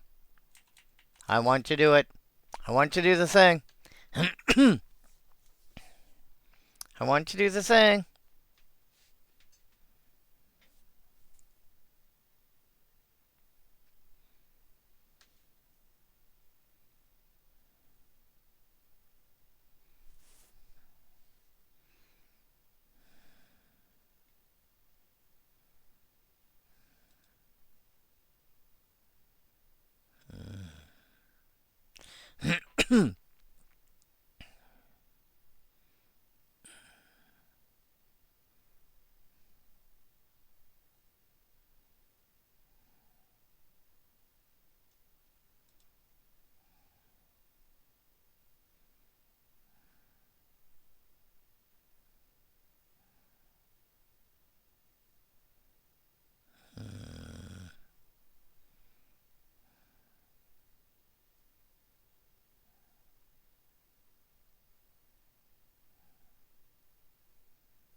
Oh, no. I'm dumb.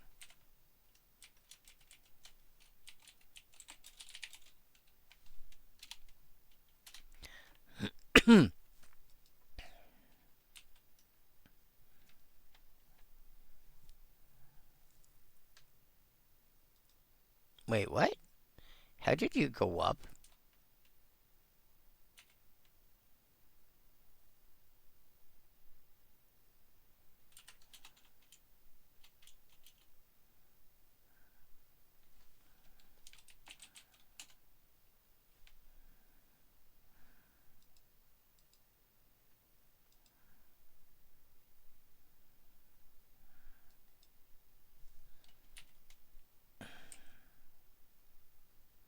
Oh, 177.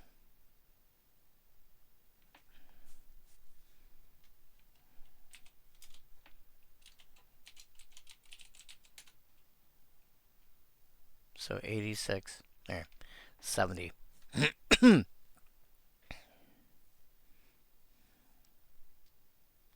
I can get away with Exotic Orchard, I'm pretty sure. Because the chance of me not having, like, the chance of it not tapping for one color I need is kind of low. Do I play Forbidden Orchard? Eh?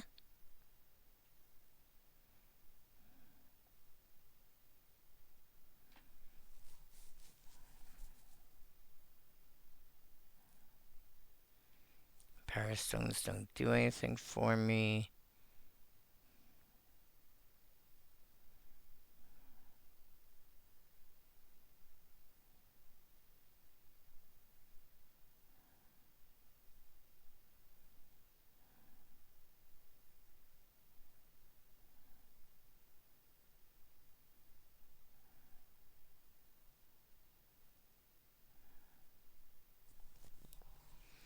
Wow.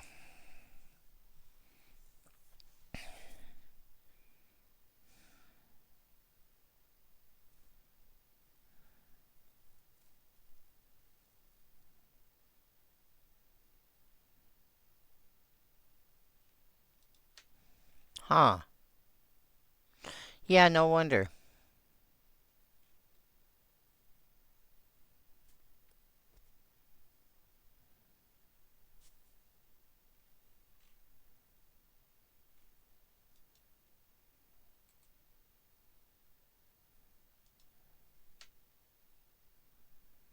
No wonder you're like, at least 12 bucks.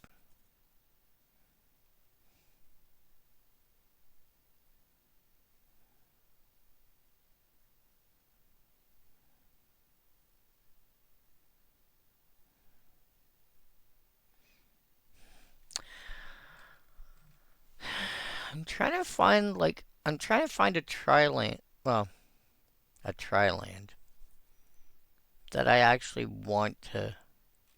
Alright, well, I guess I have to look at the ones that enter tapped.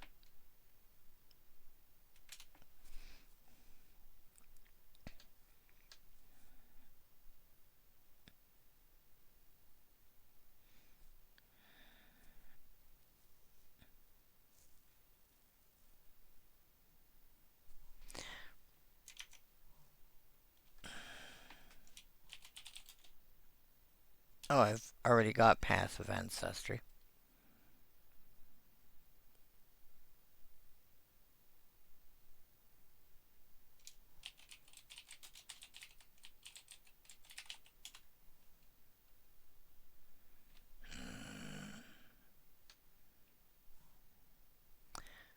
One, two, three, 4, 5, 6. Is 6 tri-lands enough?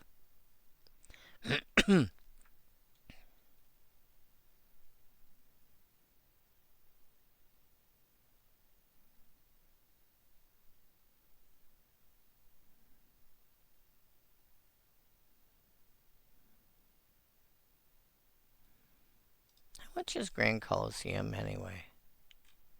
That's fine. I might grab you anyway.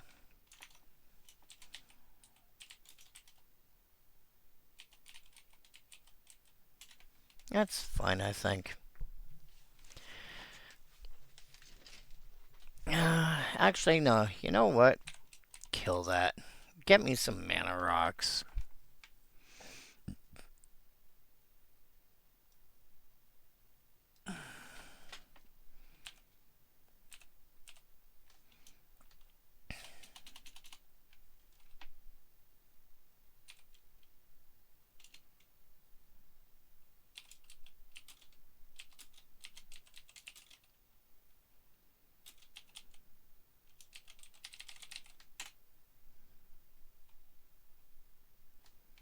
Oh.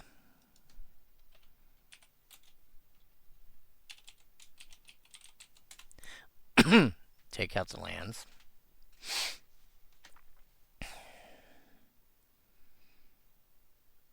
Altar of the Pantheon might actually be worth playing.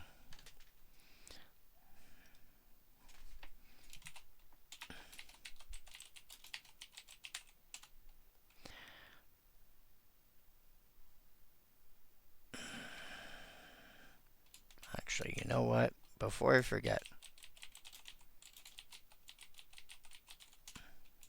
There.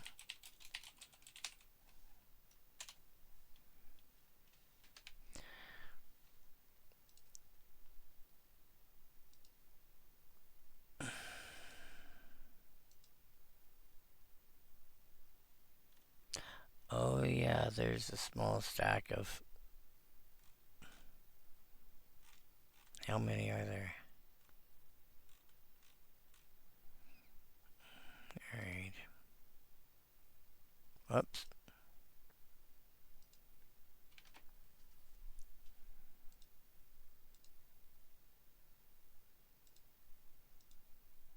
There. Really only have 3 more slots, so I've kind of got to be judicious here.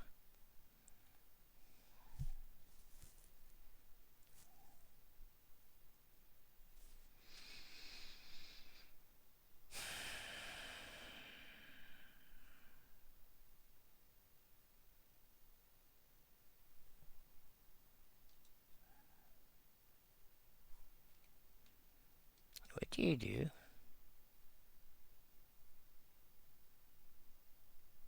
Oh, that's cute.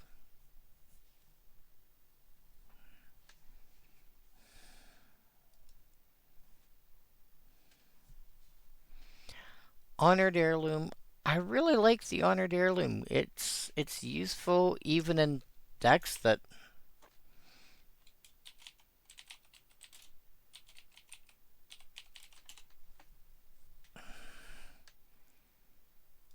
Like, it's one of those, yeah, let's just keep you honest.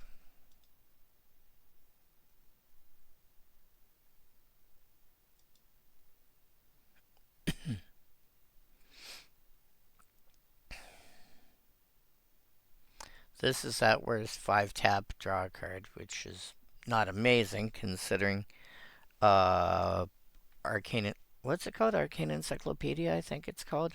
Exists now. It's still fine.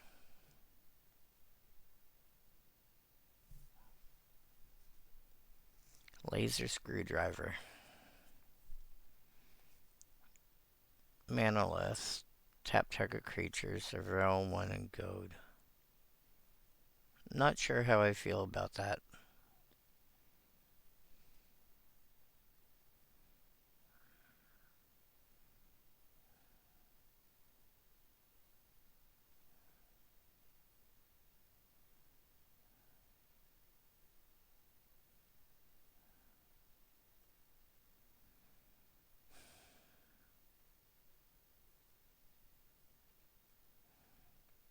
Perception, look at top X. Oh, that's cute.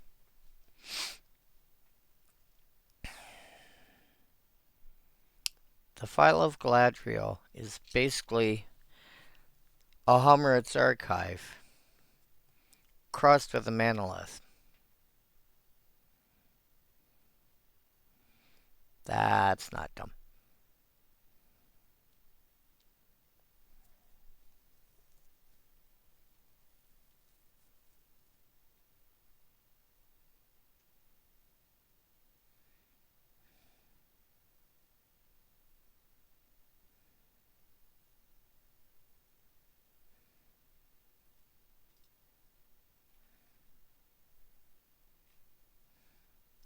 Oh, you're still recent. Okay.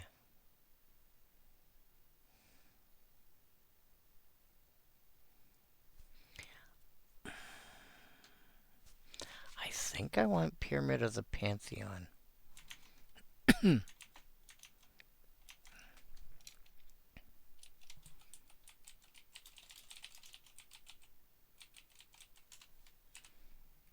Which is going to be 9.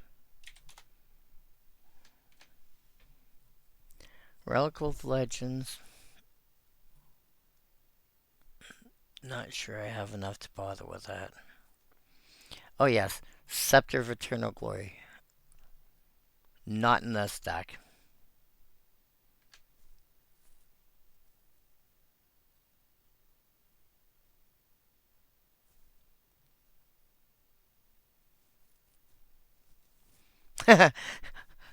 Okay, sonic screwdriver. Maybe.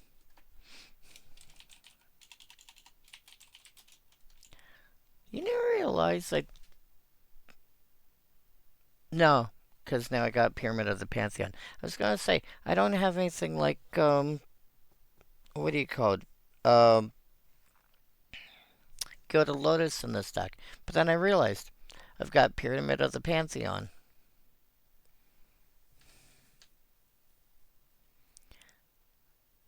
So I do have something that vaguely resembles it.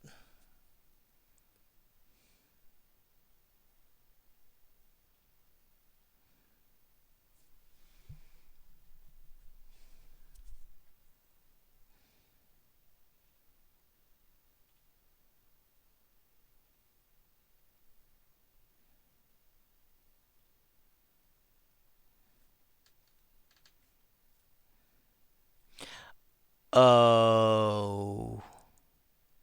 Wait, what? How did you end up?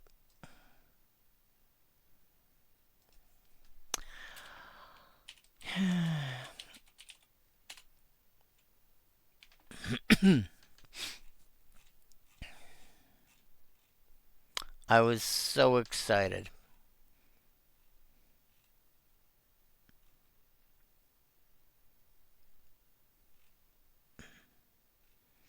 And then I saw Insidious Reads. I'm like, oh, that can go. Wait, what? Yeah, no, it can't go in.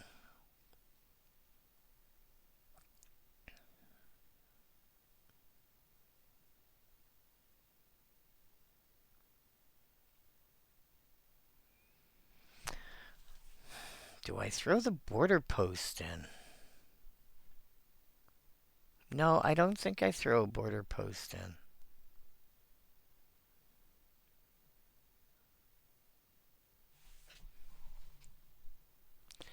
So that's 4 mana plus a Phyrexian mana.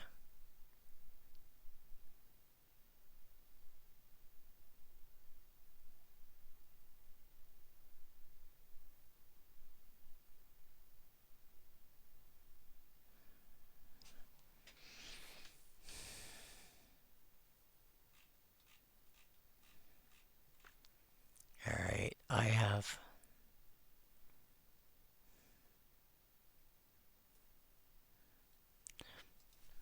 You know what? Mana value less than 3. What do I got left?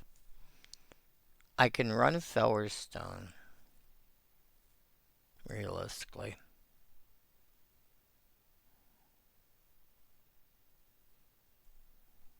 Wait, what do you cost? You are 2-drop.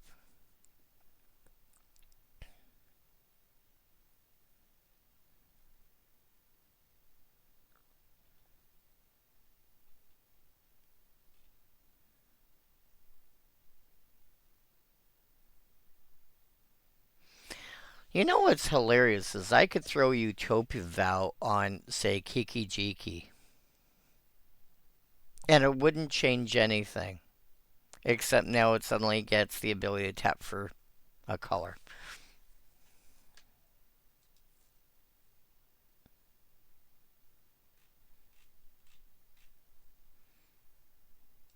Ah, you know what? I want greater than 3, I think. I want something that taps for. Oh! Oh, Jesus Christ Superstar. Um,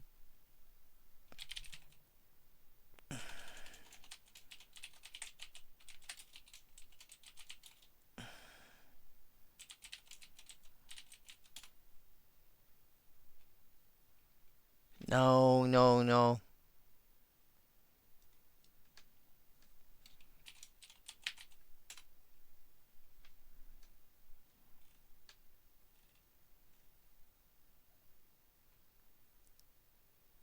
Firemind Vessel.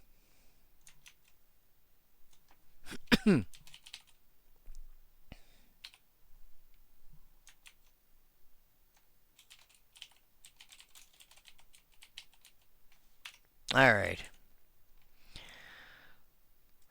Okay. Okay, okay, okay. Okay, okay, okay.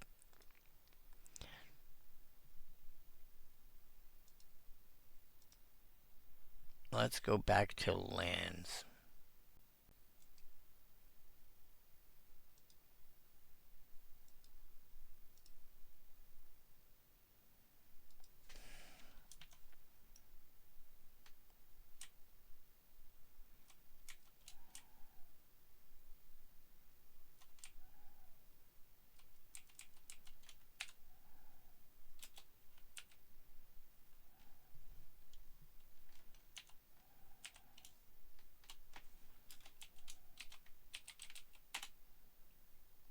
There we go.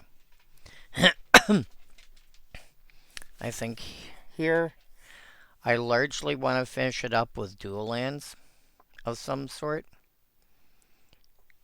Uh,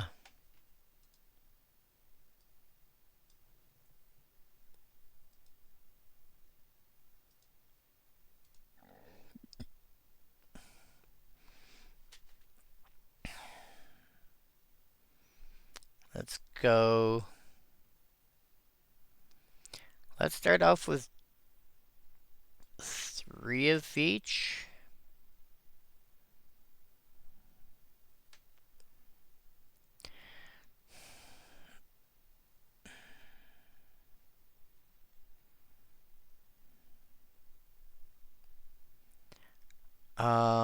Unless you control 2 or more. Okay.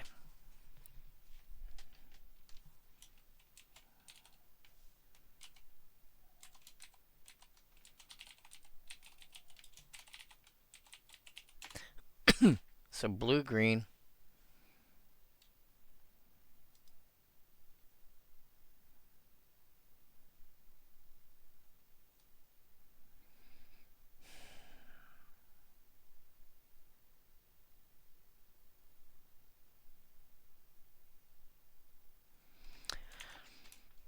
I am not adverse to Quandrix Campus at all, or whatever the Is It one is called. Rejuvenating Springs.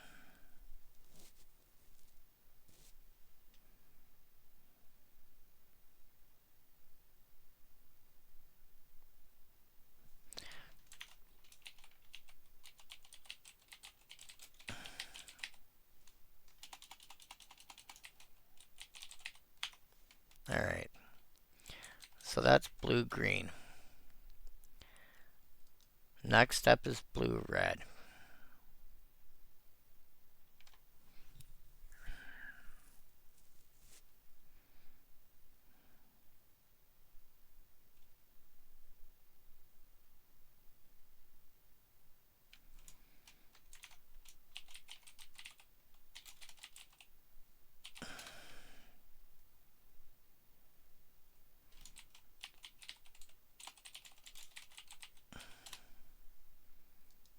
And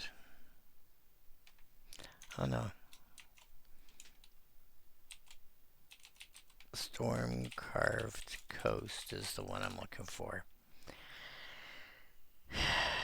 And then Training Center. And then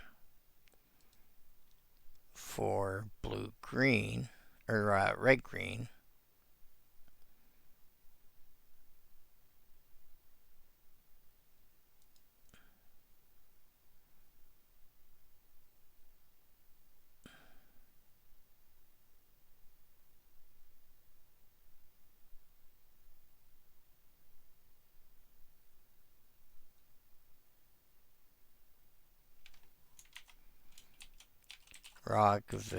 Rockfall Vale,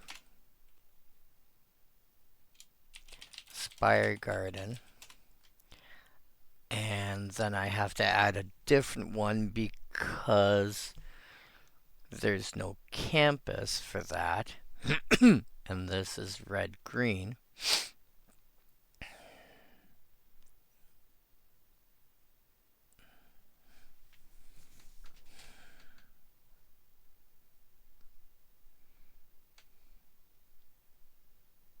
So maybe I run the investigate one here, which is the dining room.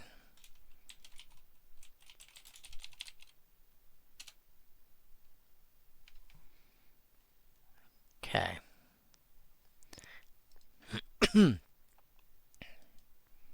You're not an expensive card anyway. Alright.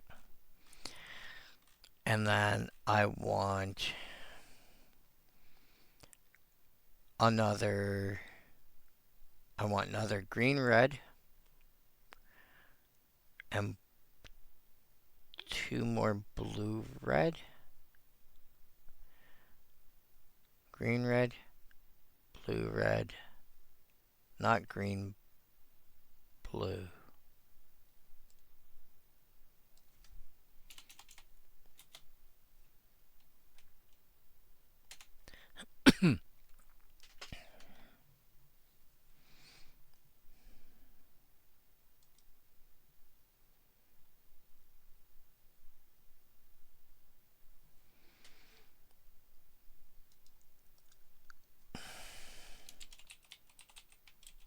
Frostboil Snarl, I'm okay with, unlike some people. Maybe the library. And then green red.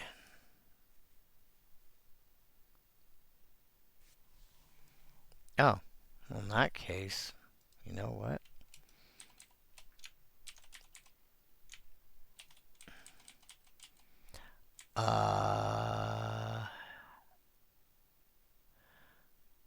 You two are red, blue, which is that.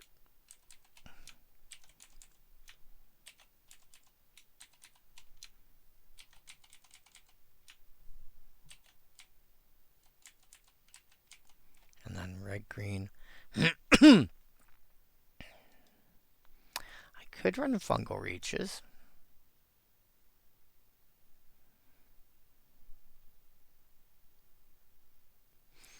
Could also run Kessig Wolfren, which would be hilarious in a deck like this.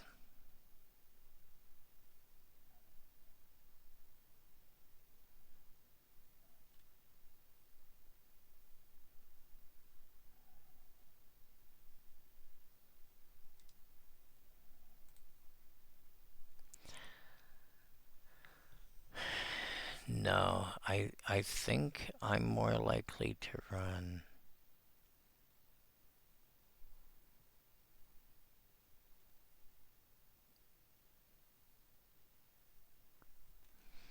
I'm looking for red green, which means I'm looking at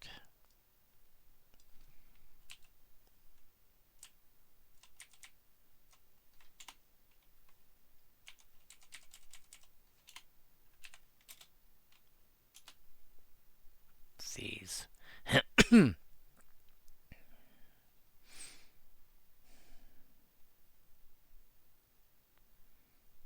Maybe I run Firelit Thicket? No, maybe not.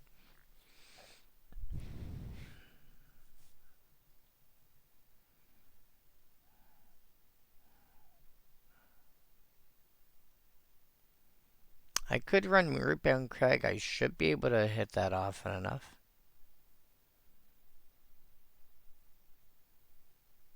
Oh.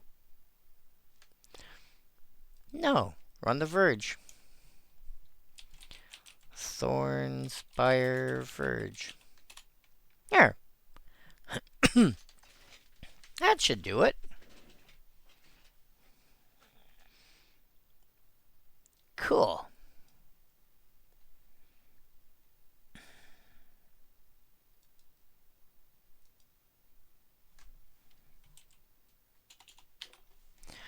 I'm gonna take you guys. I'm just gonna move you around a bit.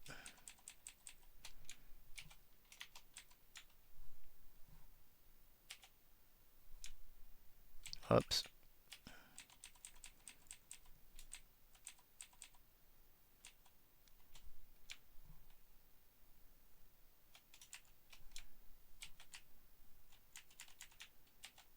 There. Because this is all stuff that was in consideration at some point or another. I'm just killing all those now.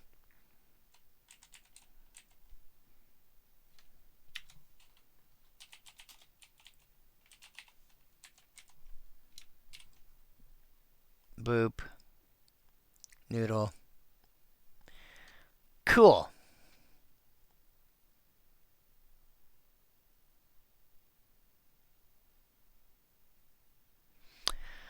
Alright. Let's kill that one.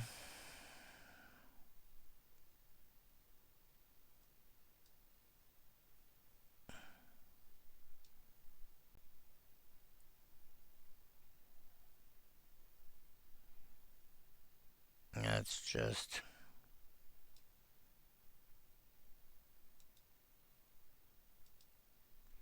Know what? Screw it. That. Deck stats. And I keep doing that. Deck builder. Because the part I want on the second one is here.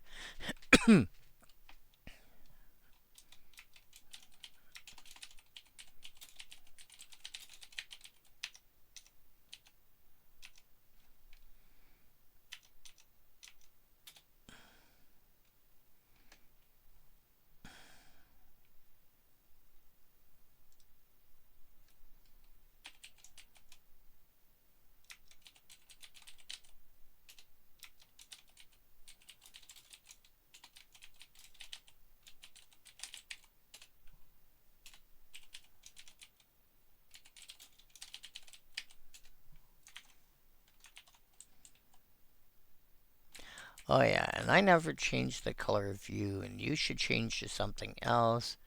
And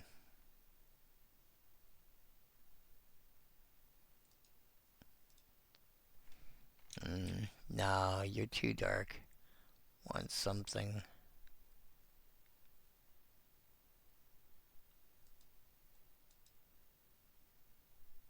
Yeah, sure.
I still have that wrong.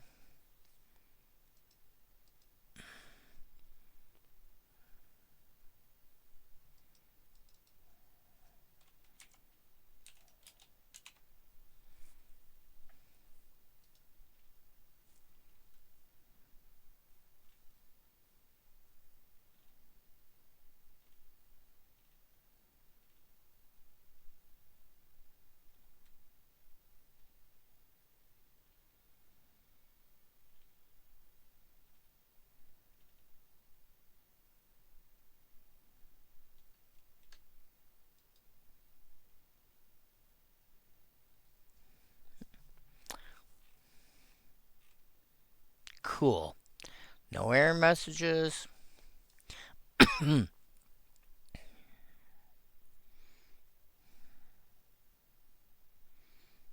So 31. So there's more blue than there needs to be. So I really could cut like a couple of blue sources and put them in red and green, but that's fine.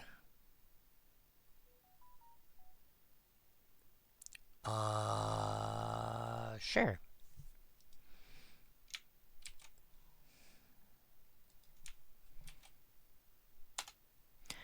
There we go.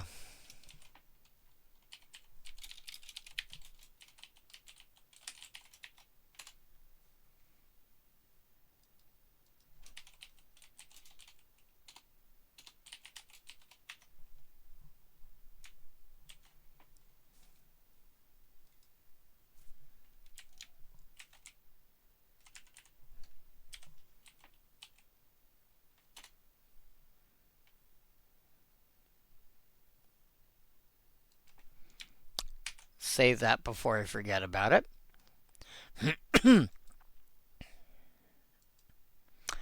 And I think that's it for tonight. I'm going to shut some of this down now before things end up giving me a headache. That was me.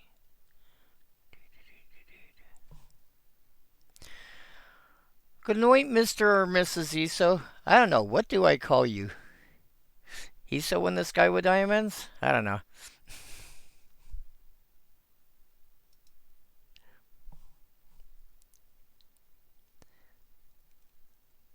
Yeah, that all looks fine. Okay. Hide that. Close that up.